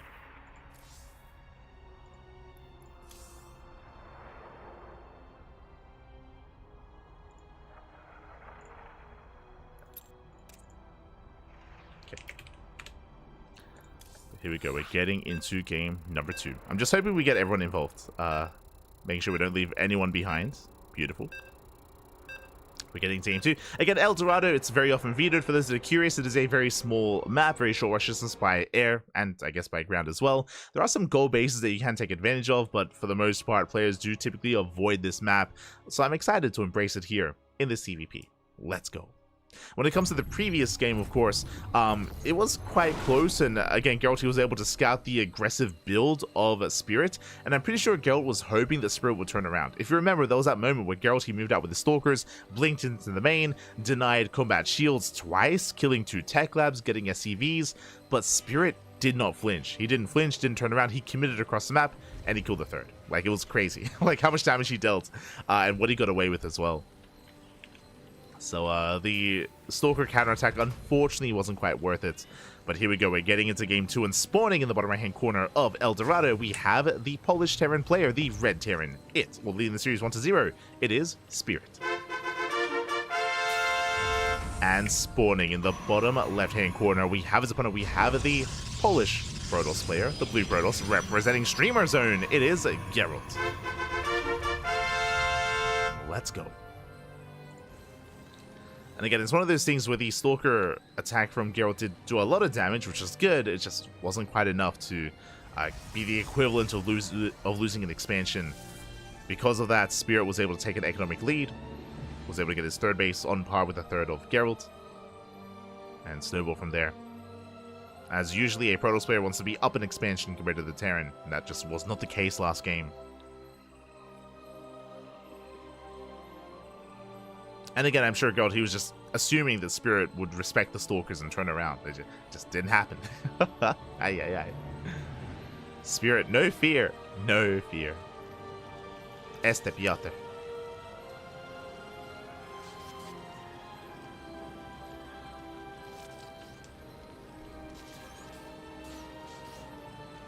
As we have Spirit once again going for an economic opener here, going for a Rax expand. CC was delayed by a second or two, but the probe was dealt with by the Marine as Spirit expands. Spirit does get his expansion going. Do see Spirit looking for a proxy gateway as well, making sure that he is safe and secure. Geralt does move out with the probe. Interesting. We'll keep an eye on him. And again, welcome one and all to El Dorado. From back in the day, if you are familiar, if you're a more old school viewer of the chat, then you'd be familiar with Golden Wall. This is very similar in that respect, where you have this entire southern half of the map that's walled off. You have minerals leading into the natural that you can mine through to gain access to this southern location, and that is where you have the gold bases. The gold bases and another center gold base as well, so 3 bases in total that have gold. You have the center Zelnaga that's walled off by these mineral patches that Geralt is already gaining access to. Okay. Quick move out of Geralt. Proxy pilot has been set up. Twilight Council opener. Geralt, is he thinking about going into DTs? Are we going for a Dark Shrine build? Now, we have seen Geralt defeat players like Bjorn in, most recent times with this DT build, with this DT opener. And we'll see. There it is! Dark Templar. Let's go. DTs are on the way. Now, you may think, Dark Templar, are they even good against Terran? Can't they scan? Yes and no. Scans are amazing, don't get me wrong. They're going to be available to shut down the DTs, but the reality is, if Spirit mules, if he mules at the wrong time, if he has 0 scans available, then Geralt just wins. It's happened before, it can happen again. That's what happened. It was, I think it was the last week of EPT, the last week of the ESL Open Cups, where we had Geralt versus Bjorn. Bjorn, he muled, DT arrived, and GG. Like, it just happens. So it's a very risky build here by Geralt. We'll see if it pays off. I mean, back at home, he's of course working towards stim, saturating his natural. But this is still quite an investment here for Geralt. The Spirit is moving out.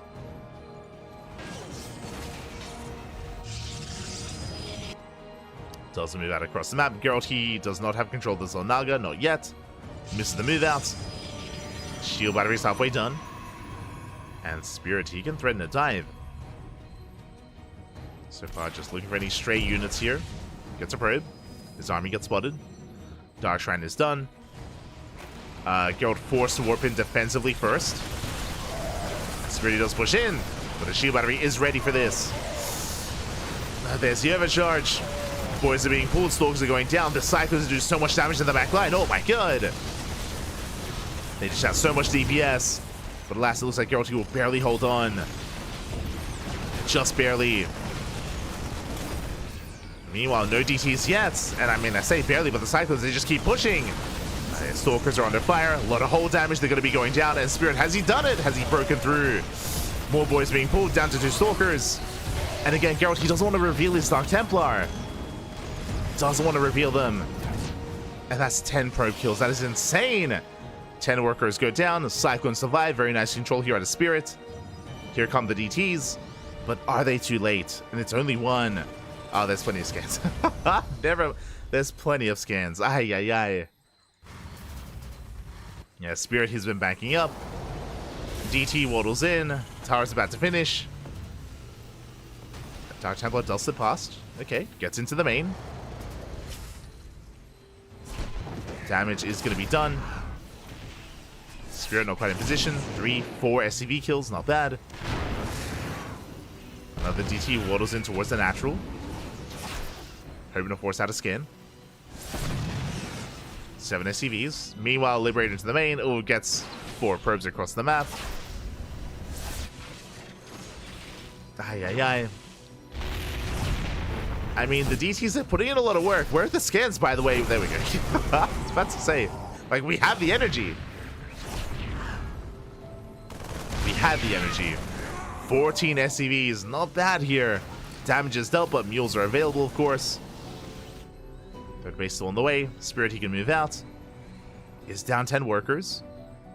Is that enough damage? Because Spirit has a massive army. Looking at the units tab, 6 stalkers. We have 6 stalkers to defend. 4 of them are across the map. There's the recall. Army got spotted. And here comes Spirit. 2 tanks, 2 cyclones. Stim is going to finish up in a couple of seconds. Is there a scan? Oh! There is. Tanks are pushing forward. And Geralt, he's cut off from his own third. Yeah, the third base is exposed. Dark Templar does warp in. There's another scan. Third base under fire. Geralt, he's going to come in from behind. Catches the tanks. Not bad. Gets 1. Gets 2. 2 tanks go down. And does Spirit get the expansion? Does he get it? Looks like he will. Wow, not again. The third base goes down. 2 games in a row with the first move out. That's kill on the Nexus. He trades with the Stalkers. Geralt will clean this up, but just like that, he gets knocked down to an even base count.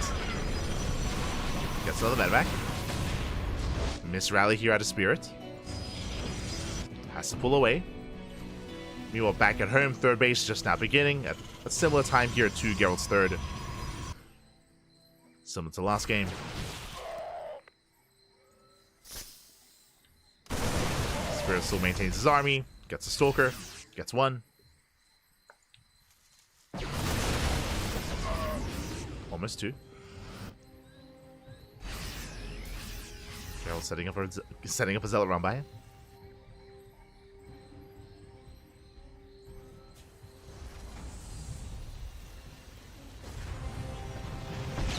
Geralt is still in this. Still has potential. Stalkers are being active. Diving into the natural. Delays the third CC. Oh, it's going to be at a cost though. Leading out 2 Stalkers. 2 Stalkers go down. Spirit, he's going to chase down the rest. Ay, ay, ay. Yeah, brutal losses here for Geralt. He's just trying to get the hell out of here. Does blink away.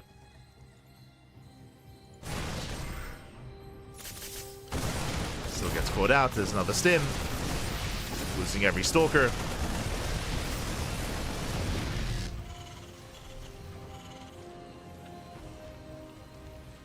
Behind this Spirit, he's just taking his third base. Not quite going for the gold, but getting into ghost production. Going for the linear third. Back at home, Geralt taking his fourth. Getting fully saturated. Storm is done. We can embrace the mid game here.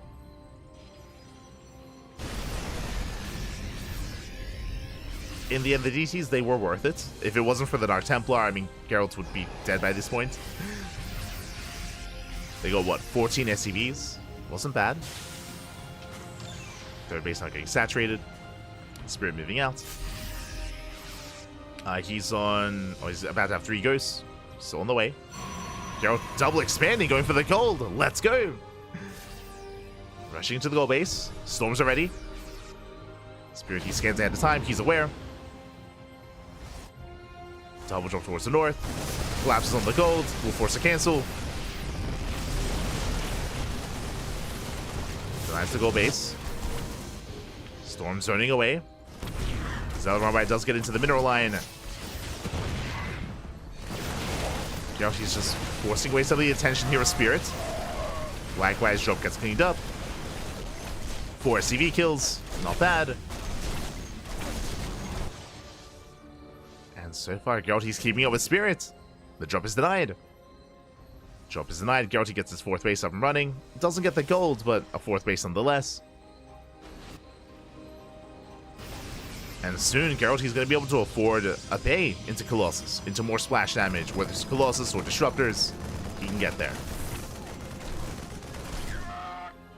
Roxy gets scouted. Spirit racing back. As Spirit backs off, the goal base once again on the way here for Geralt. So much better game state this time for the Protoss. Moving out. Proxy is being cleaned up. Geralt is going for the center expansion. At least attempting to. Spirit's in position. Storm's coming in. Oh, massive storm. Oh my god. Spirit, he does stand in the storms. Takes to the face. Not bad. Takes down the Widow Mine. Still more storms available. Going for the feedback instead. Gets a medevac. It's going to cost Geralt one of those High Templar. But in the end, there's a better trades for the Protoss. Zelda gets put out. And the center base does finish. Spirit, he's getting his 4th. Meanwhile, massive warp in here across the map. Main army pushes in. Nice EMP on the High Templar. And Geralt, he does distract, but he doesn't get much done. 4 CV kills. And just the 4 workers. Geralt, he backs off. Spirit, he holds. Whew, barely holds on. There's the bay. I do think this bay is a little bit late for Geralt. I was hoping to see this a little bit earlier, as Geralt's now working towards his Colossus. Attempting to diversify his splash damage. He's getting there. And I would say that now Geralt, he's vulnerable. Without Colossus, I mean, he's still very vulnerable here to these EMPs. But Spirit doesn't push out. He pulls back, still has not dealt with the proxy. Ay. It's keeping him pinned back at home. Likewise, War Prison's still alive as well. And Geralt, he's just buying time. He's just buying time for those Colossus. I mean, I'm assuming going to be Colossus. Second Robo's on the way. Immortal production has begun. Spirit, he's been stuck back at home. I feel like for quite some time he's been up in armor supply, but he's been, hasn't been able to move out.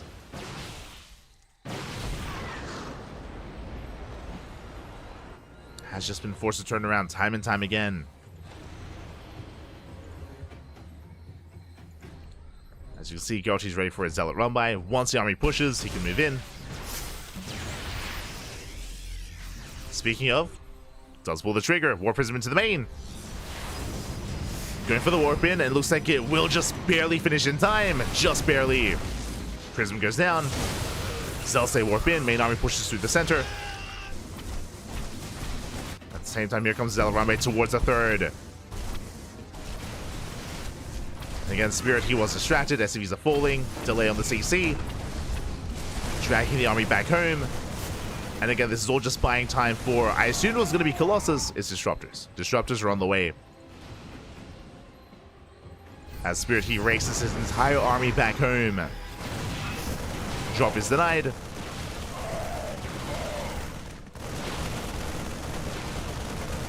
And again, it's one of those things where, sure, Spirit, he's maxed out, but he can't actually use the army. Not yet. He's trying, though.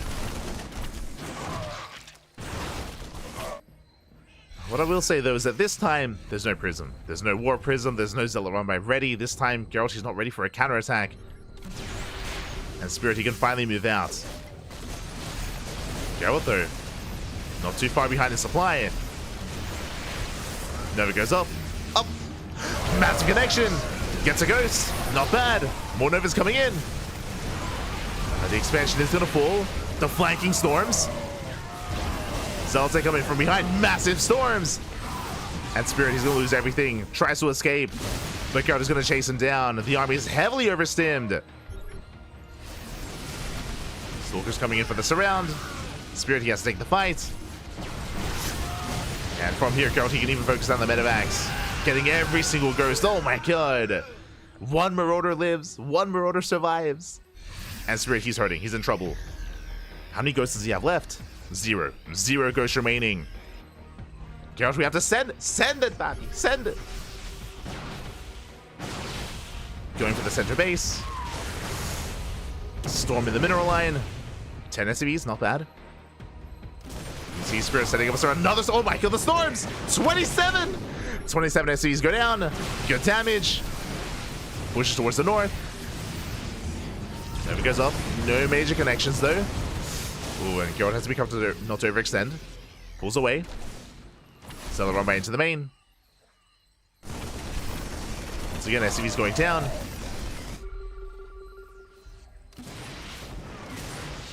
And again, there are no ghosts with the main army. No EMPs. And Zealots are still wreaking havoc, catching reinforcements. Still has to respect the Massive Marauder army. Geralt has to be careful. But Zealots are wreaking havoc, getting to the third base, getting to the natural. Main army pushing in.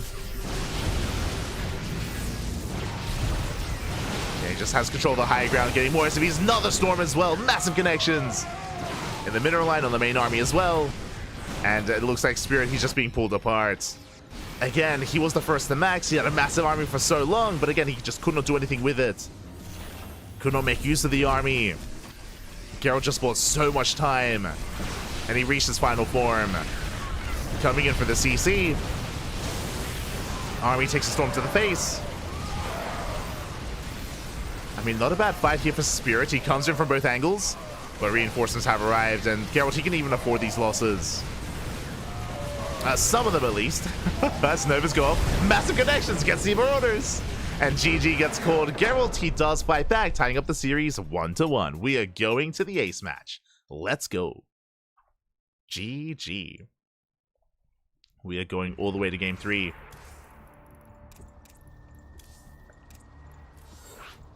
And again, so much of that game came down to just Geralt buying so much time with the Zealot run by, Zealot counterattacks, even before that, the Dark Templar as well, being so patient with those DTs.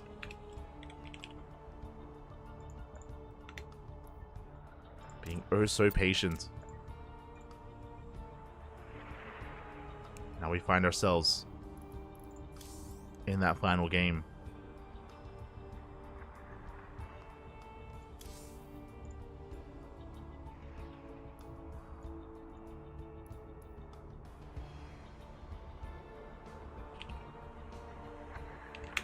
We go.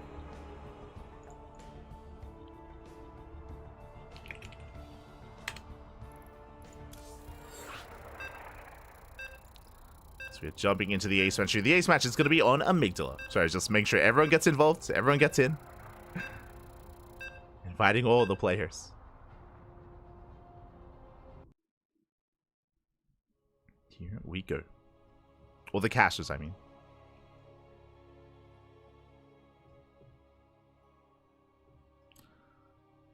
Meanwhile, I believe the mainstream was covering... Were they covering Maru? No, they were covering Showtime and Colorzer. That's it. That's it. The other one. But here we go. We're settling on into the final game of this series, and spawning in the bottom left-hand corner of Amygdala, we have the Polish Terran player, the Blue Terran, representing, or being forced into the ace match, I should say. Can they bring it back? It is Spirit. And spawning in the top right-hand corner, we have the Polish Protoss player, the Red Protoss, representing Streamer Zone, fighting back and forcing the ace match. And can he keep that momentum going? It is Geralt. Here we go.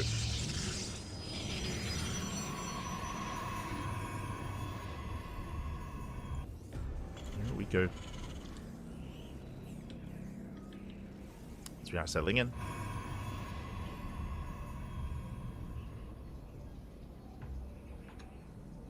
See some people asking in the chat about MMR. At a certain level, at a certain point when it comes to the highest level of StarCraft, like MMR doesn't really matter. Like it's not, it's not really necessarily much of a factor. I mean, coming into this, Spirit is the favorite player, 100%. Spirit, he is the best Terran in Poland, and you can make a strong argument. I think, actually, I would just say it outright. Spirit is the best player in Poland.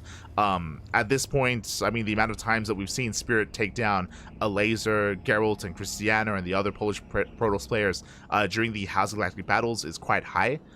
So I'd say that Spirit, he's the best player in his country. But despite that, a lot of these top Polish players, they can definitely contest against him. Like your Lasers, your Christianas, your Geralts, your Manas as well. They can threaten Spirit from time to time and even bring him down as well. It all comes down to who is feeling like strongest on the day, right? Like who's on point, who got more rest, who's more well prepared, who's warmed up, who is comfortable playing like in a more subpar setting of, you know, an offline event.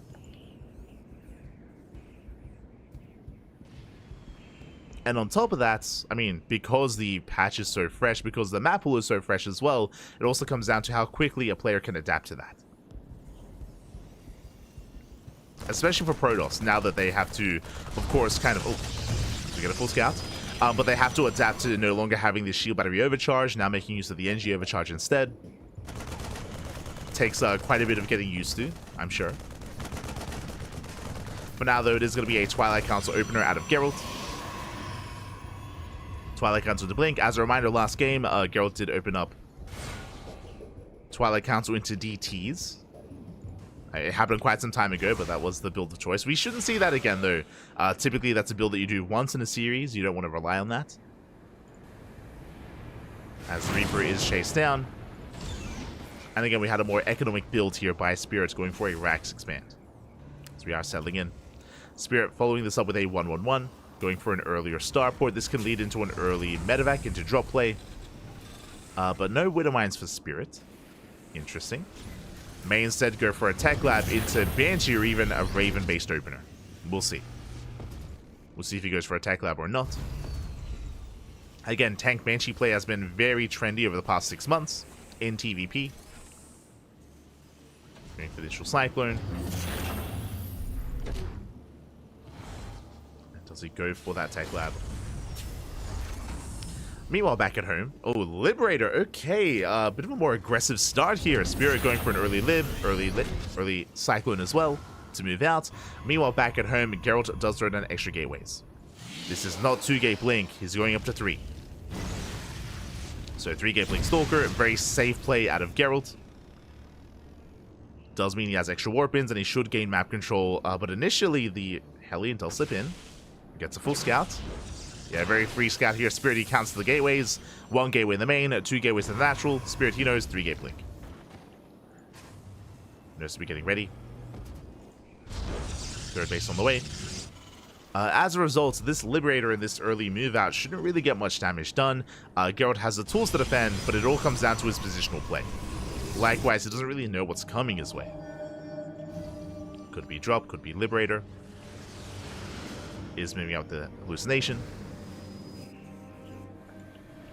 As the Liberators rally towards the natural. Geralt, he fans out. When he barely will miss that Lib. Out of position. The natural base is going to be exposed. Of course, we have the giant infested debris. Dying over time. Soon going to open up that attack path.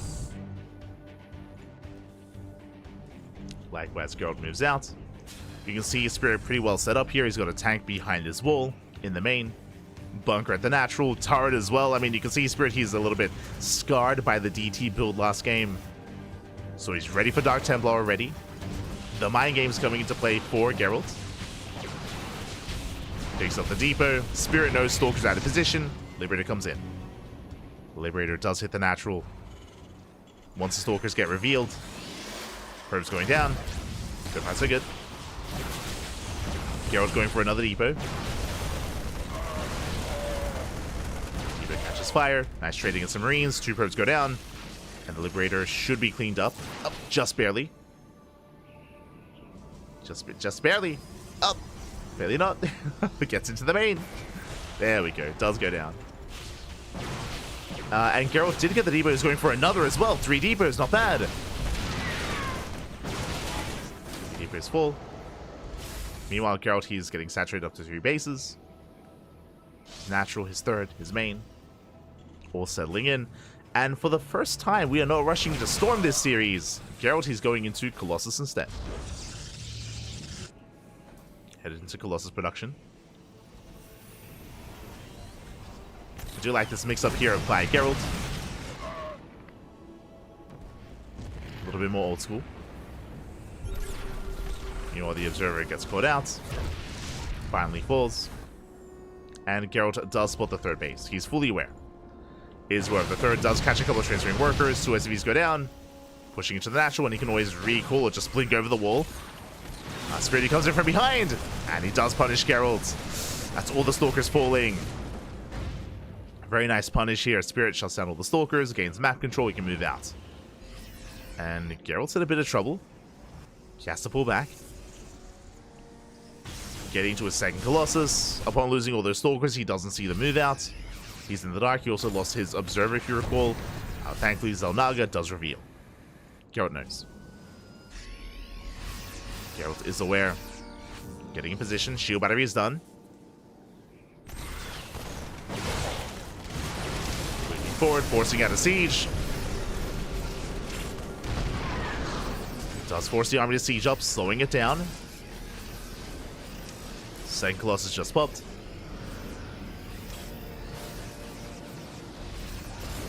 Spirit, he's slowly pushing forward.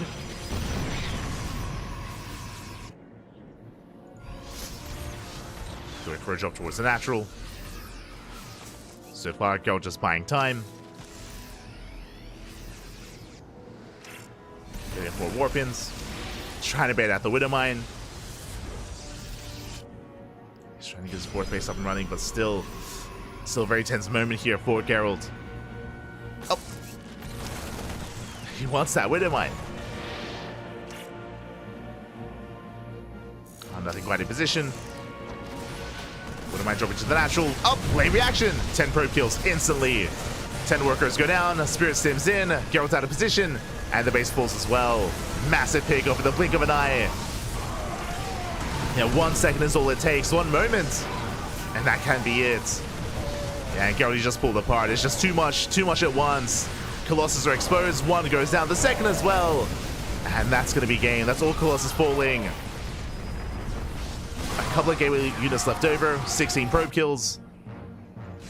And GG gets caught. Spirit will take the series at 2-1. GG. Very intense couple of moments there, but Spirit just pulling Geralt apart, pulling him out of position, getting on top of that third base so quick. And with that, there was just nothing left for Geralt. Lost the third base, lost the Colossus, lost his army. GG. GG, well played. Spirit will take it. Whew, but that was still a close one. I mean, hey, Geralt, he forced the ace match. He also forced the ace match against Showtime as well. So clearly, Geralt showing that he can threaten these otherwise favored players. And now we can take a moment to have a look at the bracket. Exclamation mark B in the chat if you guys want to have a look yourselves. There is a lot of catching up to do. Hold on. Let's refresh. Let us refresh. Okay. Group B. Bam. Group B, we have the initial round wrapping up. We had Maru taking down Kellizer 2-0. We had Showtime taking down Geralt. Round 2, likewise wrapping up as well. Maru takes down Moja 2-0. Showtime takes down Kellizer, and Spirit takes down Geralt. Our series, the only one to go to the ace match. Do love to see it. Went all the way to game 3, and now we are getting ready for the 3rd round. Up next, we have Maru versus Geralt in a turn versus Protoss. I mean, Geralt, he's been able to take a map off of every single opponent. Can he do the same to Maru? Best of luck. Best of luck to Geralt. Likewise, scrolling down, we have Showtime versus Spirit in a Protoss versus Terran, and we have Kellizer versus Moja in a TVT. What are we casting next? That's a good question. I don't. I'm not actually aware. Let's double check. So according to the schedule here, it looks like the main stream has Showtime versus Spirit. Makes sense. So Showtime versus Spirit is going to be on the main stream. Best of luck to them. Meanwhile, we have our series. It's going to be Maru versus Geralt. Let's go. For the first time in tonight's broadcast, we are going to be featuring Maru, as he has been having his way with his previous opponents. 2-0 against Kelzer, 2 against Moja. I mean, that's TVT. We'll see if Geralt can slip him up again. He has been able to force every opponent to the ace match. Will that trend continue? The pressure is on. The pressure is on Geralt, as that series is coming up next here on the B stream.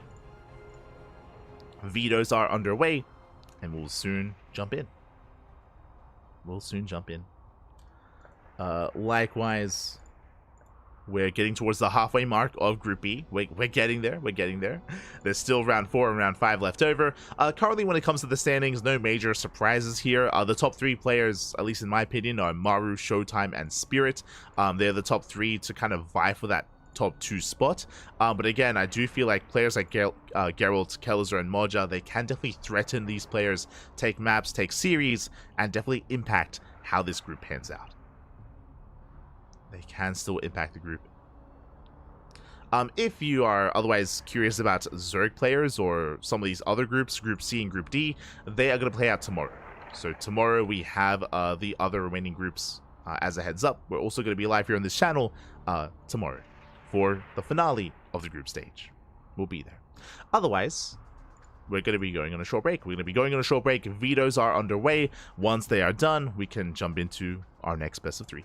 Until then, take this moment to get some snacks, get some food, get some water, and we'll see you soon after the break. See you soon.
And welcome back, everyone. Welcome back. Whew, hope you enjoyed that lovely brutal OSC as we have returned. We have returned with our third series here of Group B. It has been progressing quite intensely here with a lot of TVPs and TVTs, but now we are jumping into Maru versus Geralt. Let's go. We have our player here, the Korean Terran player in HomeStory Cup for the very first time in his career. He is here representing Team Vitality. It is Maru. And spawning in the top left-hand corner, we have his opponent. We have the Polish Protoss player, the red Protoss representing Streamer Zone. It is Geralt. And you know what time it is, as Geralt is going to be proxying across the map. It is time to get your Gamba going. Predictions are now open. Place your bets on who you think will claim the series. Best of luck in the chat. Geralt has been looking quite strong here tonight. Has yet to take a series, but Geralt, he forced Spirit to the ace match. He forced Showtime to the ace match. Can he force Maru to the ace match or even claim his first series? We're here to find out, as the pylon has been placed and the proxy, the gateway, will soon follow. Here we go, the gateways are on the way. Back at home, Maru, opening up double gas. Double gas opener out of Maru here. That is a very safe way to play. Maru going for a factory before CC on the low ground. So Maru going to be, again, approaching this in a bit of a safer manner. Meanwhile, Geralt, he commits with 2 gateways. I assumed it was just going to be 1, but no, 2 gateways have been placed. Geralt is quite committed with this. Is quite committed. Probe dips up the ramp, and will soon confirm the build of choice. There we go. Gets eyes on the gases. Sees both gases. He is now aware of the factory, and he is locked in. The probe is locked into the main. Takes some extra hits, extra damage. Gateway soon to finish. He can get into his initial Zealot harass, and then into his Cybercore thereafter. Zealots are on the way. There's that factory on the high ground. Maru is in the dark. He did not SCV scout. Bear that in mind. Maru has no idea what's going on, but is playing safe nonetheless.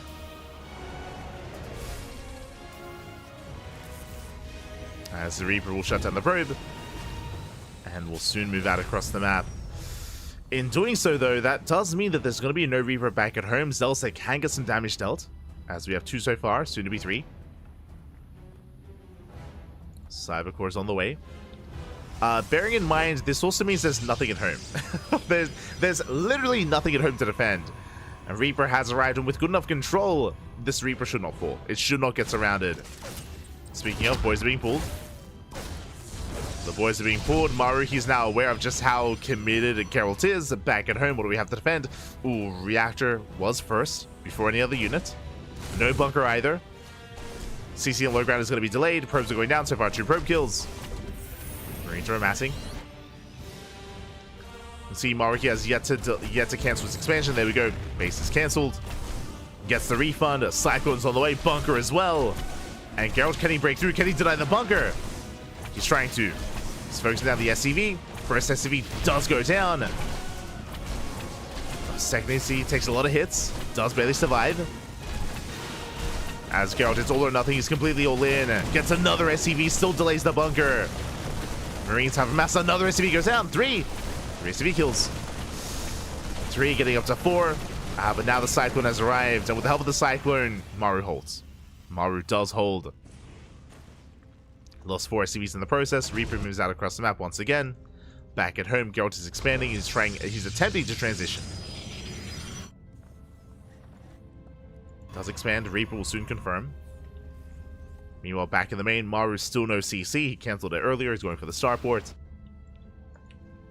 Maru, he spots the expansion. Going for the mineral line. Shield battery is done. Gets eyes on the text. Sees the Twilight Council. Could be for Blink, of course, or even Dark Templar.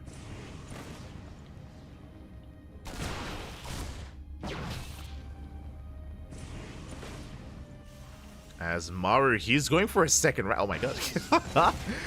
Maru's going for a second racks, by the way, so he's going for a 1 base all-in. He's going for a 2-1-1 here. Still no expansion, no natural. We'll finally find the proxy. We'll shut it down. And Maru, after defending against the aggression, he's being forced into this game state, into 1 base play. You made this happen. I mean, Geralt has 0 production, by the way. His gateways are depowered.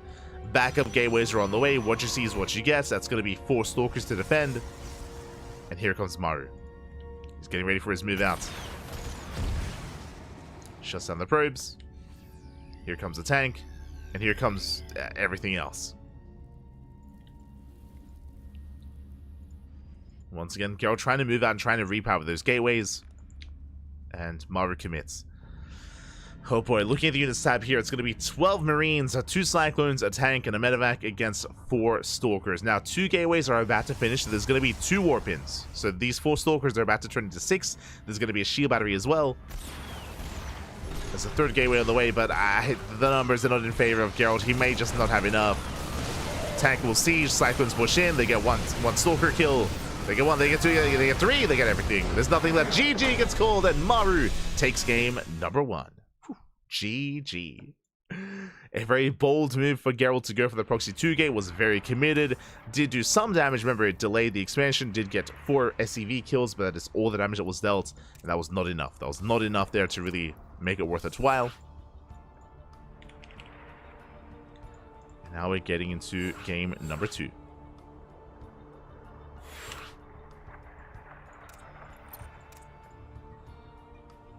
Getting into game 2 here.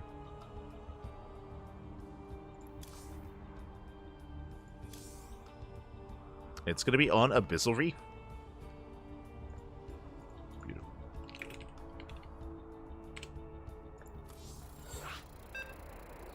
Just making sure we get everyone involved.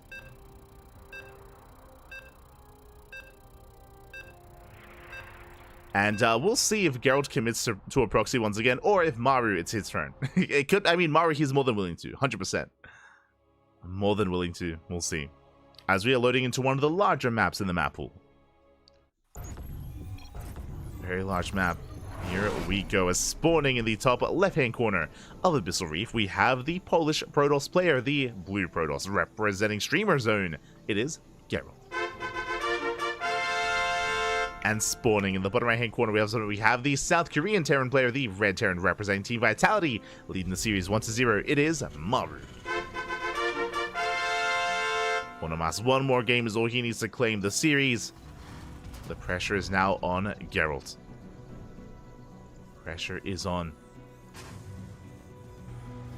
And again, unfortunately, Geralt, he just had no follow-up. If you recall, he rushed into his tech, into a Twilight Council before an extra gateway, so he had just no army, no numbers to work with. I mean, it was a failed proxy 2 gate in a sense. So it was a rough road to recovery there for Geralt in that last game. And once again, Maru double gas. Double gas opener here out of our Terran player means faster factory. Delayed CC. So once again, just a safer build by Maru. And this time, Geralt throws down his gateway back at home. This time, no proxy, not yet at least. Probe moves out for his scouts, but his first gateway is back at home. A gate into Cybercore, into Expand. So Geralt is calming things down. Now, what we did see previously in today's broadcast, we saw Geralt go DTs against Spirit in Game 2 on El Dorado. We could see something similar here on Abyssal Reef. Geralt, he's quite fond of mixing in DT-based builds. Quite fond of it in this matchup specifically.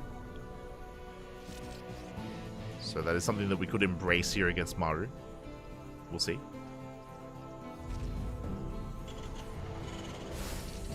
As Maru does get into his factory.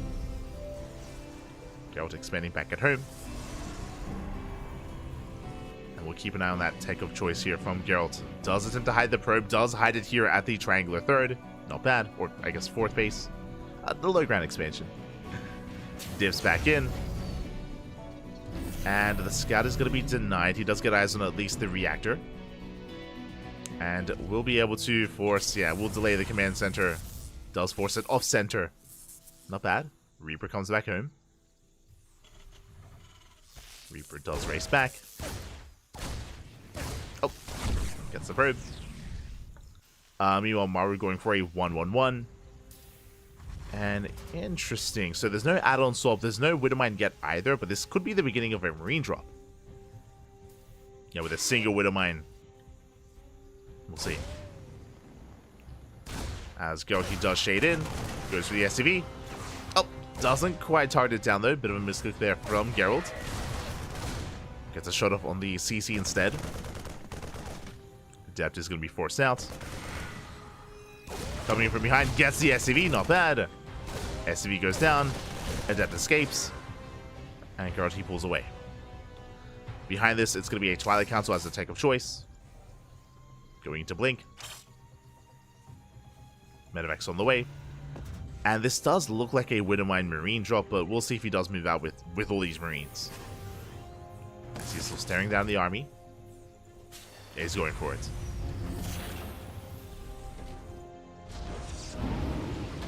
Here we go. This was a build, this was an opener, I should say, that was popularized at the start of the year. I want to say around the start of the year, start of 2024, which was, Jesus, quite some time ago, actually, now that I think about it. But the goal here is for the Widowmine to zone away the Gateway army and for the Marines to focus on probes. That's the idea. So you save the mine shot for Stalkers, and the Marines go ham on everything else. Reaper gets 2 probe kills, good start already here for Maru. Drop is coming in, followed by Tank Banshee. Does boost into the main. Forces a recall. Mine shot targeting the Stalker. Gets 1 Stalker kill, not bad. There's 3 Stalkers left, and it's going to be enough. Geralt, he will shut this down. Loses 4 probes in the process, but will force back the drop as Maru escapes. Saves the Medivac, saves the Marines. Gets eyes on the 3rd. Gets another probe. Not much else. Is aware of the more economic build here from Geralt, and that means that Maru can be the aggressor. He can move out with his bio, with his tanks, with his Banshees. Now, there's a couple of different ways that you can approach this. Maru, he could just go for a split push, go for Banshees into the natural, and then the main army towards the 3rd, or he can bring everything together. Banshees actually do quite a good job when it comes to supporting this kind of army against gateway units, like Stalkers, like Adepts, Zealots even. Banshees do a surprising amount of damage, so we'll see how he does kind of bring this all together. Whether he harasses or not, as Cloak is done. Cloak is done. Maru's still waiting for reinforcements. Geralt is ready for a counterattack though. As Maru does move out. Banshee gets across the map, gets 3-4 probe kills already, is taking a lot of hits. And Geralt is focused back at home, does get the first Banshee kill, not bad. Stalkers have yet to pull the trigger, and here comes Maru. Now he did harass with his first Banshee, but the second Banshee is with the main army, and he's pushing towards the 3rd. Catches a tank, not bad. Gets a reinforcing tank, goes for the mineral line, boys are being pulled, SCVs are going down. But Maru, he will get a kill in the 3rd base. The 3rd, there's no saving it. As the defending Banshee as well. No observer with the main army. And I'm getting deja vu. It's looking very similar to what we saw against Spirit. Where Geralt Shuri gets 8 SCVs, but back at home, what does he have to defend? Of course, the recall. What's he recalling though? A handful of Stalkers. Tank siege up. Army pushes in, going for the pylon. It's not Tosis pylon. Everything gets depowered. Ay, ay, ay. It all gets depowered. Gateway falls as well. And Geralt, he's up against the wall. Again, the Banshee just adding so much more DPS as well. Second Banshee has arrived. Chasing down the Stalkers. And there's only 3 Stalkers left. Down to 2. 2 Stalkers remaining. And the Marines are getting to the mineral line. GG gets called as Maru snowballs out of control. And Maru will take the 2-0. GG. GG, well played. Maru, he will claim the series, will take the 2-0, will so far go undefeated in the group stage. No one, he has yet to drop a map, yet to drop a single map here in the group stage. You know, my condolences to Geralt. Again, he's been looking quite strong in these past couple of games against Showtime and against Spirit, but here against Maru, did have a bit of a harder time. Game 1 especially was just kind of a rough game just because Maru was playing in a bit of a safer manner here and the proxy didn't quite pay off. Here in Game 2, we had more of a back and forth. Again, it was quite similar to what we saw against Spirit, where Geralt, he was able to catch reinforcements, he was able to pick off tanks, Marines, SCVs, but it didn't matter because the main army did not turn around. Again, I do think that the hope for Geralt was that Maru, he would turn around to defend, he would come back home, but he didn't. He committed. He committed across the map, killed the 3rd base, and snowballed from there. Did snowball from there. So GG, well played. Maru will claim the series, and with that, we have wrapped up round 3. Round 3 of Group B, and the question becomes, what is the group looking like? Un momento here, one moment. As we do try to set things up. Oh my god, as our series might have been a little bit too fast here. Exclamation mark B in the chat if you guys want to have a look at the back of yourselves. And here we go. We have the third round. Maru did take down Geralt as we just casted, and it looks like Showtime versus Spirit are still in game 1. Looks like they're still mid-series, still in game 1. Meanwhile, Kelazar versus Moja might also be in game 1 as well. Let me just double check here. I believe Cosmos is casting. Cosmos is the Brazilian caster, of course. Is a Brazilian caster. And he might be covering that series. Yeah. So Cosmos is covering Kelazar versus Moja. And quickly checking here, they are in game 1. Okay, we have confirmation.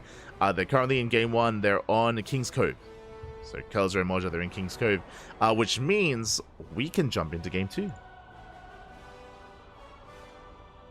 Un moment. Kelazar versus Moja. So game 2 is going to be available to us for that TVT, and that is what we're going to be focusing on. Again, the mainstream have Showtime versus Spirit, so we can't jump into that series. The mainstream have that covered, but we can jump into Kelazar and Moja at least. When it comes to round 4, hold on. Okay. When it comes to round 4, we have some more TVTs. We have Maru versus Spirit, Kelazar versus Geralt, and Showtime versus Moja. When it comes to round 4, I believe our series is going to be Kelazar and Geralt. That's it. So Kelazar versus Geralt is going to be on this channel after our next series. So that is the plan. Until then, we're going to be going on a short break. We will be waiting for Kelazar and Moja to finish game 1. Again, if you want to tune in, check out Cosmos. He is an amazing person, an amazing caster. Recently a father. Well, I mean, I say recently. He's been a dad for a while now. Like a year? Almost a year? Jesus. Time flies. Likewise, he's a part of a band as well. Great guy. Good friend of the channel. Good friend of the Ducklings. So do check out Cosmos. Otherwise, until then, we're going to be going on that short break. Take this time, get some snacks, get some food, get some water, and we'll see you soon for the TVT. See you soon.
Welcome back everyone. Hope you enjoyed that lovely brutal OST as we have returned mid-series into our TVT, into Kelzer versus Moja. We missed out on game 1, but it did occur over on Cosmos' channel, and we have our results. We have our scoreline here spawning in the top right-hand corner of ley lines. We have the German Terran player, the Red Terran, currently down in this series. We'll see if we can bounce back and force the ace match. It is Moja.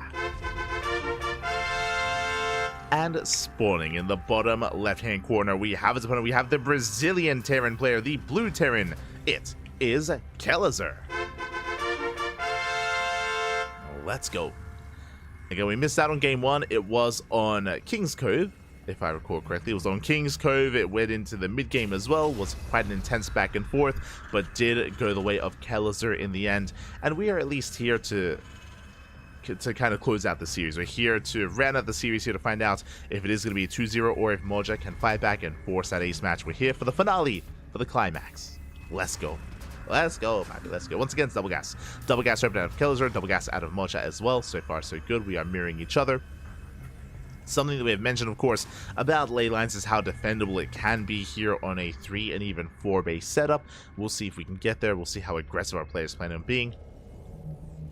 As of course we were able to feature this series or this map previously between Moja and Spirit. As again, there are plenty of Terran players in this group, and I'm sure we have many more TVTs to come. We'll get there. We'll get there. Let's go. As I mentioned in the chat earlier, the sun has risen. The sun was rising earlier in the last series.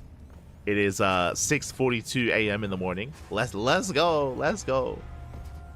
I'm here for it. But I feel like we're doing well when it comes to time. I think we're like an hour ahead of schedule, which is always a good thing. Always a good thing. Thankfully, I'm not feeling too fatigued. In preparation for HomeStory Cup, yesterday I slept all day. Tried to make sure I got as much sleep as possible for HomeStory Cup. And we're doing well. I did not drink any coffee. No coffee. Oh, coffee less, man. Coffee. It's crazy. I'll probably have some tomorrow though. 100%. I'll probably need some tomorrow, not gonna lie. As we are settling in. Oh, do have our tech lab on the way. So no reactor Reaper, a Hellion or anything like that. Going for the tech lab into an add-on swap. Into, I would imagine, the safety Cyclone. Meanwhile, Kelzer back at home, going to be skipping out on his add-ons and going for a faster 1-1-1 setup instead. So faster starports out of Kelzer. Both players, of course, expanding on the low ground. Let's go. Also, I do apologize just because we have been getting these notifications mid-game, and I often don't try to like take away from the game itself, so I do apologize. But thank you so much, CMS Flash, for subscribing for the first time. Thank you. Thank you so much for subscribing, CMS Flash. We do appreciate the support. Likewise, before that, I believe there was a Twitch Prime in the chat as well. Mountainwood, that's it. Mountainwood did subscribe with Twitch Prime, so thank you. We've been getting a couple of subscribers in the chat. We do appreciate it. Hope you enjoy all the emotes. Hope you enjoy the replay packs as well. Again, we do cast here on the CranKy Ducklings on a daily basis, every single day, multiple times a day. We have plenty of casting going on. So if you enjoy the content, we got you covered. We've been casting on a daily basis ever since like end of 2019. Beginning of COVID basically is when we started casting full time, and we've been casting on the channel ever since 2017 as well. So we've been around for a very long time with a lot of content, a lot of StarCraft. Also, what's going on? Hyperflight Rotors. What's happening? He's crazy. So we had the faster 1-1-1 by Kelzer going for Hyperflight Rotors. I would imagine into a second starport, into Mass Banshee, into Battle Mech. That's what I imagine this is leading towards, but we'll see as Kelzer's rallying everything across the map. He's crazy. Okay, let's go. Diego, he's got some builds. Meanwhile, Moja playing standard did go for the earlier tank production, is going tank into Raven, everything looking standard. We saw something very similar here against Spirit earlier between Moja and Spirit in their series. Third CC's on the way. Meanwhile, Kelzer is still just rallying across the map. No second starport, just all on a 1-1-1 production. Okay, let's go. I'm just a little bit shocked that he's going into Hyperflight Rotors before Cloak. So clearly this isn't really designed. I mean, in a sense, I guess it is designed to harass. He's just more concerned about being able to micro and kite back the Banshees more so than trying to get away with Cloak and forcing out scans. Third CC's on the way. I mean, I guess against a Raven opener, it makes sense, right? Like, I mean, Cloak isn't really going to do it or add anything here against Raven. But I feel like this should be mech, right? Like, we should be seeing, like, a second factory. Question mark? No, never mind. Add-on swap second racks into Stim. Okay, it's going to be Bio. This is crazy. The Speed Banshees, they make their way into the main. They're making their way into the main base. Moja is otherwise preoccupied here at the natural, but he has Marines and Cyclones to respond. Ideally, Kelzer wants to drag the army out into the open and distract. Doesn't want to go in yet. So really patient play out of Kelzer. He's kind of biding his time, keeping the Banshees pinned back for now. He's holding them back, waiting for the move out, and here it comes. Moja sieges. He breaks out to expand and take a third. As he moves out, Banshee should move in. Speaking of, there they go. Banshees are moving in. Main base is exposed. There's a Cyclone. Cyclone goes down. Gets a lot of hits off though. Banshees then get into the mineral line. You get 3, 4 SCV kills so far. Not bad. Getting to 5. Getting to 6. Banshee does barely get away. Avoids the auto turrets. 6 SCVs and a Cyclone. Not bad. Not bad at all. As they rotate towards the third. Getting another SCV up. Auto turret. Auto turret does focus down one of the Banshees. Nice pickup. One Banshee goes down. The other goes back into the main. Back and forth between the main and the third. Pulling Moja apart. And throughout all this, Kelzer landing his own third base. Does have a worker lead. Does have that SCV advantage. And is building up his own bio army into bio tank. Finally, Banshee goes down, gets 10 SCVs. Moja's going to be pushing. And I'm curious what the armies look like here. Okay, we see Kelzer with a slight tank advantage, but of course, Moja has 3 Ravens. Bear that in mind. They do have energy as well. They have disables. I do favor Moja in a head-on fight, but we might just end up in a base trade. Kelzer, he moves out. Moja moves in. The armies, they miss each other completely. And we gotta go for the base trade. Send it, but let's go. Kelzer evacuates his third. He lifts up and gets the hell out of there at the same time. So does Moja. Back at him. Tank does on siege. Kelzer setting up his natural, pulling the boys. Does pull the boys. Does hold on. Likewise, Kelzer not quite pulling the trigger. Oh, massive disable going off. Tank gets caught out. Kelzer locked into his main. And again, these Ravens just had so much utility to the army of Moja. Even if there's 1 or 2 tanks on the high ground, they can just be disabled and Moja can just push in. Moja is holding on to the main base. And the main of Kelzer is under fire. 1 tank sieges up. Combat shields is denied. And Shaw's disabled. There it is. Yeah, tank gets disabled. The Marines, they do hold their own. So far, so good. Kelzer, he's holding. He's holding onto the main. Both players stuck on 1 base, but the production's under fire. So Kelzer, he's under more threat here. Has to put back. Overall, Kelzer does have the larger army supply, but that may not matter. As Kelzer, does he turn back around? Another tank's popping out.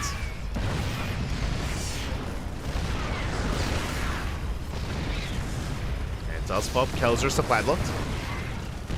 Liberator has arrived. He's going to be able to siege up as well. Auto turrets, they do focus on the first lib. Oh, gets a tank. Tank. Kelzer is going to break out. Where he does have Stim. Stim's in. Tank's on siege. And Kelzer, he cleans this up. Gets a tank. Takes out the Marines. And Kelzer can expand. Meanwhile, across the map, Moja can't quite do the same. Liberator is helping. Kelzer's reinforcing. Double expanding. He saved both command centers. Moja only saving one. Oh no, saved both as well.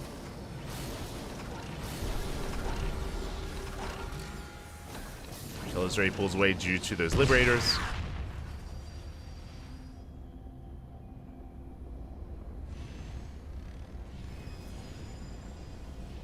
Tanks, they pull back.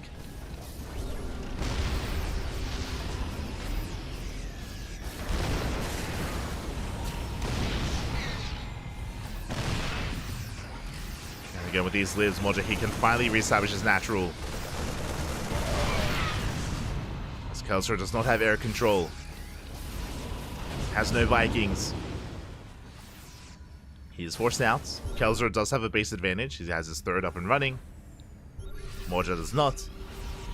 Double drop into the main. Moja out of position. And he has to respond. Leading out Marines. And a couple of SCVs as well. It's going to be 6 SCV kills.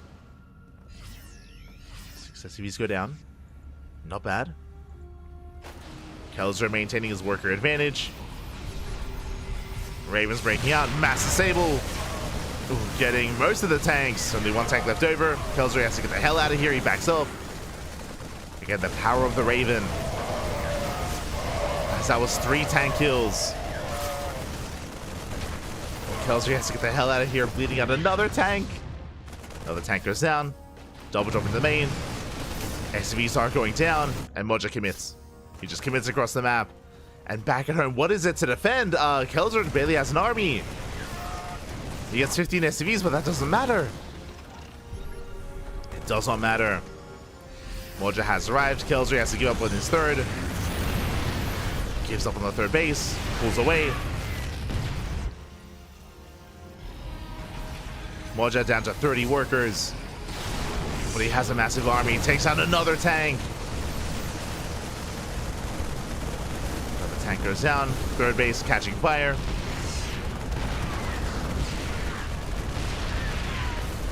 Moja making his way into the main.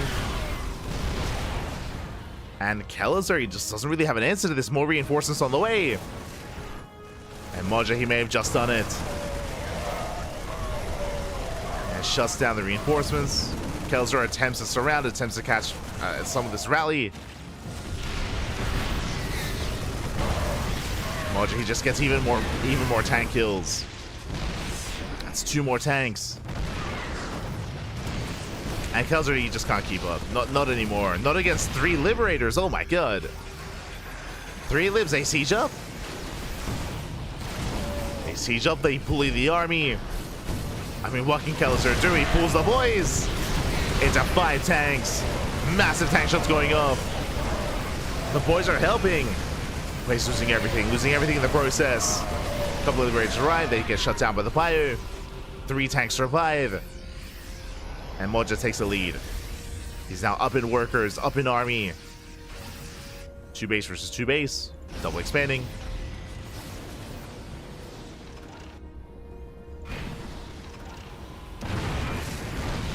Floating his third over. Something he could have done earlier, but regardless, is taking his third.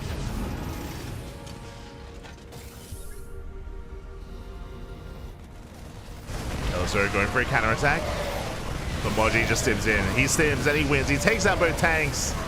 Has control of the low ground. GG gets called and Moja ties up the series 1-1. We are going to the ace match. GG. GG, well played. A very intense game there again. Even though Kelzer initially was doing quite well for himself with his Banshee harass, with his follow-up as well. When it came to the pseudo base trade, I mean, Kelzer, he was able to contain and able to take the economic lead behind it. But if you remember, Kelzer, he stuck around a little bit too long. He did stick around too long. Just because we saw the mass Banshee, the triple Raven play out of Moja really pay off over time. You know, gather up more energy, eventually disable, and just get so much value over the course of that game. Catching so many tanks. And with that, GG. GG, well played. We're now getting into the ace match. Game 3. It's going to be on Ultra Low.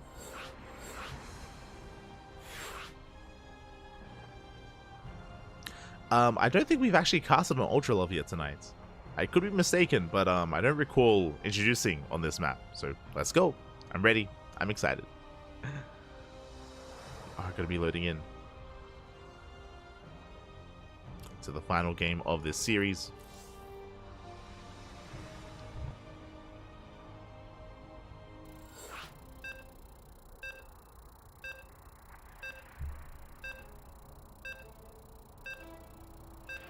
And quickly double checking here, I just realized that neither Kellizer or Moja have taken a series in the group stage. Neither one yet. So this is going to be a first for one of our two players. We're here to find out which one. As spawning in the top right-hand corner of Ultra Love, we have the German Terran player, the Red Terran. Fighting back, forcing the ace match, bringing us all the way here to game 3. Can he keep going? Can he keep it up? It is Moja. And spawning in the bottom left-hand corner, we have his opponent. We have the blue Terran player from Brazil being forced into the ace match. Can he bring it back? It is Kellizer. We go.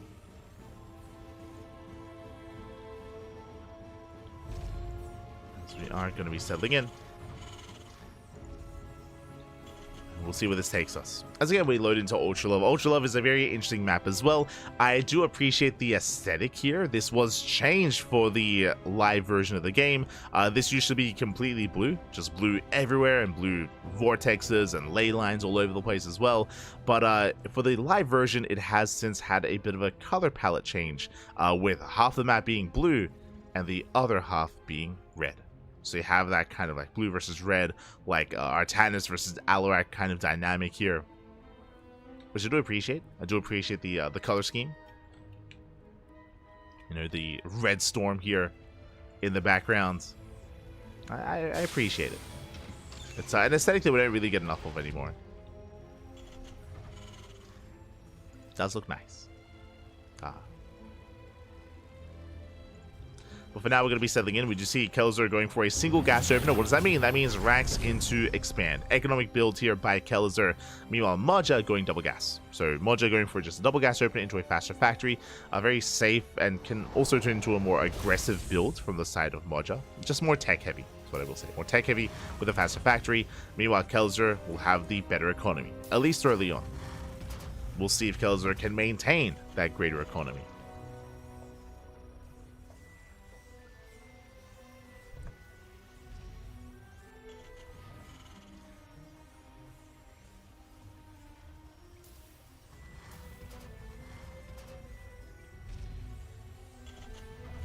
As Kellizer is settling in, bunkers on the way. Likewise, Moja back at home, getting to his factory, into his add-ons, a faster tech lab on the factory. I would imagine this will be for early tank production, maybe Cyclone into tank, most likely. Into Raven. I mean, again, tank Raven has been Moja's go-to, not just in this series, but even this series against Spirits as well. It is what we expect to see, as there is that Cyclone on the way. From the side of Kellizer, let him cook, Pappy. Let him cook. Again, last game he was crazy. He rushed into Hyperflight Rotors, into speed Banshee Harass, which was wild. I mean, it did a lot of damage, don't get me wrong. What does he have for us this time? As Kellizer does often come up with his own builds. So we'll see what he's been cooking. As it is Cyclone into tank production, into add-on swap into Raven. Back at home, Kellizer going for early Viking production instead. Interesting. My eyes are open for a second starport. For now, Vikings are slowly amassing. That will help here against the more Raven-heavy style that Moja does often embrace. So Kellizer is going to be vying for air control. So first Viking has arrived. Okay, just a singular Viking into Tech Lab. Never mind. So I assumed that Kellizer was going to go into a reactor into Mass Viking, but no, it's going to be Tech Lab. So So Kelzer just working with that first Viking for air control, but no big commitment. As Kelzer, he goes for his own delayed Raven production.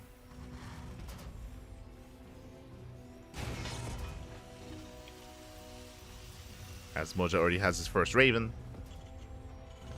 and he's working on his second. We go third TC on the way. Kelzer should be working on his own third base as well. Keep an eye on him. Oh, there it is! God. Okay, so initially, if you remember, I was like, yo, Viking first, is it going like double starport mass Viking? Do you see what I see? Second starport. This is a 2-base all-in. 2-base all-in out of Kelzer. A unique variation, though. Usually, I'm used to seeing, like, double starport into Mass Viking into Liberator. This is a more modern variation, going Raven first into Lib, I believe. Into Lib into Viking. So, interesting variation. Because of this, Kelzer, he will still have access to the disables, to Interference Matrix. And we have our Viking support on the way. Viking reinforcements.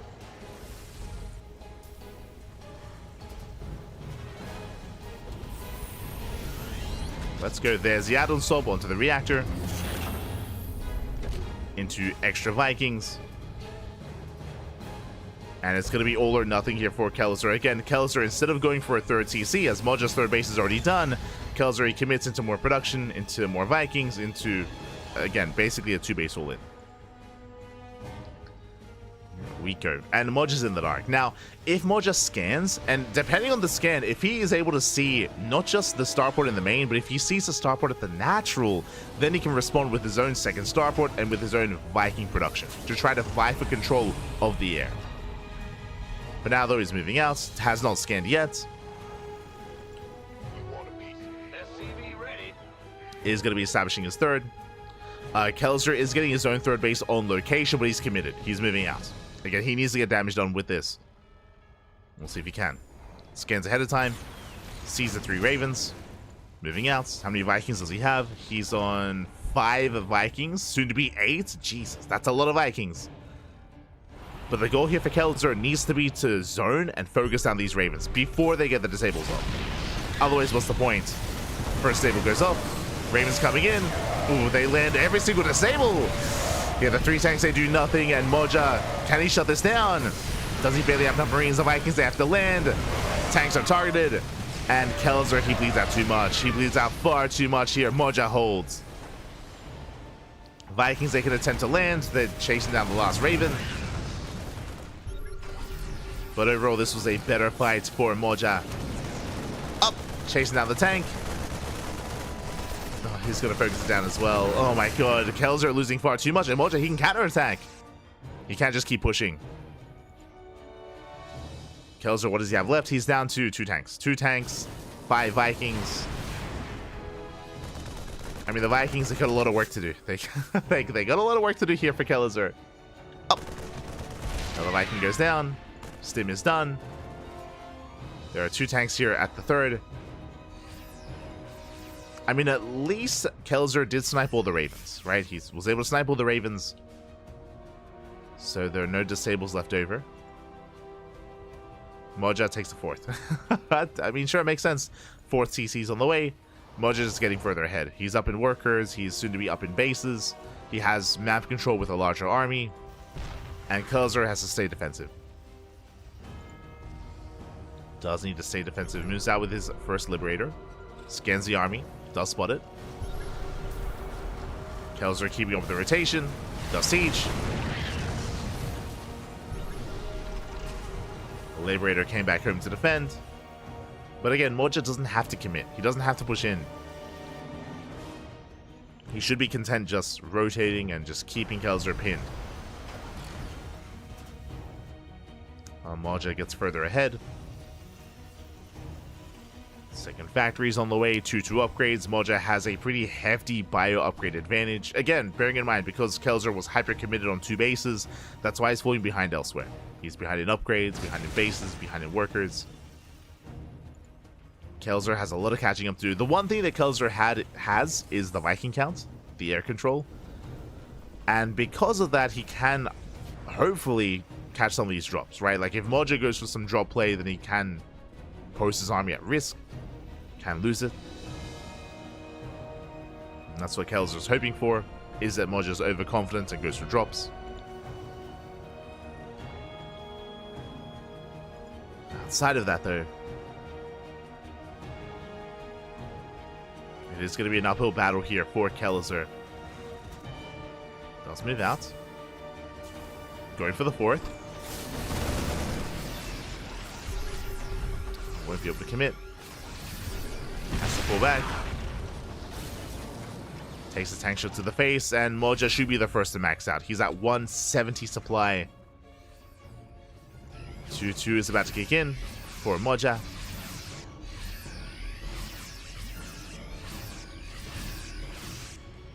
Is going to be losing a max out. Kelzer behind this. Still has yet to expand. There we go. He's getting his fourth base now on location. He's floating over. Oh. Oh. Who is... Oh, there's a massive lag spike going on, and it might be the players. We mentioned before that the venue has had some latency issues. We're more than happy to pause if need be. Good. Yo, the scariest thing as a caster, the scariest thing is seeing that freeze because you don't know if it's you. Like there's a solid like moment there where you're like, yo, are we a meal? Alright, I checked. We're good on our side, thankfully.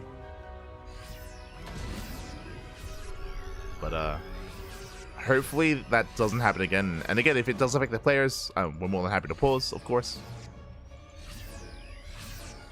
Nothing major happening yet. Moja rotates. Moja's maxed out. Kelzer maxing out as well. Moja rotating over towards the would-be fourth. Kelzer not quite in position. And Moja stims in. He just stims in, goes for the dive, and he takes down the planetary. Planetary goes down. He's going to lose all his fire, though. Does trade relatively well, but he will lose everything. Moja, he plummets in supply. And here comes the counterattack. Kelzer, he takes a 20 supply lead, moving out across the map towards the third. Moja not quite ready for this. He needs more time. Moja making 15 Marines at a time, and Kelzer, he stims in. Tanks are exposed. Moja is racing back home. Base is gonna fall. He turns around. Moja out of position, and Kelzer, can he do it? Can he bounce back? Sims into the natural. Tanks getting caught out though. And 2 tanks gonna fall. Ooh, has Kelzer overextended. Marines, they stim in. They get another tank. Nice spread here by Moja. Takes down 2, 3, 4 tanks. Oh my god. Shuts down the army of Kelzer. Does kill 27 SCVs. Kelzer takes a worker advantage, but his fourth base is not up and running. Not yet. Moja has to pull away. Kelzer coming in for the surround, but who surrounds who? As Moja is diving in towards the third act. Unable to though. Tank shot goes up. Kelzer gets back home. Moja rotating around, still very close between our 2 players. Fourth base not getting back up and running. And this time Kelzer's in position. This time he's ready. Did I speak too soon? No. Sims in, tank goes down. Kelzer, he's not ready. Gonna be able to respond. Even in upgrades. Yeah, he's fine. Kelzer, he should be able to hold on. He has his tanks behind this, getting in position. And he will hold. 3-3 just now kicking in from Moja. Does have the army, sorry, does have the upgrade lead. Does have the upgrade advantage. Going into Raven production.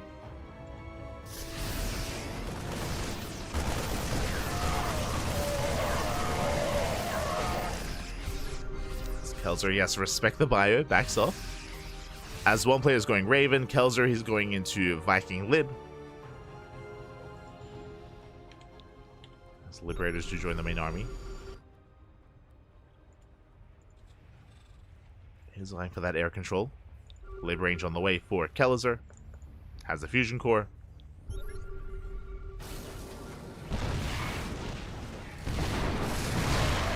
Moja, he attempts to rotate. Gets the sensor tower. Oh my god. Massive tank bully going up.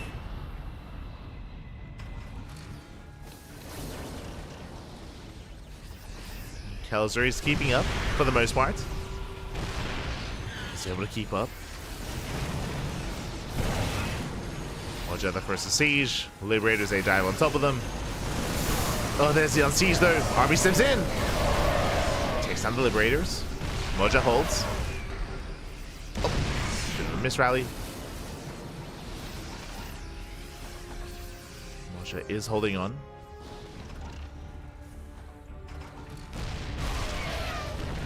Once again rallying in.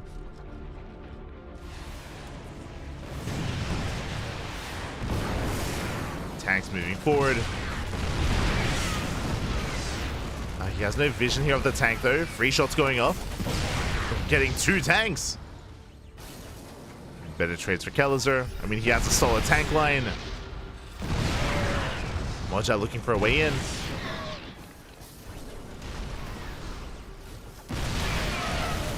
Dustin forward, gets a tank. These are rough trades for Moja. Losing 2 more tanks. 2 more tanks going down. Kelzer getting a 5th base. Moja just now taking his own.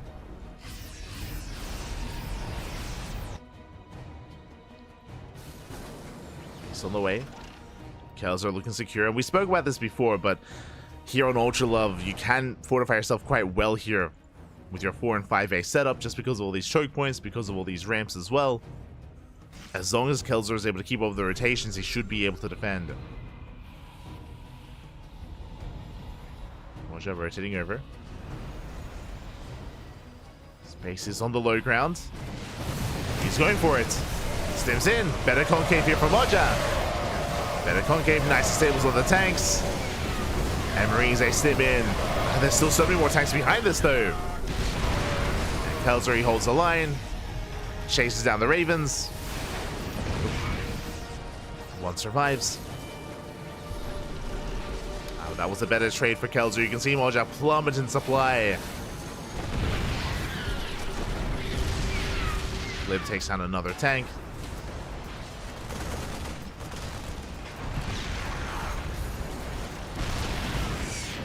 Another tank goes down.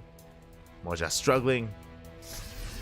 Does have a lot of bases, does have an economy, but it actually doesn't really have many SCVs to work with. Never mind. Relying heavily on mules. Rotating over. Still trying to find Kelzer out of position. That's the one big play that Moja can go for. But Kelzer's maxed. And that means he should soon be moving out.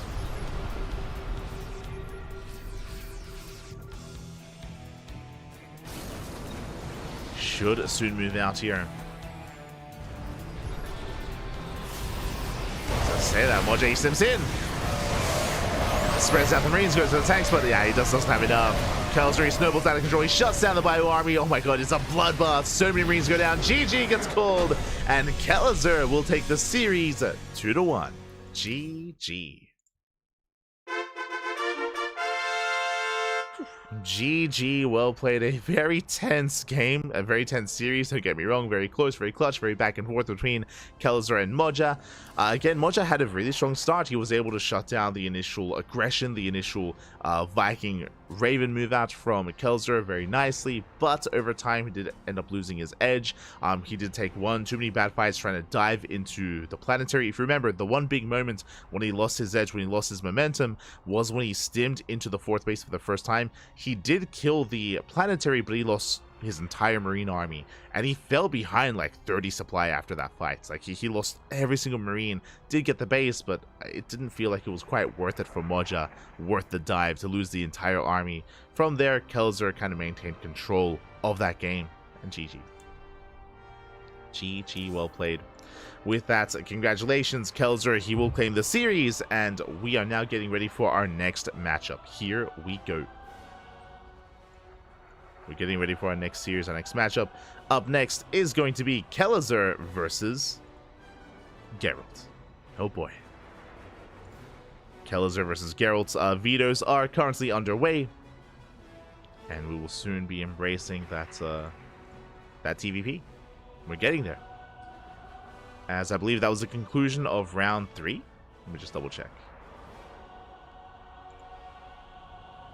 Never mind. Apparently round 3 is still underway. Showtime versus Spirit went all the way to the ace match, and they are being featured on the mainstream. So Showtime and Spirit, they're still ongoing. But again, our next series is going to be Kellezer versus Geralt. We might have a bit of an extended break. It depends. It depends what the admins want. They might want to wait, and they might want to start round 4 at the same time. What I mean by that, Showtime series is still ongoing on the mainstream, and they might want to wait for that to finish. We'll see. So either we wait for that to finish, or we start ahead of time. It is up to our admin's discretion. Up to the admins. As for now, though, we're going to be going on a short break here on the channel. Again, the sun is shining, so gotta go stretch for a moment. Take this moment to stretch your hydras. Sorry, stretch your roaches. Hydrate all your hydras. Massage your marines, and tuck in your tempest. We'll see you guys soon after the break. See you soon.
As you can see, some nice pizza. We're not making Neapolitan pizza, just so you know. It's a thin crust pizza. So we're doing the standard one. Just a regular pizza. And also, I'm not allowed to scratch the surface here. So I have to put the pizza on the peel beforehand, because otherwise the peel can scratch the surface. Top secret pizza making tip. Okay. That's okay. For the first one, not pretty, but okay. Now, we put the tomato on it. Nice and carefully. Then we spread it nicely.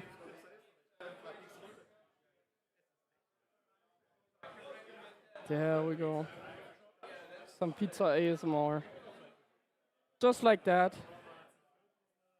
We have to, oh shit, my spoon got lost in the tomato. We've got the nice fresh Parmesan. I didn't order the ingredients. You have to trust me on that one. I'm just working with what I got here. We put some Parmesan on it. That's totally fine. And then it's time to put the mozzarella on. Some big chunks. There we go. I have no idea what's going on, by the way. I'm just here to make pizza. And now it's time for the best part. Do you have a nice view? Oh yeah. Here we go. Oh, my headphones fell off. But I'm also here for the drinking. I have my own beer station here, so while the pizza is baking, I'm gonna get myself a fresh drink.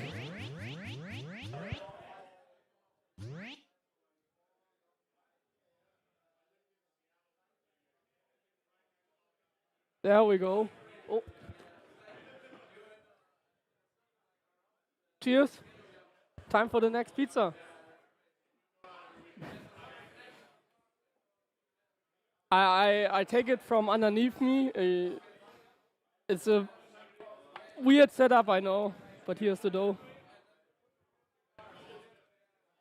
Here, look at the dough. That's our dough. Look here. Calm down, calm down. That's the dough. We first press it out, cover it in flour. Pizza making tutorial. We have to make sure that we don't forget about the pizza in the oven.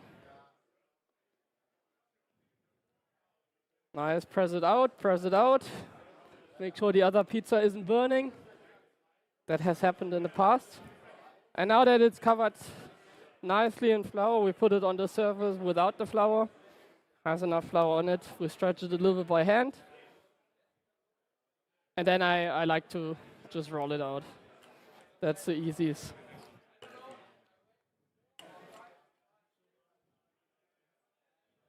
Very rough, but we're gonna get it around. My cable's here.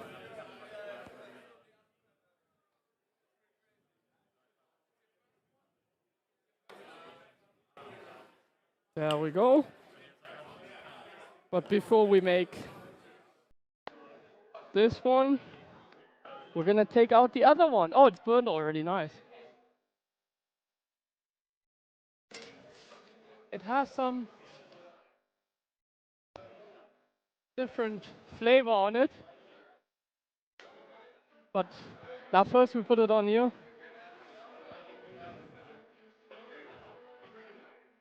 Not bad, I think.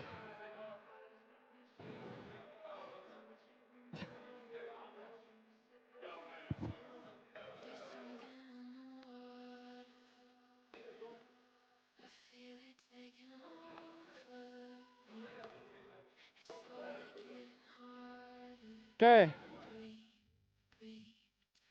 I need my fork again because my spoon got lost one more time.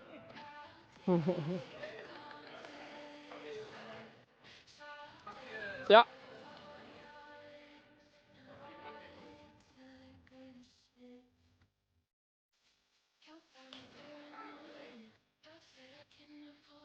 Can happen even to the best.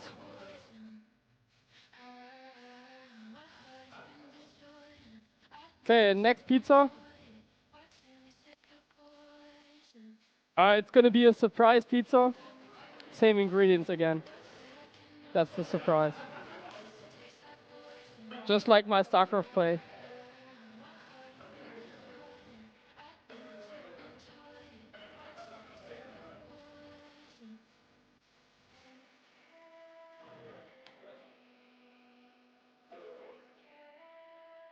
The flaky parmesan. The Italians will shout at me, but the Americans at least, they will say, ah, I'm familiar with that one. Pre-shredded cheese. That tastes amazing. No, it doesn't. But I'm not the one that ordered the ingredients. But I put extra love on it. And there we go.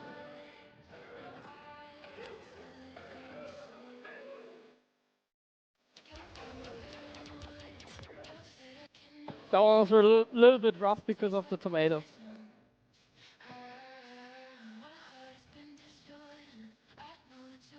Okay. I'm a little bit exhausted, as you can tell. But let's continue.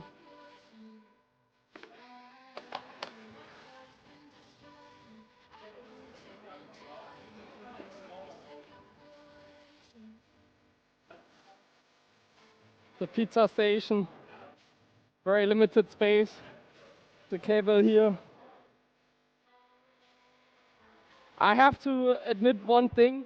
One mozzarella got on the stone. So it's gonna smoke a little bit. That can happen.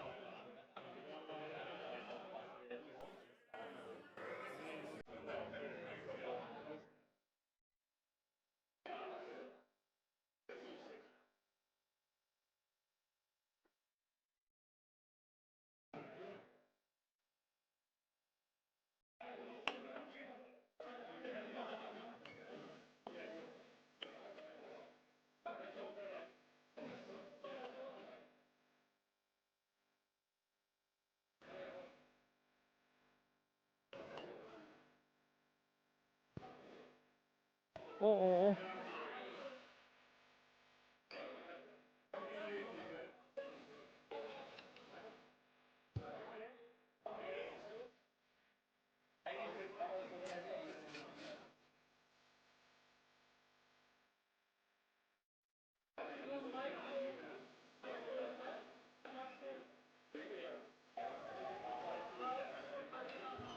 There we go.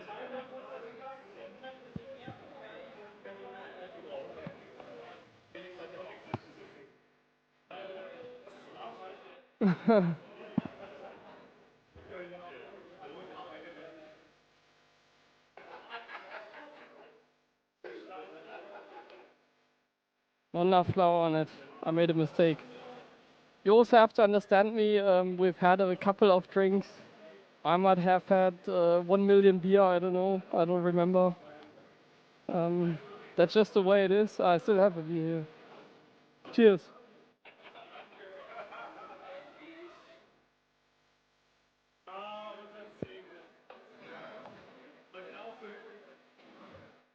Yeah. I think I shouldn't be making pizza here, but they told me I can, so I'm just doing whatever. That looks good enough. Let's get it on a pew. We do that, like I said beforehand. To not scratch the surface, we don't want to destroy the kitchen yet, take the V. I've already done that, so better not do it again.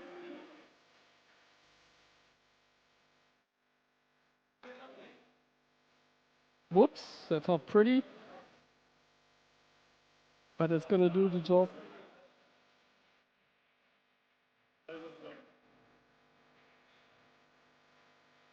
I'm not too nervous anymore, but I can't read the chat. So that feels kind of annoying. Isn't burning? Oh yeah, the mozzarella was burning that I put on the stone. But that's totally fine.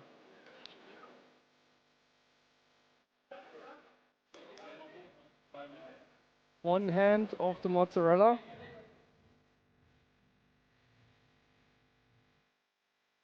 I'm not working with gloves because everybody wants to have a little bit of big gape on their pizza, right?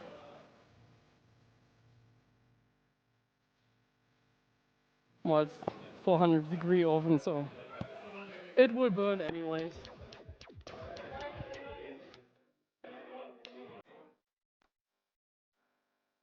Okay, let's continue. I got put on the spot, but now I'm in my routine.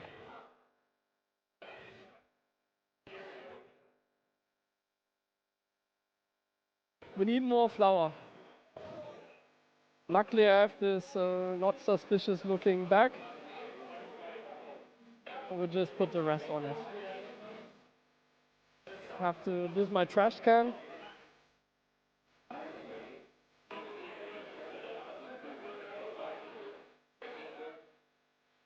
Yeah, it's getting a lot better now.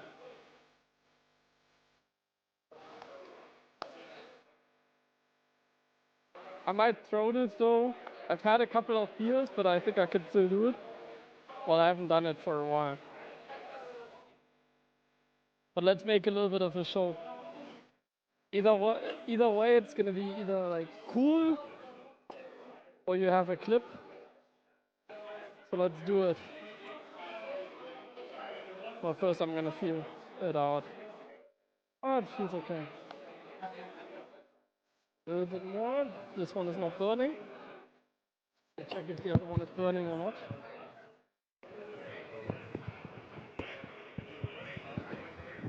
It's very hard to make pizza and have the microphone on. Let me readjust it. Okay. This one is not burning. Are we ready? Hey! Oh! Oh, the other one is burning again. Ah, it's not.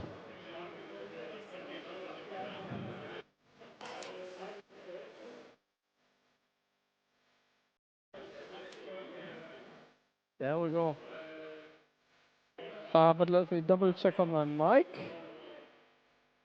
I'm too big for this mic.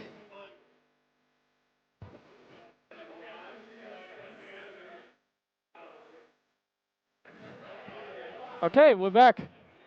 I'm not gonna throw again because I'm very limited in my movement. Because one movement and my microphone is gonna throw it again. So we're gonna take it nice and carefully, like this. A nice round shape like this.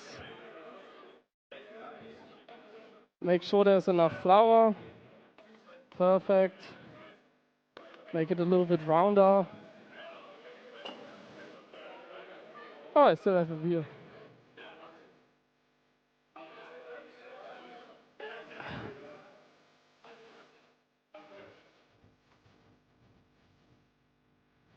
Whoops. There we go. A nice looking square.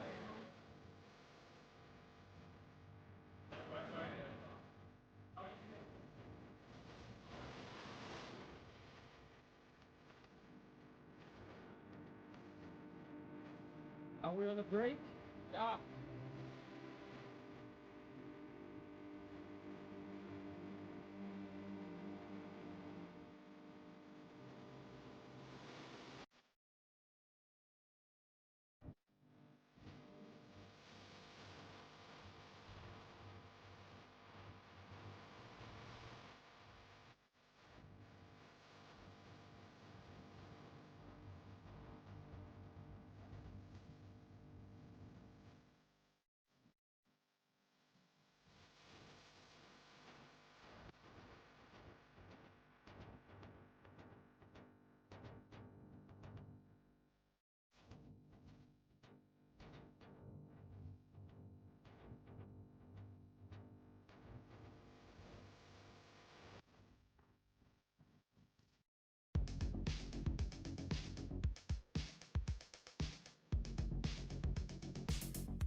Welcome back, everyone. Welcome back. Hope you enjoyed that break. Hope you enjoyed that lovely Gabe tradition, of course, making the pizza for all those at HomeStory Cup. Ah, it was beautiful. Not gonna lie, when we saw Gabe show up on cams, I legit thought he was wearing nothing but an apron.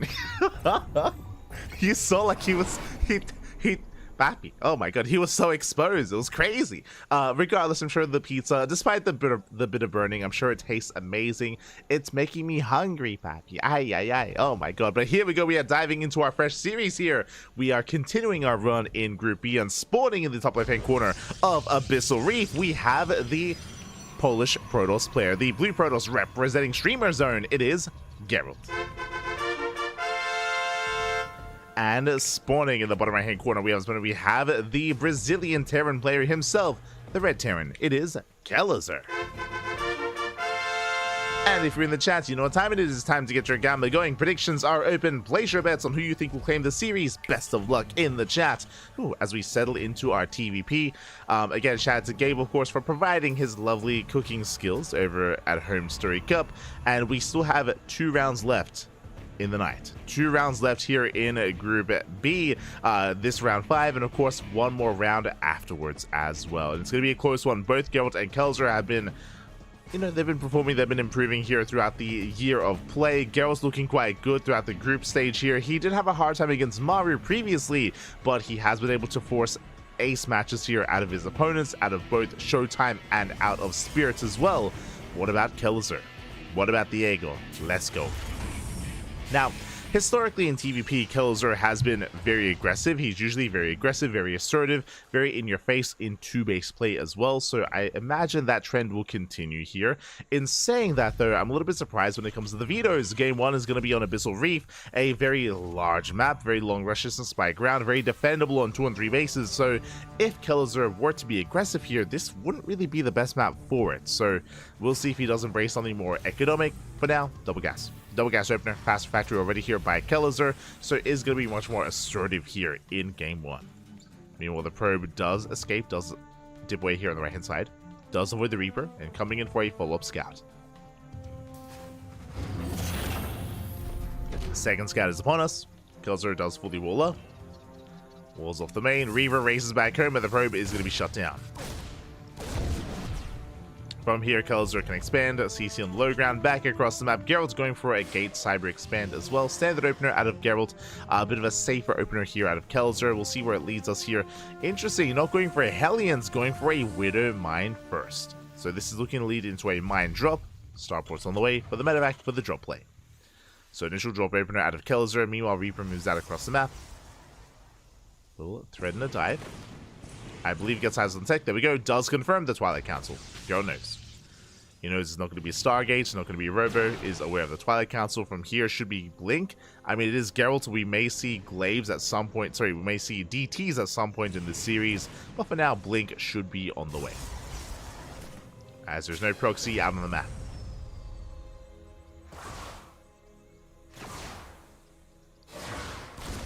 There's no proxy.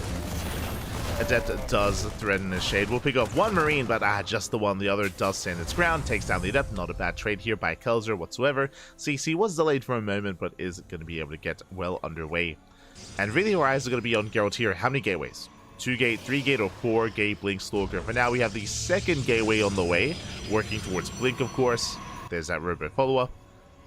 And we'll see if Geralt throws down extra gateways or just expands. Again, based on the map, based on the Abyssal Reef, I would not be opposed to Geralt just going for a faster third base. And speaking of, the probe is in position for an expansion. So 2 gate Blink into a third, very economic build here by Geralt. Very economic. Meanwhile, back at home, Kelzer working towards his tank production. And he's moving out already. Jesus, moving out real quick, by the way. If you recall, I did mention how Kelzer is very aggressive typically in this matchup. We do see a lot of 2-base play out of Kelzer in TVP, and we see that here. Going for a Widowmine, into early tank, into early medevac, into a very early push. And his goal here, deny the third. Deny the third base, punish the greed of his opponent. You know, a tank has arrived, we'll siege up, Widowmine sieges as well. Actually, stepping forward, going for the expansion. Stalkers, they come in from behind. They try to collapse on the tank. Nice pickup. Nice movement here out of Kelzer. Saves the tank. Stalkers, they dive in. They will focus on the first tank, but not without losing a lot of hit. A lot of Stalkers. 3 Stalkers go down. Massive pickup. 2 Stalkers left. Kelzer, he will lift. Going to the main. Heads into the main base, heading into the mineral line. Probe's going to be going down. Blink is done, though, and Geralt, he will defend. He will defend. He will shut this down. Ooh, getting a lot of hits off there on the medevac, and the third base survives. Third base does live. All in all, this was a better trade for Geralt. Did lose 3 Stalkers, true. That was 3 Stalkers going down, but he gets the tank, he saves the expansion, and he pins the medevac into the corner of the map. Meanwhile, we do have our follow-up. Third CC is on the way, so this is not a 2-base all-in, but Kelzer is working towards tanks and Banshees. Banshees are on the way behind this. Again, Kelzer is still being very aggressive. First Banshee does arrive, but Geralt's in position. Geralt is ready here at the natural, and Cloak was not researched. No Cloak, no Hyperflight Rotors, not this time. Kelzer does move out. Once again to reinforce, this time with 2 tanks. 2 tanks are on the way towards the natural. Meanwhile, Geralt's getting into his 3rd and 4th gateway. Bay is on the way for Colossus. The tanks, they're within range of the mineral line. Yeah, they're within range. 2, 3, 4, 5 probes going down. Nice down here by Kelzer. I had forgotten about this, but now it all comes flooding back. I do remember many a ZBT where I had to deal with this tank position. No. Not like this. Meanwhile, second Banshee does hit the 3rd. Drop into the main. Geralt, he does leave this wide open. Brings a bust back in. There's 9 mining time. Mine shot goes up. Oh! On the probes. Not even. Shot gets wasted. That's going to be 5, 6 more probes going down. Nice trade here by Kelzer. Likewise hits a natural. Gets more probes. 7, 8, 9 probes going down, up to 10. Oh my god, Geralt is being pulled apart. I mean, a very hard time keeping up. Gonna be 10 probe kills. And Geralt is gonna try to collapse on the army. Comes from behind. They should be able to. Marines are cleaned up, tanks are exposed. Tank blows on the sword with a nice spread here from Geralt. Avoid splash damage. Banshees, they hit the main and the natural at the same time. More probes going down. 7 probes in total, forcing a recall. And throughout all this, Kelzer is establishing his third. Kelzer is taking a better expansion or a greater economy. Going up towards Stim, towards combat shields. And Geralt, he's quite committed actually. He's moving out across the map with everything he has. Bold mid by Geralt. Observer goes down. He rotates over. So far, Kelzer is keeping up.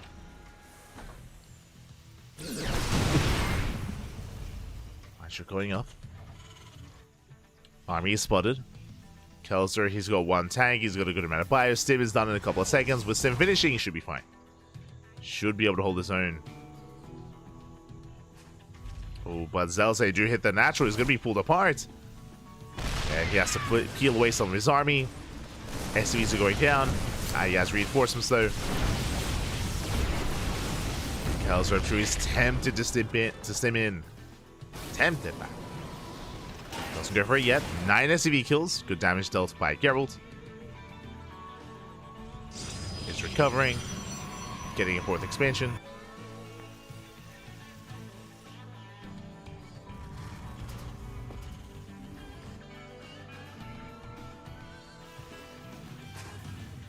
Does back off though.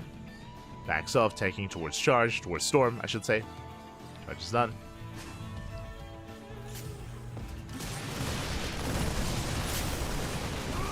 Kelzer, he just shut down the Zealots though. Nice cleanup. Shuts down the Zealots, is building up here, getting into Viking production. Due to the Colossus, of course.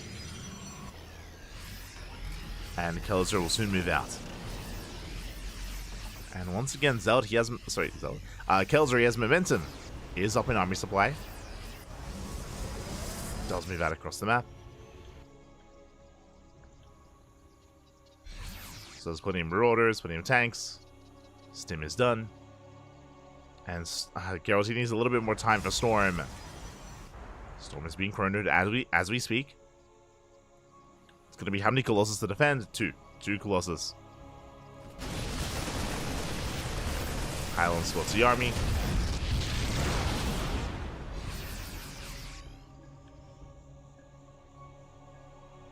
So he rotates. Observer spots it. Pushing in. Up. Colossus taking a lot of hits. Stimming off the ramp. Storm is not yet done. Oh. And Storm is not done. Robo's under fire as well. And Kelzer, he can't engage. He has to go the long way around. Yeah, Geralt, he's been caught out of position. Gonna try to respond. Kelzer is all over this. Storms, they graze the army.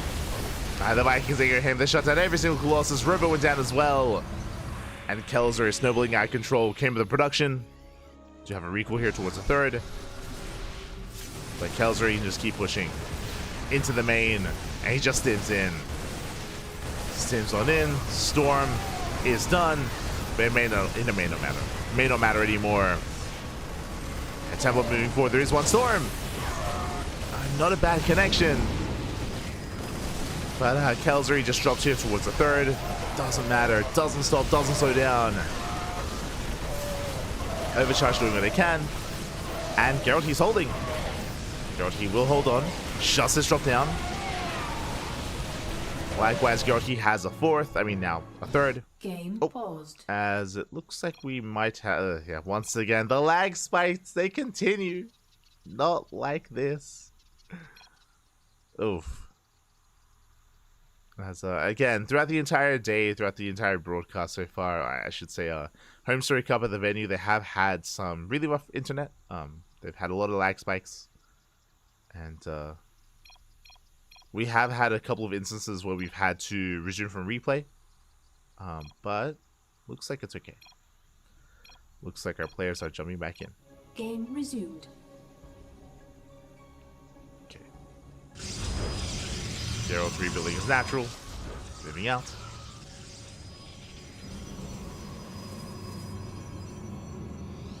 Mainstream is down. No shot. No.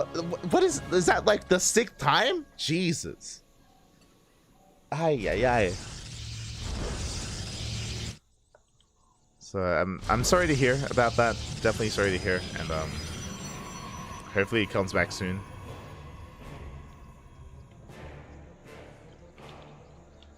As Geralt is going to be pushing.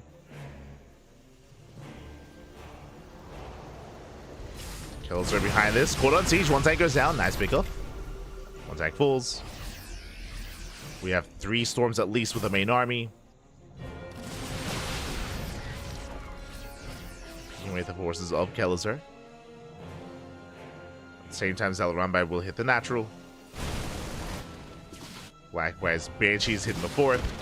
Main army's going to be engaging. Oh, does dive in. He's going to be committing. Storm zoning away.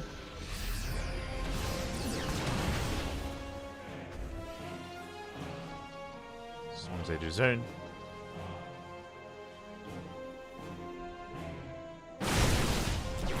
Kelazar pulling back, but again, Kelazar is going to be the first to max out. And once that happens, Kelazar, he can afford to trade, even if it's going to be an inefficient fight. Can take it. Ghosts have finally hit the field. EMP grazes the army.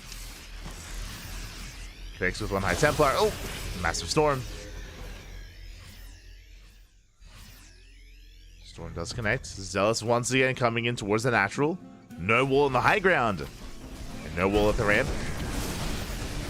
Kelazar being dragged over to defend. So far, so good.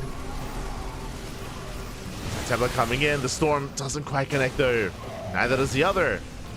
Good dodges here from Kelazar.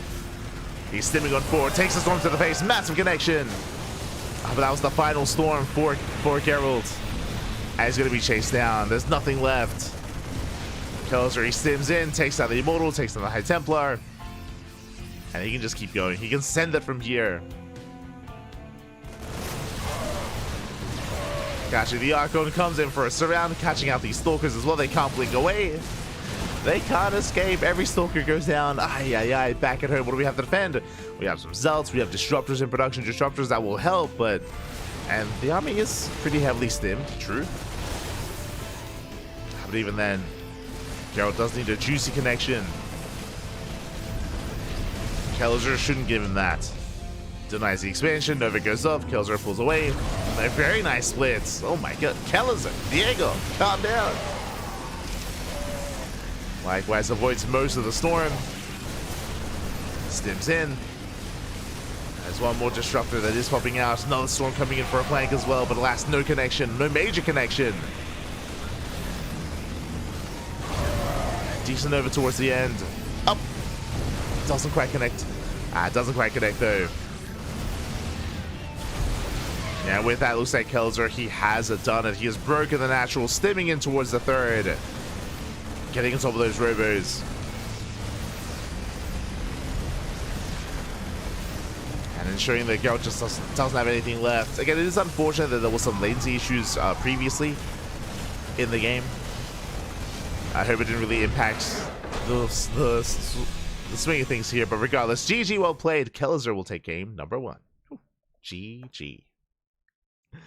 GG, well played. Also, I don't know if you noticed, but we were typing in the chat earlier. It's 8:21 a.m. in the morning here. 8:21, and I don't know if you noticed, but it's finally hitting me. And I was slurring my words a little bit there in that last cast. The fatigue, it's settling in. It's almost 8. It's almost 9 a.m. Papi, almost 9. Let's go. Wait, we got this. We got this.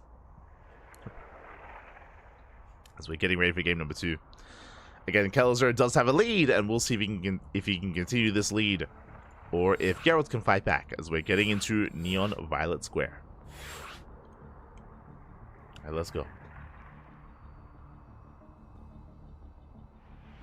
Let us go.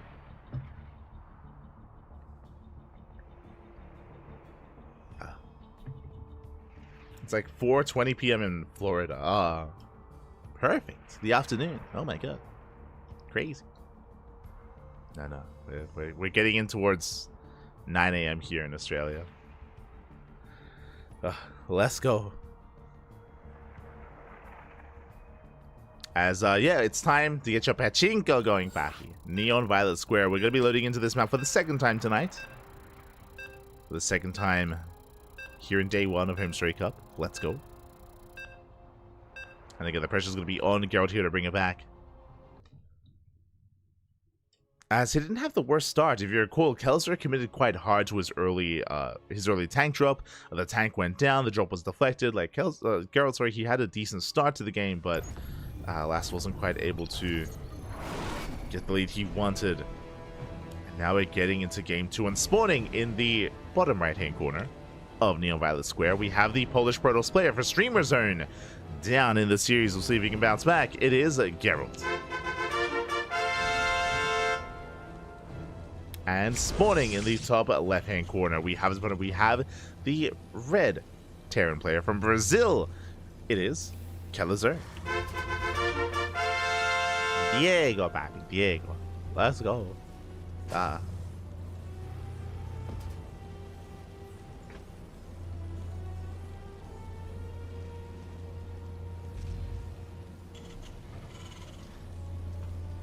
Okay.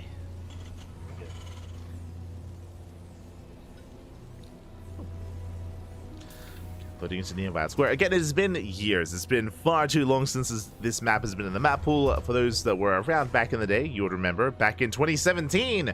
2017 into 2018 was when Neon Violet Square was in the ladder map pool. Now it is back once again. One of the big features, of course, is the pocket base. We do have a pocket base available to us. So because of this, we have a pretty secure 3 and even 4 base setup here on this map. This can lead us into longer game states as a result. Even this low ground expansion can be fortified depending on how well you set up here on the low ground. So we'll see if we do embrace the longer game state. As I mentioned before, though, I do still stand by it. The fact that Kelzer is usually more aggressive in this matchup. We saw it previously in game 1, where Kelzer did open up with an early tank drop. Here in game 2, once again, economic opener, going for a single Rax into a CC on the low ground, but this can then follow and lead into something more aggressive. So we'll keep an eye on Kelzer. Again, my eyes are on him more than anything coming in towards the early to mid game. Meanwhile, Geralt does arrive. We'll delay the CC. Tasing away at that worker.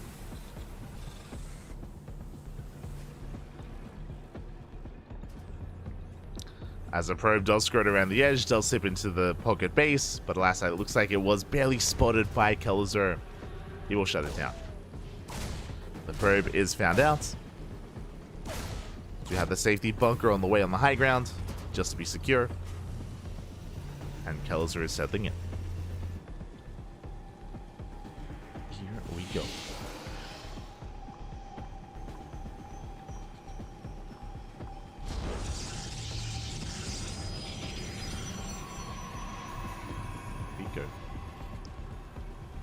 As for now, we do have Geralt going for his tech of choice. As a reminder, last game, Geralt did go 2-gate blink into a third, which is why I want to say that Kelzer's build had a little potential to try to punish Geralt. Last didn't punish him in the end. Not as much as I'm sure he would have liked. So we'll see if Geralt does go for 2-gate blink once again, or if he goes for extra gateways.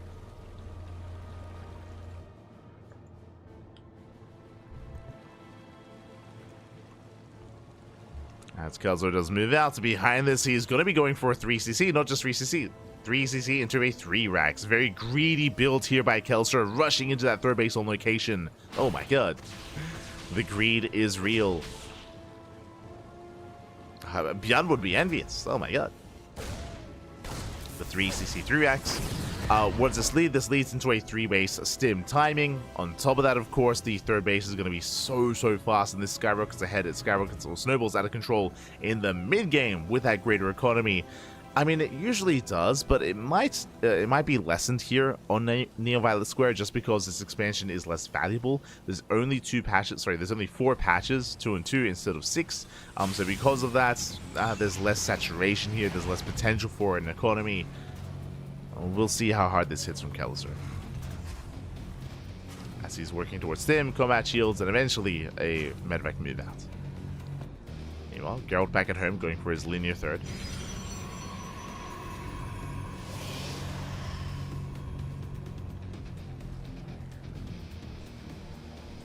He's going for that linear third base. So once again, 2-gate blink into a third, economic opener out of Geralt, following it up with extra gateways. Let's wait, sorry. It was actually one gate blink into a third. Crazy. Geralt's cutting extra corners there. Corners that I didn't quite expect. I mean, I guess it was gate robo into expand, but yeah, quite greedy there by Geralt. More so than I'm used to seeing. I mean, he's gonna get away with it. Still gonna move out. They don't quite get the SCV. We'll Rico back home. Getting position. Kelzer likewise moving out. And Geralt, I do think he could have been a little bit more active here. Could have been more active slowing down the push. Stim is not yet done, so Kelzer would not have had the opportunity to really get on top of the army, on top of the stalkers of Geralt. Geralt doesn't know that, but Kelzer just now moving out, and Stim is going to finish up just in time for the actual attack at the third. So a very strong 3-rack Stim timing here from Kelzer. Will threaten that dive. Has 3 Marauders. Shield battery's not done. But the Immortal arrives just in time, and Geralt with a force field to defense. Defense, he forces Kelzer back. And forces Stim. Picking up from Marauder. Very nice pickup. Gets 1, gets 2. Oh my god, can he get 3? He gets all 3 Marauders, Pappy. Oh my god, Geralt, calm down. Gets 3 Marauders, forces Kelzer back. Very nice pickups. Behind this, Kelzer is working towards the rest of his maxes, into his own starports, into his eventual medevac production. Is building up on 3 bases.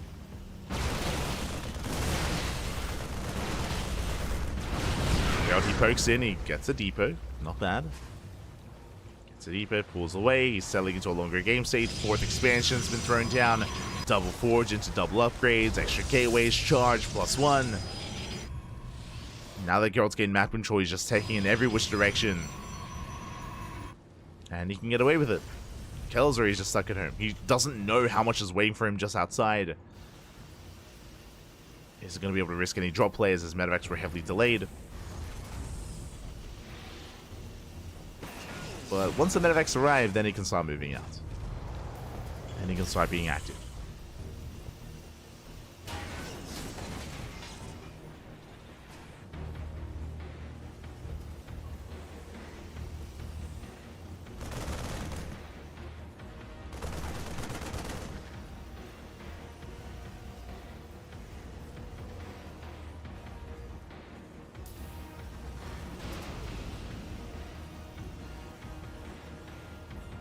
Back. Every time units move through the checkerboard, it's funny. It's that pachinko machine, Pappy. Let's go. I mean, unironically, this can actually influence fights, 100%. When it comes to, I mean, it automatically like pre-splits your army if you're up against Ling Bane. Likewise, though, it can congest the army as well if you're looking to engage or dive in. Meanwhile, Medevac's taking a caught out. 1 full Medevac falls. Nice pick up here by Geralt. In saying that, though, the other medevac does unload and the stalkers do get punished. In the end, both medevacs went down, and Kelzer has to back off. In the end, I want to say a slightly better trade for Geralt, but still losses on both sides. Colossus count building up. Kelzer pulling away. His tank counts. I believe certain size units cannot actually push through this, so Ultras, for example, I believe they cannot actually get through the pachinko machine. Likewise, I don't think tanks can get through that either, or Thors. I think it's massive units can't get through, if I recall correctly. I can't remember if tanks can get in. We'll see. We'll get there.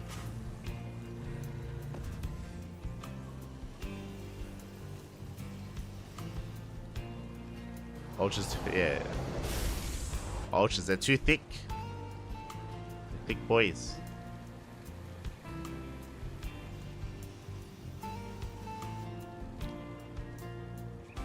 As Kelzer is maxing out, he's getting his 4th base up and running. Getting into Bio Tank Ghost.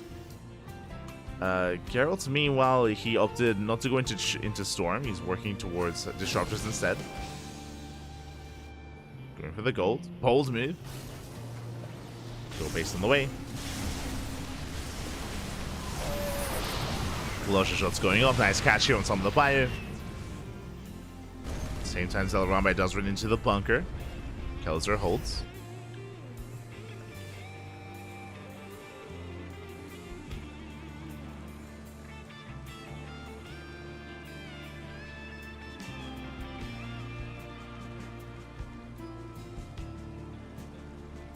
So far, Kelzer holding on, maxing out, rotating over. Storm is now on the way for Geralt, but it's not going to be done for quite some time. Disruptors, they made it. The Novas are here. Kelzer does spot the army. Army gets spotted, Nova goes off. No connection. It's one Marine.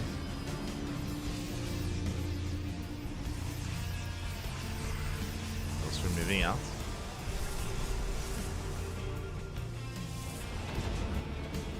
Move out, reinforcing disruptor has arrived. Ooh, gets a massive Nova up. Catches the tail end of the army. Geralt is maxed.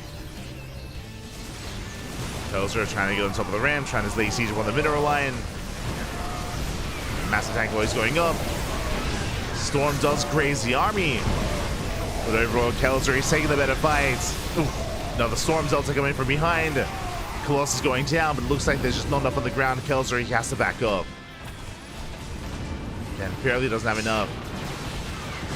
Viking count resets, which means that Geralt can go back into Colossus production. Go back into Colossus. Second Robo's on the way as well. To make 2 at a time. And Geralt holds. Geralt, he does hold quite nicely here. Geralt's able to be more proactive when it comes to engaging to the army just outside. Now moving out.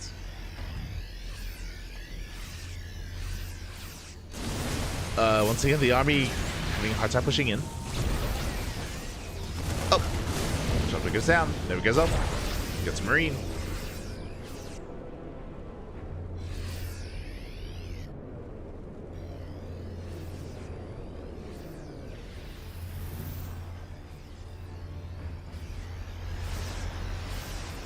Skill's trying to collapse in. Likewise, setting up a massive Zealot run by. More Zealot reinforcements on the way. Kelzer, that planetary looking exposed. It's on its own. And as Kelzer chases, Geralt, he should soon pull the trigger.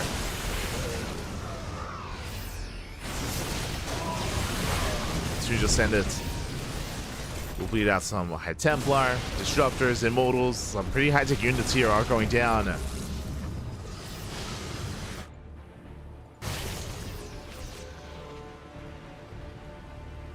there we go. Finally, the Zealot Runback comes in. Planetary gets surrounded. Massive storm on the SCVs. Oh my god. That Templar goes down. The repairs are just in time. And can we save it? Can we save the base? No, we can't. Oh, it's close. Oh my god. Planetary barely will live. Somehow, some way, it survives. Planetary stands strong. Kelzer is maxed.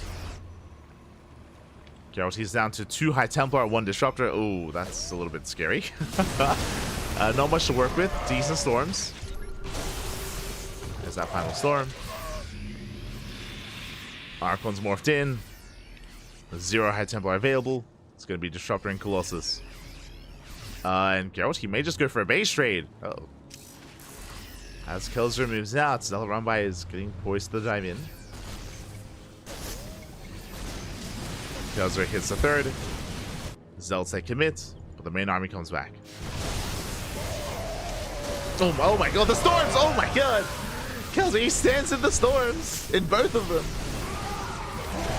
Does send in nice EMP on the Archons. A better fight here for Kelzer. That was a brutal start with those EMPs. Meanwhile, at the same time, Zealots they hit the reinforcements. And they do hit the natural base. Last Kelzer having a hard time defending. He turns around. Turns back around. Going back to the natural. 9 SCV kills. And it looks like Geralt has just done it here. He has crippled the economy. I mean, there's barely anything going on left for Kelzer. He's down to 50 SCVs. Down to 50 workers. And Geralt, for the first time in a long time, has momentum. Momentum. Moving in.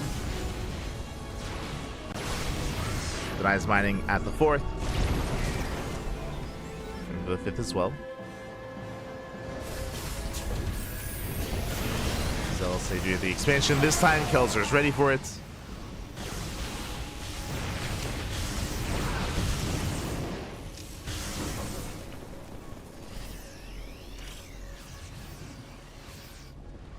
So he's holding on, going for the gold. True, like if Kelzer, if he can get that gold base up and running, then he can recover. Trying to recover here.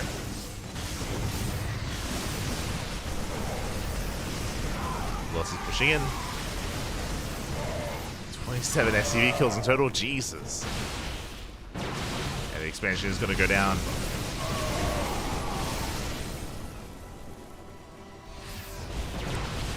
Fire. Base holds.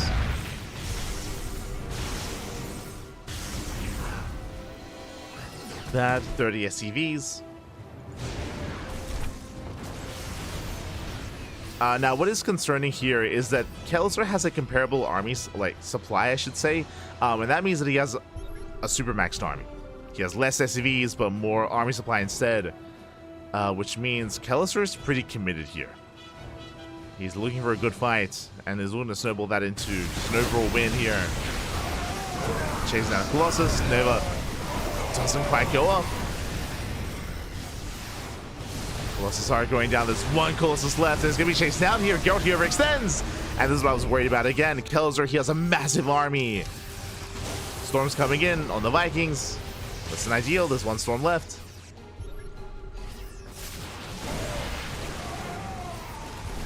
Kelzer sims in.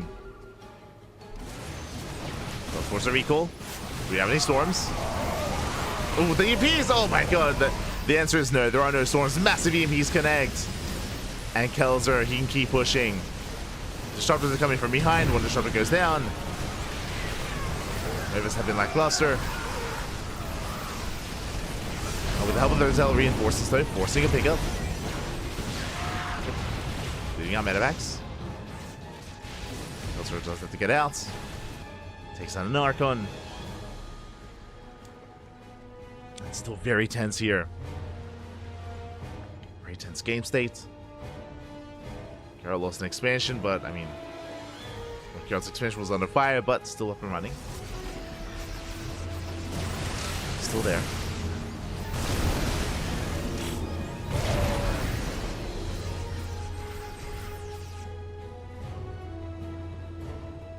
Kelzer retaking the gold. This time it's his main. Main floats over. Going for the gold. Let's go.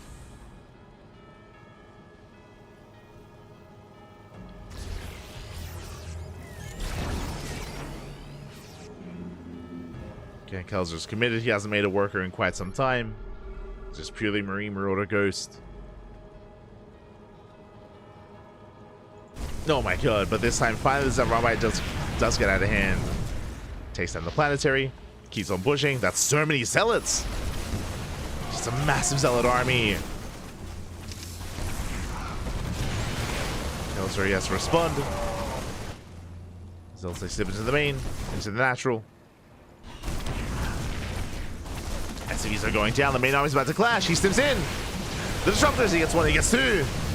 There's two more left. They get targeted down one after the other. Massive fight here in favor of Kelzer, but he takes the storm to the face. Another storm as well. Doesn't quite connect. Nice fits. Nice spread by Kelzer. Kelzer, he has double the army supply. Double the army supply. Half it is at home, to be fair. There's a massive army. Zealous, they collapse in. Ooh, two full medics go down. GG gets called, and Geralt, he barely holds on. He does fight back. We are going to the ace match. Whew. GG. Oh my god. GG, well played. Very intense game. Very intense. Very aggressive here by Kelzer. But again, he just bled out over time. Was unable to keep up with the bases, with the economy of Geralt. Again, Geralt heals up by, like, what, 20, 30 workers. And with that, GG. GG, well played. We are going to the ace match.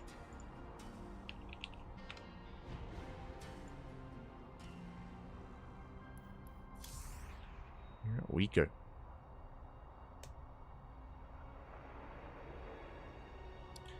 Getting into the ace match here, and looks like we're going to be getting some extra casters. Looks like some of the other matches have already concluded. Makes sense. Our series has been more back and forth.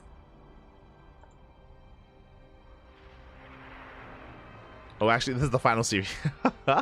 Actually, all the other matches have concluded, so it looks like this just in. Maru took down Spirit 2-0. Showtime took down Mojat 2-0. And now everyone is jumping into Kellizer versus Geralt. Everyone is jumping in. Let's go.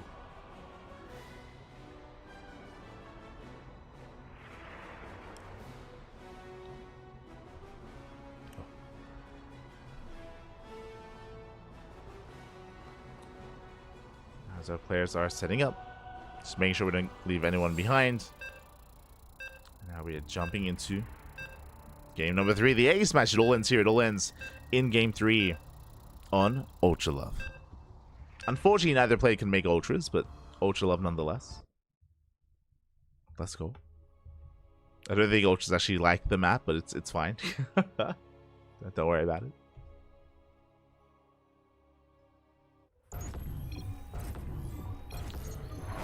As we are getting into the ace match and spawning in the top right hand corner of Ultra Love, we have the blue Polish Protoss, a player representing Streamer Zone, fighting back, forcing the ace match. It is Geralt. And spawning in the bottom left hand corner, we have the Brazilian Terran player, the Red Terran, being forced into the ace match. Can he bring it back? It is Kellizer.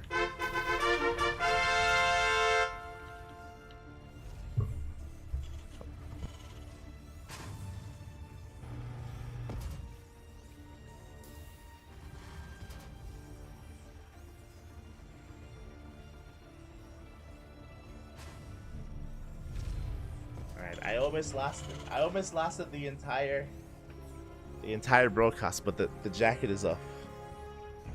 I've taken it off. Ah, it's getting too hot. Oh no! Now that the sun is up, it's heating up, Pappy. It's heating up. Oh. But we are going to be settling in. Single gas opener. So it's going to be a Rax expand here by Kellizer. Economic start to the ace match from our Terran player. Meanwhile, Geralt going for what looks to be a Gate Cyber Expand. So standard opener out of Geralt, more economic start by Kellizer. So we are settling in. Give me some of that heat. It's cold over here. I would prefer the cold, to be honest. Because if you're cold, then you can warm up, you know? Put on some layers. Get the heater going, if you have one. No, here it's just death. It's just heat and humidity. So Geralt's just being as annoying as possible. We'll back off. We'll get away.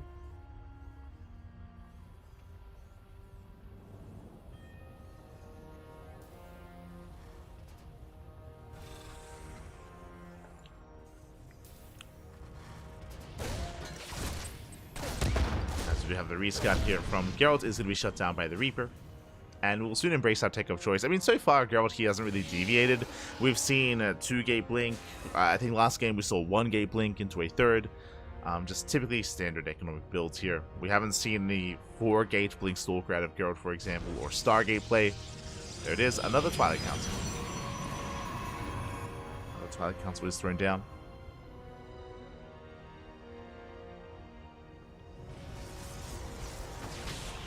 Kellizer trying to get a read on what's going on. Did get eyes on the tech, so Kellizer knows he's aware of the tech of choice. Alright, glanced it up, shades across the map, threatens the natural. Oh, going for the SCV. Up! And he's gonna get it. Yeah, there is no escape. The SCV does go down, does buy as much time as possible, but it will still fall. Aliens have arrived. Going for the Adept. That shades in. Cancel. And actually, we have Kellizer going for very early Marauder production. That I was not expecting. Trading with the Adepts. Early Immortal? Sorry, Marauder. You know what I mean. The Terran Immortal. Marauders are massing up, Hellions on the way as well, and we're getting ready for an early push. There we go, Concussive Shells being researched, very committed here by Kelazur. And Geralt, he hasn't confirmed this yet, but is throwing down 2 extra gateways. That's going to be a 3-gate playing setup, very safe play by Geralt. Checking his vision, he hasn't seen much. Hasn't seen much yet. But here comes the move outs. Here we go, Hellions, Marauders, Concussive Shell. All going to be coming together here across the map.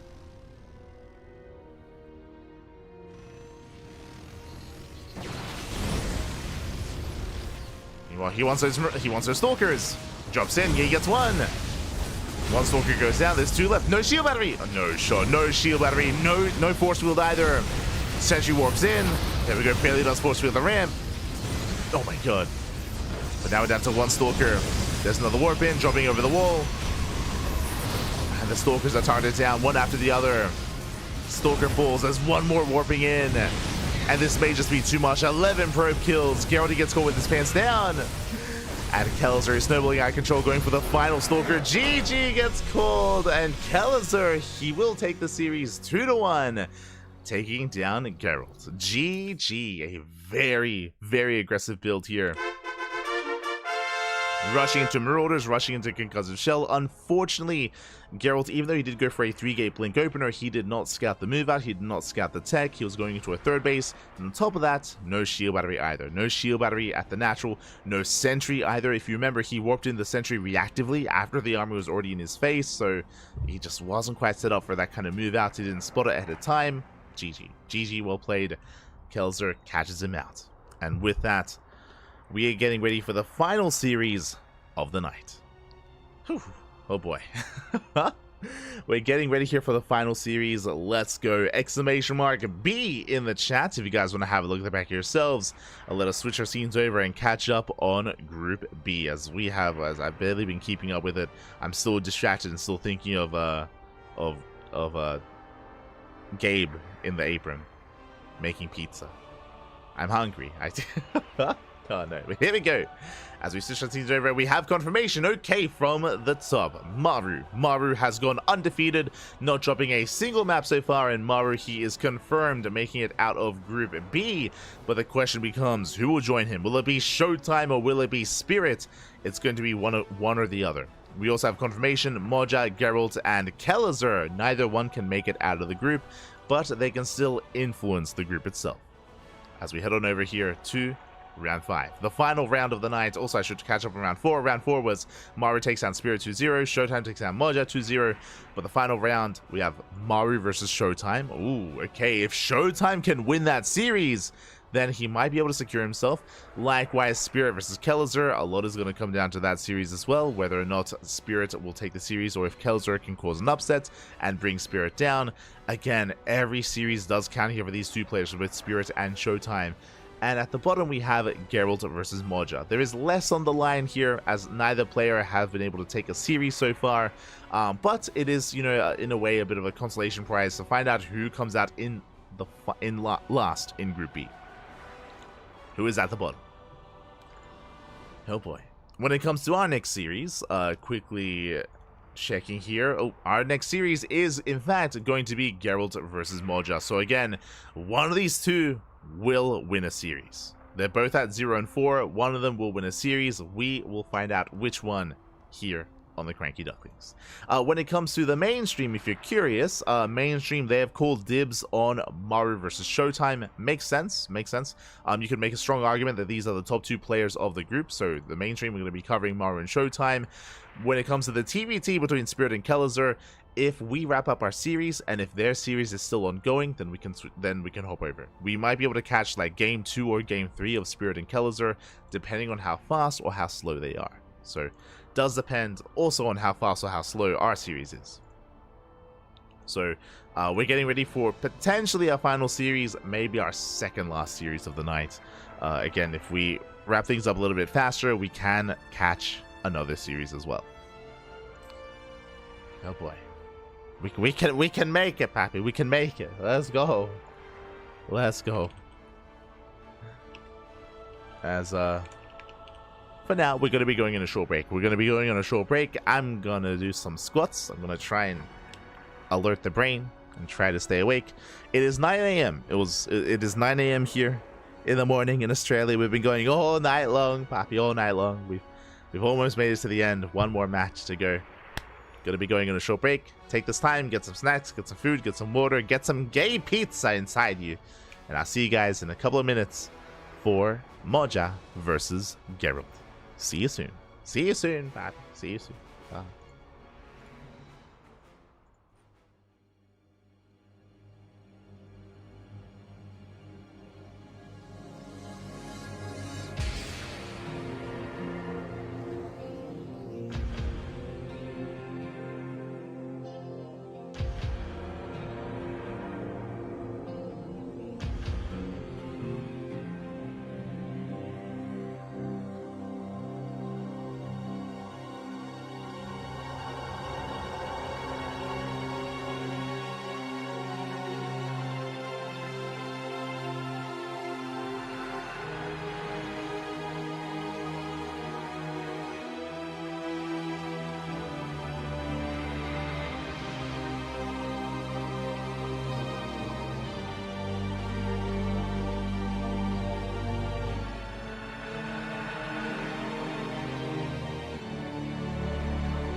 Welcome back, everyone. Welcome back to potentially the final series of the morning, the night, the day, depending on where you are. The final series here of day 1 of HomeStory Cup 26, Group B.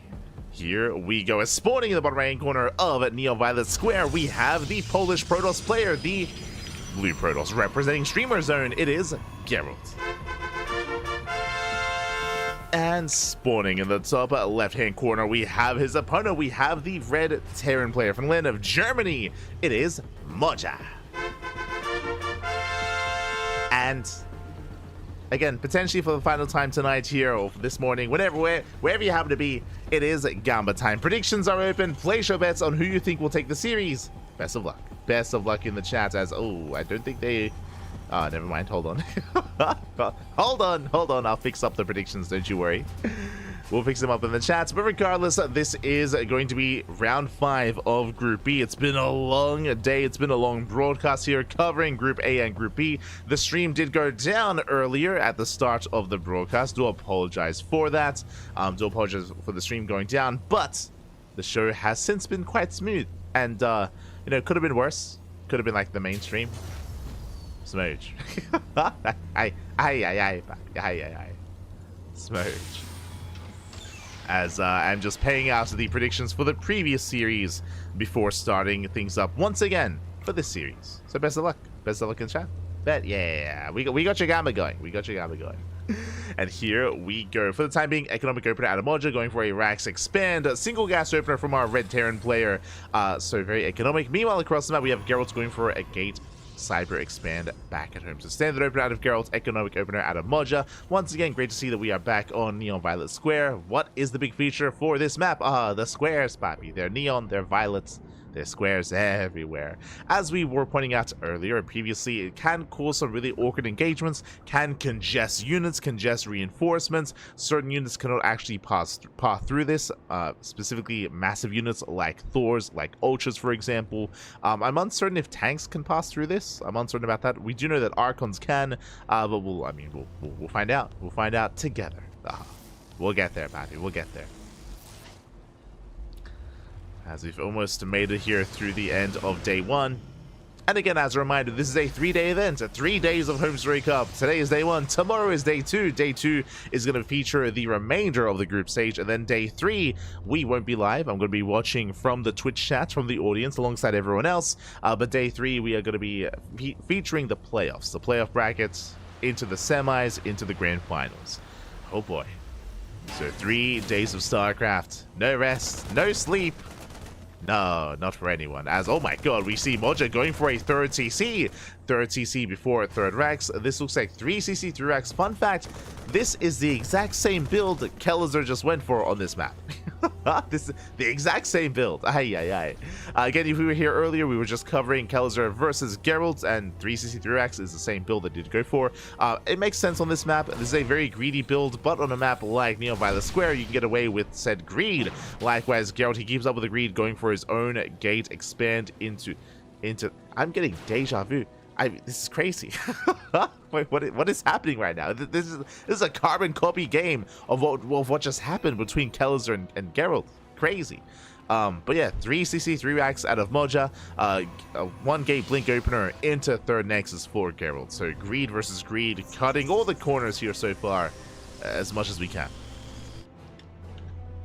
All the corners back. Let's go.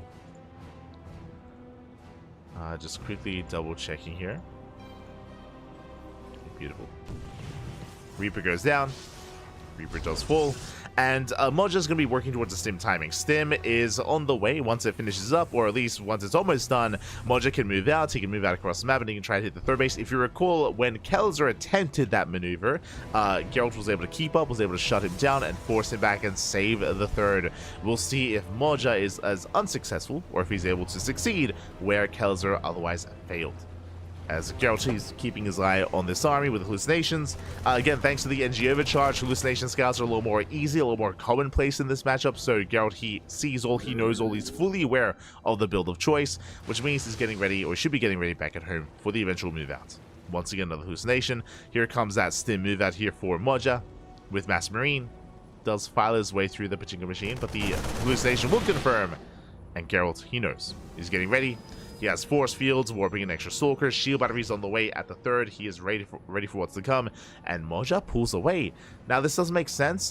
Really respectable move here out of Moja, as he knows he got scattered by the hallucination, so he knows that his opponent is good enough to be ready. So he pulls back. He pulls back home. He doesn't risk a move out, and this means that he retains this army, and he gets ready for a later timing with combat shields, with +1, with Medivacs, as we do have the starport on the way, reactor on the factory. We should be going for an add-on swap into Medivac production. So on the one hand, you could argue that, oh, you know, Moja was working towards a stim timing and he missed it.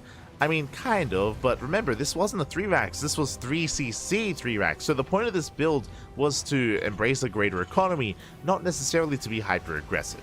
So Moja, he's content to just back off, to embrace his economy and get ready for a later move out instead, as there's that add-on swap and Medivacs are on the horizon. Meanwhile, across the map we do have Geralt likewise just settling in, saturating his third base, getting into his splash damage of choice.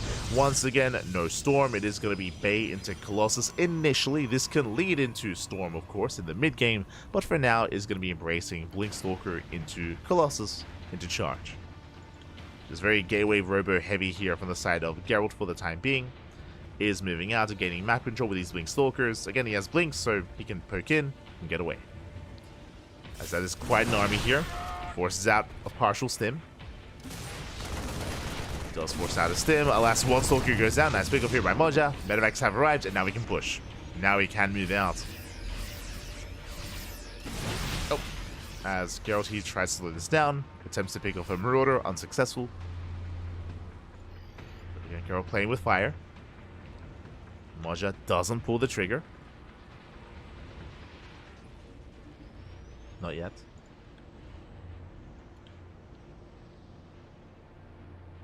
The mainstream going down 6 times. I think it went down 7 times. I think it's the mainstream went down at least 6 times. At least. Potentially 7. Ay. Ours only went down once. I can say that proudly. Only once, Matthew. Only once. Let's go.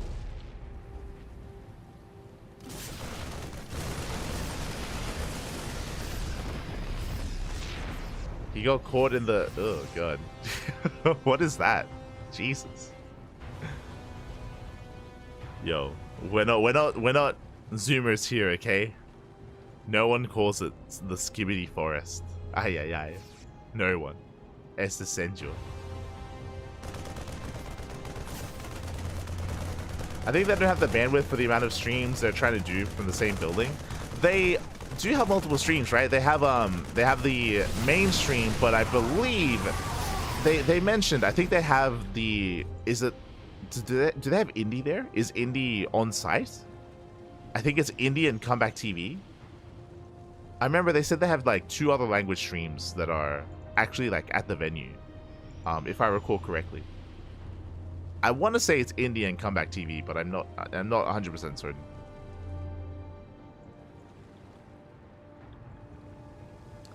As here we go. Moja does rotate.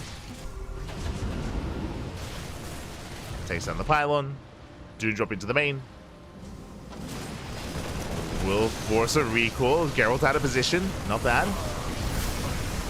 They're going for the... Oh my god, Colossus goes down. This is not the recall to go for. Colossus High Templar. Everything's going to be falling here. And Geralt, he recalled into his death. We just pick up, we just drop here towards the poker base. At the same time, Moja goes for the dive, catches another Colossus, and Geralt's being pulled apart. Everything's falling. Colossus, High Templar, bases, workers. He's not done. He keeps going. Someone stop this man. Jumping in towards the 4th. Zelthe will finally put a stop to this. At the same time, Drop is still going towards the main, going for the production, going for the tech. +1 armor is going to be denied. Yeah, just in time. Takes down the forge. Empty medivacs go down. Moja, he escapes, and Moja, he has a 30 supply lead. Behind this, he's on 4 bases. Planetaries are getting up and running. Mules down that 4th, and he reinforces. Moja is getting ready for the second push, the second wave. And again, everything just going south real quick for Geralt. He had the army to defend, but was not in position. He missed the move out, he missed the drop, and all just went south from there. And we'll see if Geralt can survive this. Warping an extra High Templar. I mean, he will soon have extra storms. I mean, that's going to be a lot of storm potential. But the army's here. And Geralt needs time. He needs more time. Mainstream, German stream, Polish stream. Yeah, that's it. That's it. So Indy's there. Indy's on site. Meanwhile, geez, look, there's so many Marauders. Oh my god. Looking at the units tab, 34 Marauders with 26 Marines. More Marauders than anything else, really. And what does that mean? That means he can take a storm to the face. He can take it to the face, Pat. Speaking of, pushes forward, snipes one High Templar, forces out a storm. The storm does nothing. There are 6 more High Templar left. Did I say 6? There are 5. 5 more High Templar. EMP connecting on the Zealots. Storms coming in. Massive. Oh my god, the storms! They're huge! They do connect, but there's only 1 storm remaining. There we go. The storms, the final ones, do get thrown down. And you can see Mojo with the concave. He collapses in, takes down the Archons, takes down the Stalkers. He's going for the Colossus. Barely doesn't get them though. Geralt, he's holding. Geralt, he's barely holding on. The Colossus are exposed. He wants them. Gets 1. Gets 2. Gets both Colossi. And with that, Geralt, he barely has anything left standing. No High Templar, no Colossus.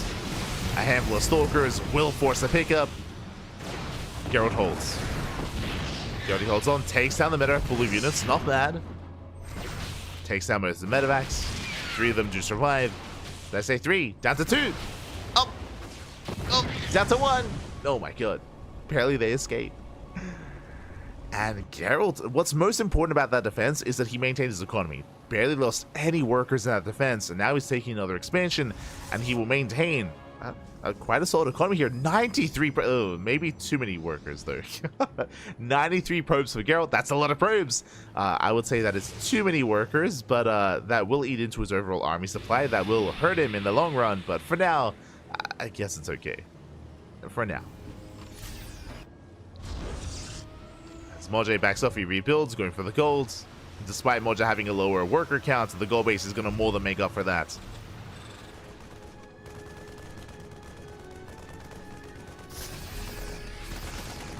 As we move down.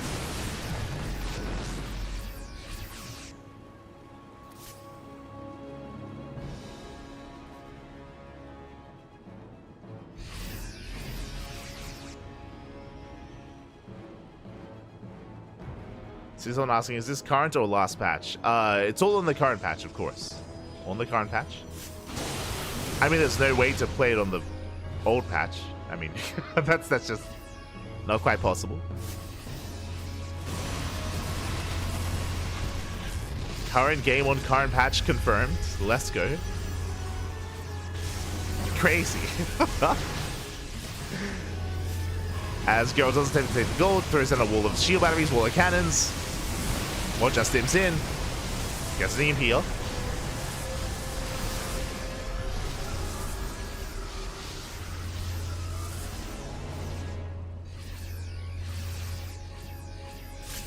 Let's get an EMP.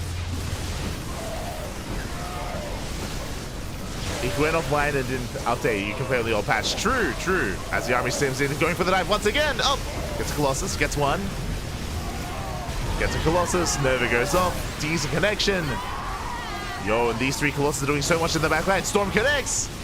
And Geralt, once again, he's barely holding on. He shuts down the Marauders, he defends. He survives and he gets away with the gold. The gold base is now up and running. So far, so good. Geralt once again chasing down those Marauders. Oh. Takes them down. And Moja, he's thrown away a little bit too much here. These fights, they've been a little bit too inefficient. And despite the advantage that Moja once had, suddenly Geralt is recovering. He's recovering, he has an economy. This time he survives with extra High Templar, extra Colossus. This did not happen in the previous fights. And now he's getting a more ideal army here. Now falling back on Immortal production. Storms are available.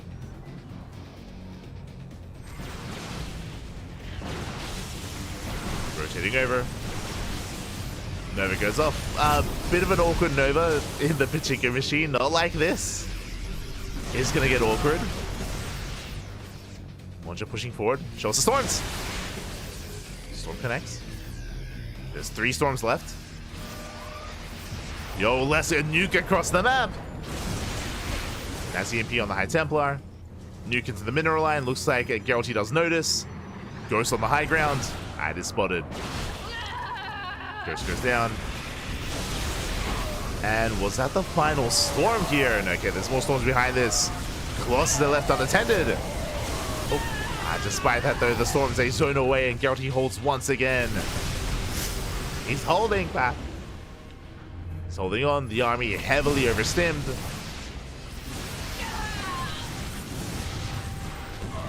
Geralt chasing him back. Taking more bases. These ridge bases have been left untouched. Still 96 probes. Jesus. I mean, Geralt can't even spend his money. Morphing in 10 Dark Templar at a time. That's a lot of DTs. Even when they're moving out. Moving out towards the planetary. I mean, there's not much mining going on, but they're going for it. Likewise, top right also going to fall. You see Moja attempting to come in for a surround. Planetary crumbles. Oh my god, the flanking storms. They connect. DTs, they go for the planetary. There was blink, and they will blink away.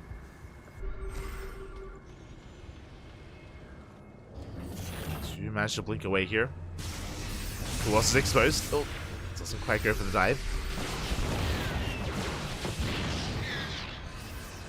Moja is forced back. 2 medevacs do fall.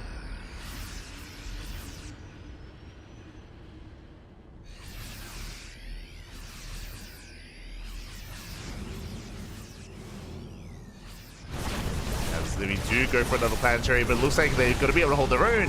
Nice scan. Planetary survives. DTs go down. Not too worth it here for Geralt.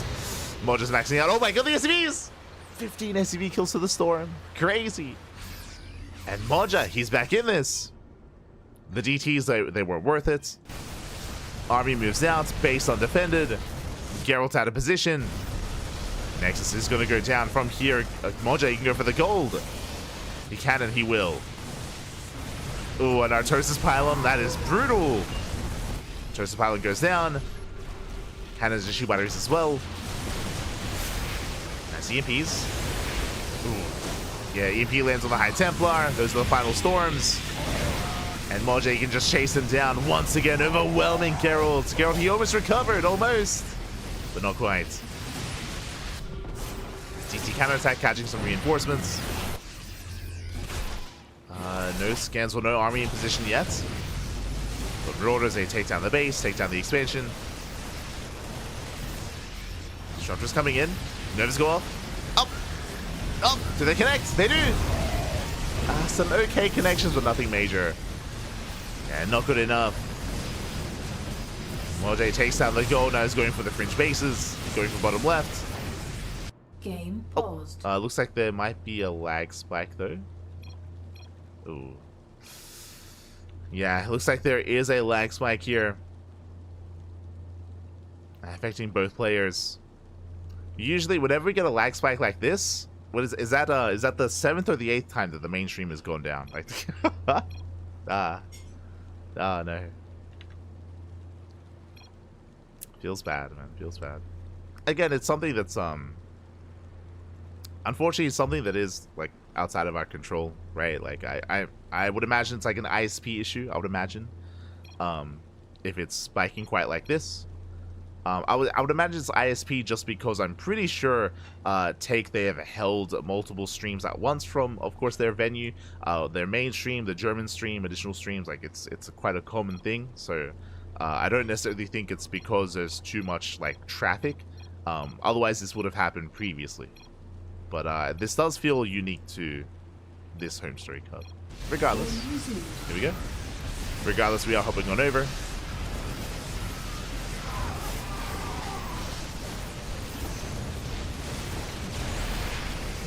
As players are going to be diving in.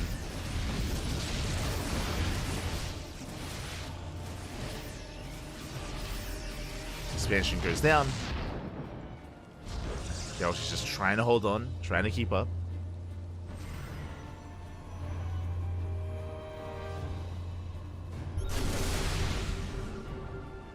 I would be curious, actually. I mean, I unfortunately I don't watch the German, like, Take TV's normal stream, but I'm curious if this has been an issue, like, even beforehand, like, leading up to this, right? Like, I'm referring to their coverage of other events. If it's like an infrastructure thing. Like, I don't know if recently they've just been having, like, connectivity issues when covering other tournaments. Regardless, Moja going to be committing. And again, there's just barely any support here for the Colossus. Nervous going off. Massive storms on the rollers. Oh my god, Moja, he just takes everything to the face. Calm down. Jesus. The storms and the Nervous are brutal, and Moja, he will lose his army. Yeah, he will lose everything here. Has to pull away. Geralt taking a very strong fight.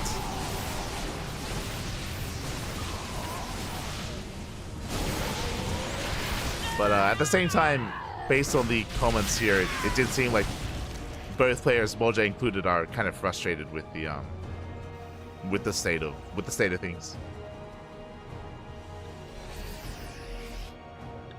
They're trying to power through it.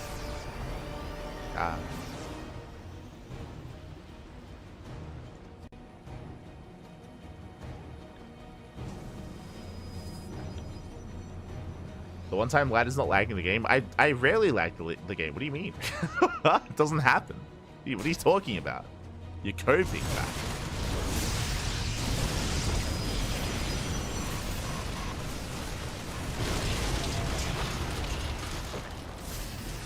The idle worker thing. The idle worker bug is not affecting this tournament. It was only affecting the first, I want to say, 2 games, and then it got fixed. Just as a heads up. I believe it is plaguing the live game, but it is not plaguing this event. Only the first couple of games of Group A. Just want to make sure that's clear. I did see some people talking about it.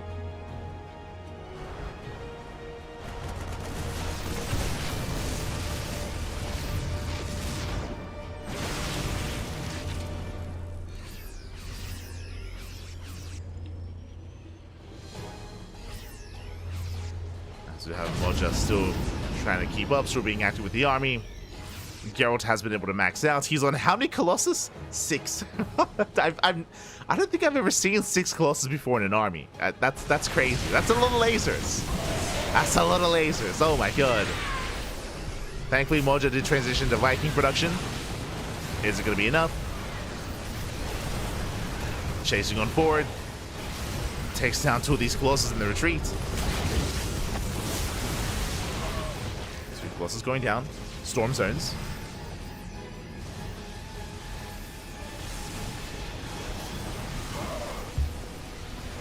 Storm does zone away.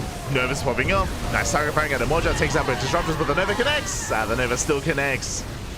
Colossus are going down. I mean, Moja does, for the most part, reset the Colossus count, but there's still just too much on the ground.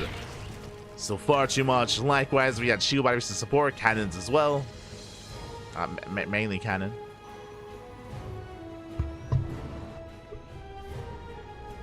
And behind this Moja, he doesn't have an economy. Not anymore. He's down to 39 SCVs.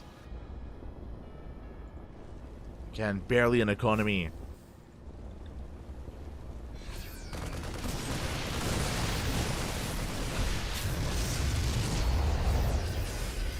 We'll be taking another expansion.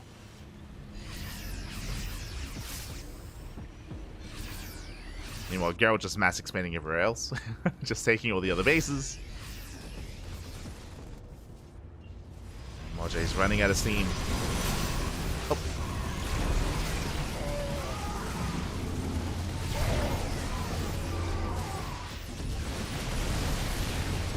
As the goal base is going to go down. At the same time, Cell DT counterattack. There's barely any SCVs to begin with. There's barely any workers. Not like this. Moja turning back around, forced to retreat.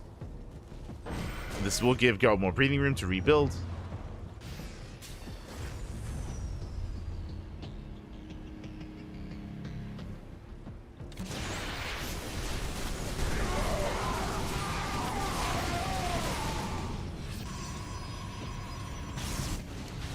This run by is finally cleaned up.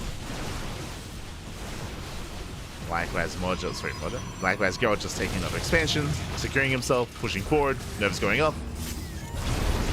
They graze the army. No major connections. Major connections, yes. I mean, it's one of those things where even though Moja has a smaller army, or a lower army supply, I should say, his army is so beefy with so many Marauders, like, even if a couple of Storms or Novas connect, like, he can take them to the face. He can keep going. He still has potential. Speaking of, he stims in. Nice CMP. Denies the Storm. Focuses down both Disruptors. I mean, speaking of, here comes that dive. Takes down the Disruptors, the Colossus, the Storms. Only a Gateway army left, and Moja has he finally done it. We need more splash damage. We have 3 Colossus. Jesus. 3 Colossus comes in. Storms flanking, they flank as well. Massive connections. Massive Storms. And Geralt holds. Geralt, he does hold. Jesus, how many High Templar does he have ready for this? He still has 4 more. He has Storms for days, Pat.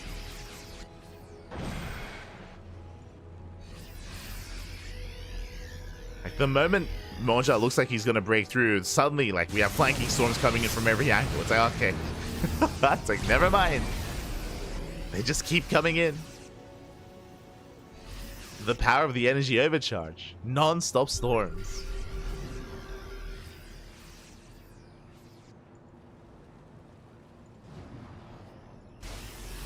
Speaking of, another flanking Storm grazes the army. Wasn't quite worth it. High Templar goes down. Moja rotating. He is spotted by Geralt.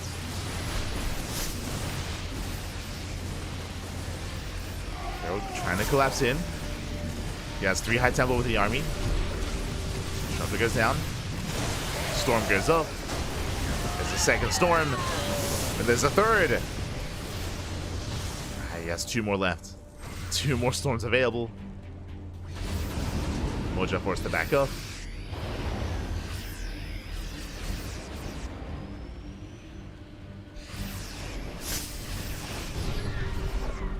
Another DT run by. We had 36 SCVs, now we're down to 21. 21 workers left over.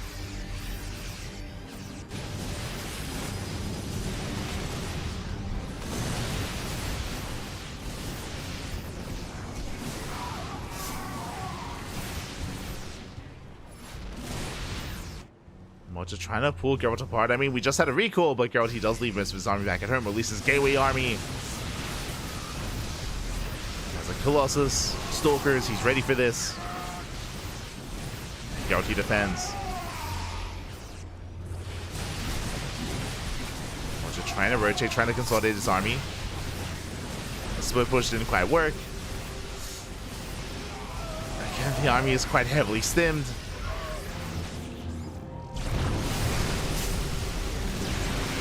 Geralt is going to be collapsing in.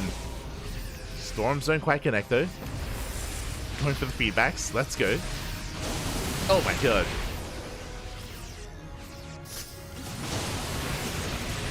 Nice movement out of Moja. Does focus on one of those High Templar. Still holding his own despite the supply. I mean, again, the army supply is quite comparable. Still quite comparable. Just because of the sheer amount of probes that Geralt has. Which again, I feel like is hurting him more than anything, but it's fine.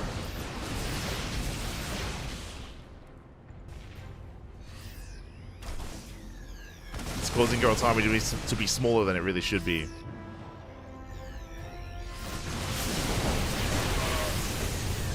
It's going up.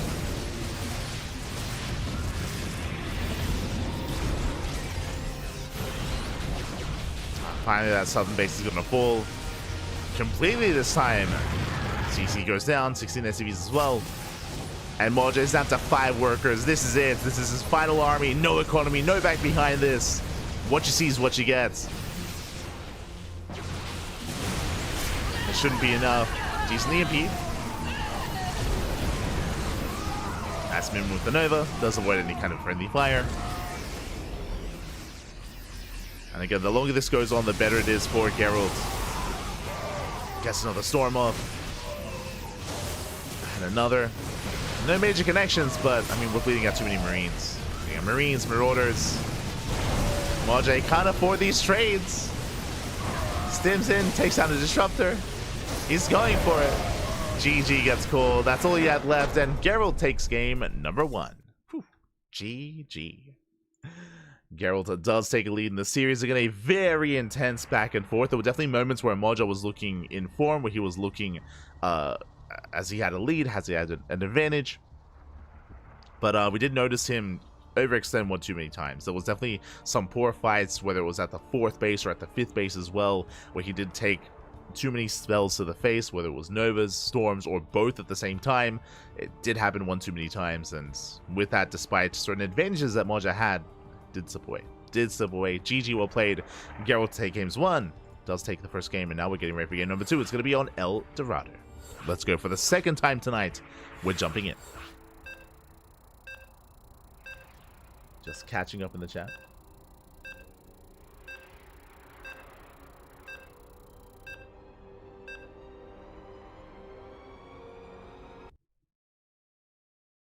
We go.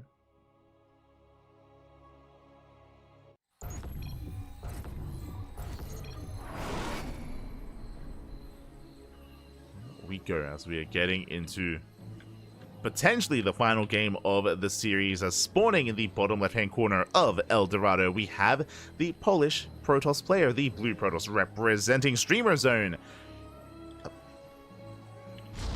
Leading the series 1-0, it is Geralt. And spawning in the bottom right-hand corner, down in the series, receiving a bounce back, we have the Red Terran player from Germany. It is Moja.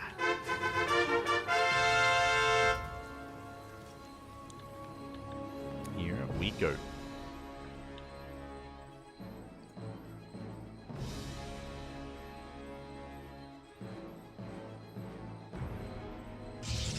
As we have Moja moving out with his first SCV. And looking to set up a proxy Rax, I would imagine. I would imagine proxy Marauder. We'll see. As, yeah, the Rax is on the way. It's going to be 1 Rax at home, 1 across the map. And we can set up for a Marauder here to commit to Marauder production and Marines back at home. We'll see if that's the case, or if instead we see commitment into Reapers instead. We'll keep an eye on Moja. Let's go. Let us go.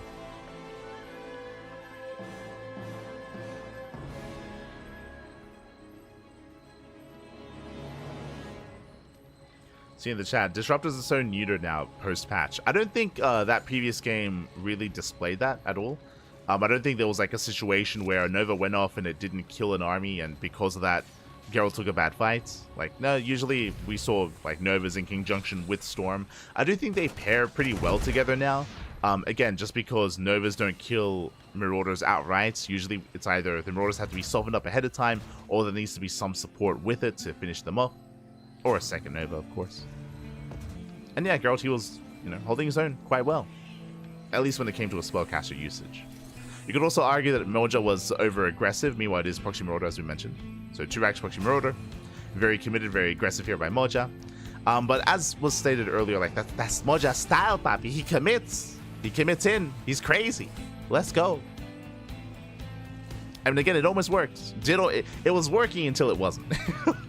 Where Moja, he was like picking off Colossus time and time again. It was picking up High Templar, picking up Disruptors. It wasn't until, again, like around the halfway mark where he started taking some worse fights, and it wasn't quite as worth it in the end. But Moja definitely had his moments in that last game, especially in the first half. Like he had me in the first half back. And then it went south. Meanwhile, the Marauders have arrived. The boys are being pulled, or at least there's a couple of SCVs alongside this, of course. By a couple, I mean 1. Thankfully, Geralt, he is set up here on the high ground. He has a force field, locks down the first Marauder. Ooh, the first Marauder is going to get picked up. Massive start here for Geralt. And brutal for Moja. Marauder goes down, SCV as well. Boys are being pulled. This bunker is not going to finish. And Geralt, he's going to just shut this down. I mean, we're running out of steam already. Marauder falls.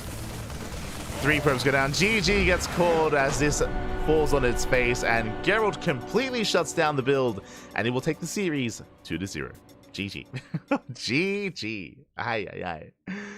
Again, going for an initial sentry opener as well, especially because of the NG overcharge, you have that many more force fields available as well to lock down the first Marauder, and the first SCV was brutal. And Geralt, he looked very comfortable there, very comfortable in the early game. Of course, if there's a scenario where, because he wasn't able to confirm what was happening, if he had skipped the sentry, which means the NG overcharge is that much less effective, then the Marauders, they can pop off. But again, just a really solid start there from Geralt, really clean defense. And with that, GG. GG, well played. Geralt, he will take the series 2-0. GG. Not the end that I wanted, especially after game 1. Game 1 was so explosive, it was so intense, so back and forth. Here in game 2, less so, Pappy, less so. But this is also, I think, maybe a good showcase of the power of NG overcharge and how Protoss players have had to adapt in the new patch. Previously, you would defend with a shield battery, with a shield battery overcharge instead with additional units. I mean, sentries still play an important role there in that kind of defense as well. But yeah, nowadays it's very different. We see that a lot in the mid game as well. In PvZ, for example, when it comes to stasis traps, there are so many more stasis traps, as well as so much more just value in Oracle-based openers as well, thanks to the NG overcharge. That's reflected here when it comes to not just sentries. We actually saw that in the previous game with storms. You saw just how many storms there were. Part of that, of course, was because whenever High Templar were morphed in, we'd have an NG overcharge to top up a High Templar immediately as well. It led into the sheer amount of storms that Geralt had in game 1. And yeah, with that, GG. GG, well played. Geralt will take it. And the question becomes, are we done? Or do we have another series? Let's find out. Let us find out. Exclamation mark, be in the chat if you guys want to have a look at the back yourselves. Let's catch up on what has been going on and figure out where we are, as I believe, oh, that was actually the final series. Okay, as we switch our scenes over and have a look ourselves, the final round has concluded. I didn't realize that our series was actually the last to finish. I mean, it was a long game 1, true. Game 1 was quite long. But Maru took down Showtime 2-0, Spirit took down Kelazar 2-0, and of course our final series has concluded. In the end, we have our top 2 players. We have Maru in first place and Spirit in second place. My condolences to Showtime. I mean, first things first here, Showtime, of course, he is local talent, right? You know, we have our German Protoss player, the best, second best Protoss in the entirety of Europe, top 2 alongside Max. The best, I would say, in this tournament, period. And alas, he does not quite make it through. He does not make it through, despite coming second in the last tournament. Meanwhile, here we have, likewise, Lambo didn't quite make it out of Group A as well. So, some unfortunate results here. Unfortunate. Alas, congratulations, of course, to Spirit and Nightmare. What did this come down to? Showtime went down to Maru, and I think Showtime went down to Spirit, right? Let's see. Showtime, yeah, it went down to Spirit here in the best of 3. Went to the ace match, but Spirit did take it in the end. And with that, unfortunately, Showtime and Lambo don't quite advance on. And we have Maru and Spirit, GuMiho and Nightmare instead. With that, of course, that wraps us up here for today. And we have tomorrow ahead of us. In 13 hours time, we're going to be live here on the channel with Group C. Group C is going to be coming up next. We have our 6 players. We have Clem, Raynor, Hero Marine, DNS, Mana, and Mixu. Oh boy. 6 very strong contenders here. Finally, we get some Zerg representation. There was no Zerg at all in Group B, so I was missing some ZVP or some ZVT matchups. Gonna be featuring some here, of course, in Group C. A very, very brutal group, I would say, for Gabe. I think we went over the predictions last night when it comes to the podcast, when it comes to these groups. Clem and Raynor are going to be the favorite players here. Best of luck to everyone else, to Mana, DNS, Mixu, and Big Gabe. Best of luck here in their endeavors here in this group. Of course, the plus side, though, if Gabe were to bow out, mate, he's cooking in the kitchen, Pappy. We were able to feature him earlier, making some pizzas during the downtime in between some of these matches, and I'm envious. I'm definitely envious, and I'm definitely tempted to order some pizza tomorrow in tribute to Gabe. Tribute. Let's go. They look good. They look good. So that's going to be Group C, followed by Group D. Group D is going to be Serral, Ryung, Harstem, Alazer, Jumi, and Baby Marine. Ooh, another strong group of 6 here. Serral, of course, is going to be the heavy favorite to make it out in first place. If you recall, as we were going over our predictions earlier, we had a really hard time determining who would come in second place, though. If I remember correctly, I think Yaku, he settled on Alazer. He said Serral and Alazer, and I think I settled on Serral and Harstem. But we had a really hard time distinguishing between Alazer, Harstem, and Ryung. Like, we could see any of those 3 players making it out alongside Serral. Of course, Serral is, he's the best Zerg player in the world. We expect him to make it through. Second place is a little bit more up in the air. I think it comes down to who's in good form, right? Like, who's in the best form on the day of, I should emphasize as well. Ryung, he's got more jet lag as he's traveled from Korea, of course. Harstem and Laser, less so, as they were able to, like, instead of flying over, catch some trains, get on some buses and just have a bit of a road trip over to Krefeld. And yeah, I'm really curious to see how this group pans out. I do think that, in a sense, like, it's kind of like a group of death here. I think we settled on, like, Group A and Group D being the most difficult to predict. Group B and Group C less so difficult to predict. But to be fair, I mean, I'm pretty sure both Yaku and I, we said Maru and Showtime instead it was Maru and Spirit. So, I mean, shout out to Spirit. Shout out to Spirit. With that, we're going to be heading off though. With that, I believe we are done for the day. It was what? It was a 10-hour cast? No, 10.5-hour cast. This stream has been live for 9 hours and 20 minutes, but we were live for like an extra hour and a half before that, before the stream went down. The stream did go down once. Did happen. Smooch. Hopefully smooth sailings here on forward. Likewise, I know that the take stream or the venue was having some connectivity issues as well. Hopefully that clears up. I did see some people talking about like German internet and all that stuff. The reality is that you can say that all you want, but this was not an issue in HomeStory Cups past, right? In the previous HomeStory Cups, the stream wasn't constantly dropping, right? Otherwise, everyone would talk about that all the time, that they'd be the meme instead of a meal. This is unique to this HomeStory Cup. So I don't know if it's like, a recent infrastructure issue or, maybe something with the ISP. I'm not too sure. I'm sure that the people at Take TV are aware and are trying to remedy that in time for tomorrow and in time for the playoffs. So hopefully that does happen. Hopefully they're able to sort things out on their end, whether it is on their end or not. I always remember that I was having some connectivity issues a couple of months ago, if you remember, where my internet would go down every day at like noon. So whenever I casted ESL Americas, specifically ESL Americas or other events in that time slot, the stream would just go down like once and then come back, and it was so frustrating, so annoying. Eventually we had technicians come over, and apparently at the story time, apparently what had happened a couple of months prior, and this is something that I was dealing with for like half a year. I just accepted it. I was like, yeah, sure. Apparently there was an accident that had happened like 3 streets over, where someone had like rammed into like a power pole and like affected like obviously the connection in the area. But that had happened like six months prior, and they had like fixed it in that like surrounding like streets, but apparently it had affected us like 3 streets over, and they're like, oh yeah, like that affected you too, we should probably fix that. And it's like, the hell. so they had to like rewire like the connection. They had to do a bunch of stuff. It took like all day. But yeah, like I don't know, like sometimes like random stuff like that happens and just like affects you randomly. Smooch. So I don't know, maybe. Hopefully they're okay is all I'm getting at. Hopefully they fix the issue, and hopefully for tomorrow and the finals and the playoffs, everything's smooth sailings. But best of luck over to Take and the others. To Take TV, to Dennis, and all those that are there at the venue. Otherwise, thanks for watching. Thanks for support. We do appreciate it. Clearly. And yeah, our next broadcast is going to be in 13 hours time.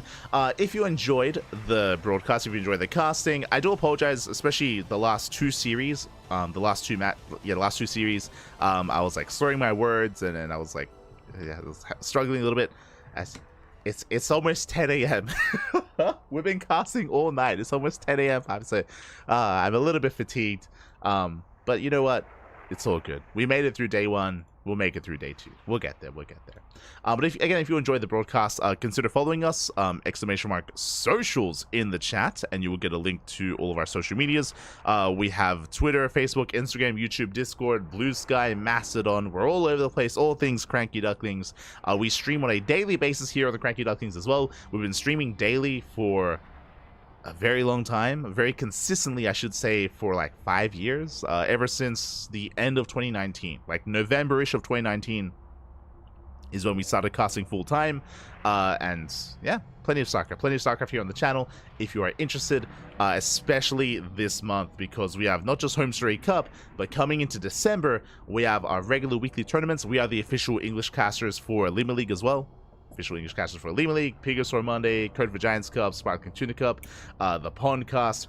But the month of December is full of Masters Coliseum. Masters Coliseum is going to be going on Friday, Saturday, Sunday, every weekend for the next like 2 months. So a lot of content with Masters Coliseum.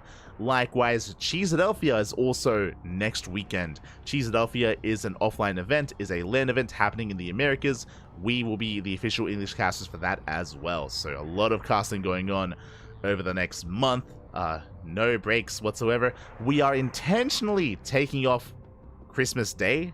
If we wanted to, we could cast on it, but we are intentionally taking off at least Christmas and Boxing Day, and no, we're gonna be casting New Year's Day, but we're intentionally trying to slow things down. Coming into January, we will intentionally take some days off so we can rest and recuperate, and then we'll be back on that casting couch. We'll be back on. Otherwise, thanks for watching. We'll see you guys tomorrow. Enjoy the rest of your weekend. Have a great night. Get some nice food. Get some nice rest. And get ready for a weekend of StarCraft to come with HomeStory Cup. Enjoy. Take care. Take care, everyone. See you guys tomorrow. Until then, hasta luego. Ciao, papi, ciao. Hasta luego. Thanks for watching.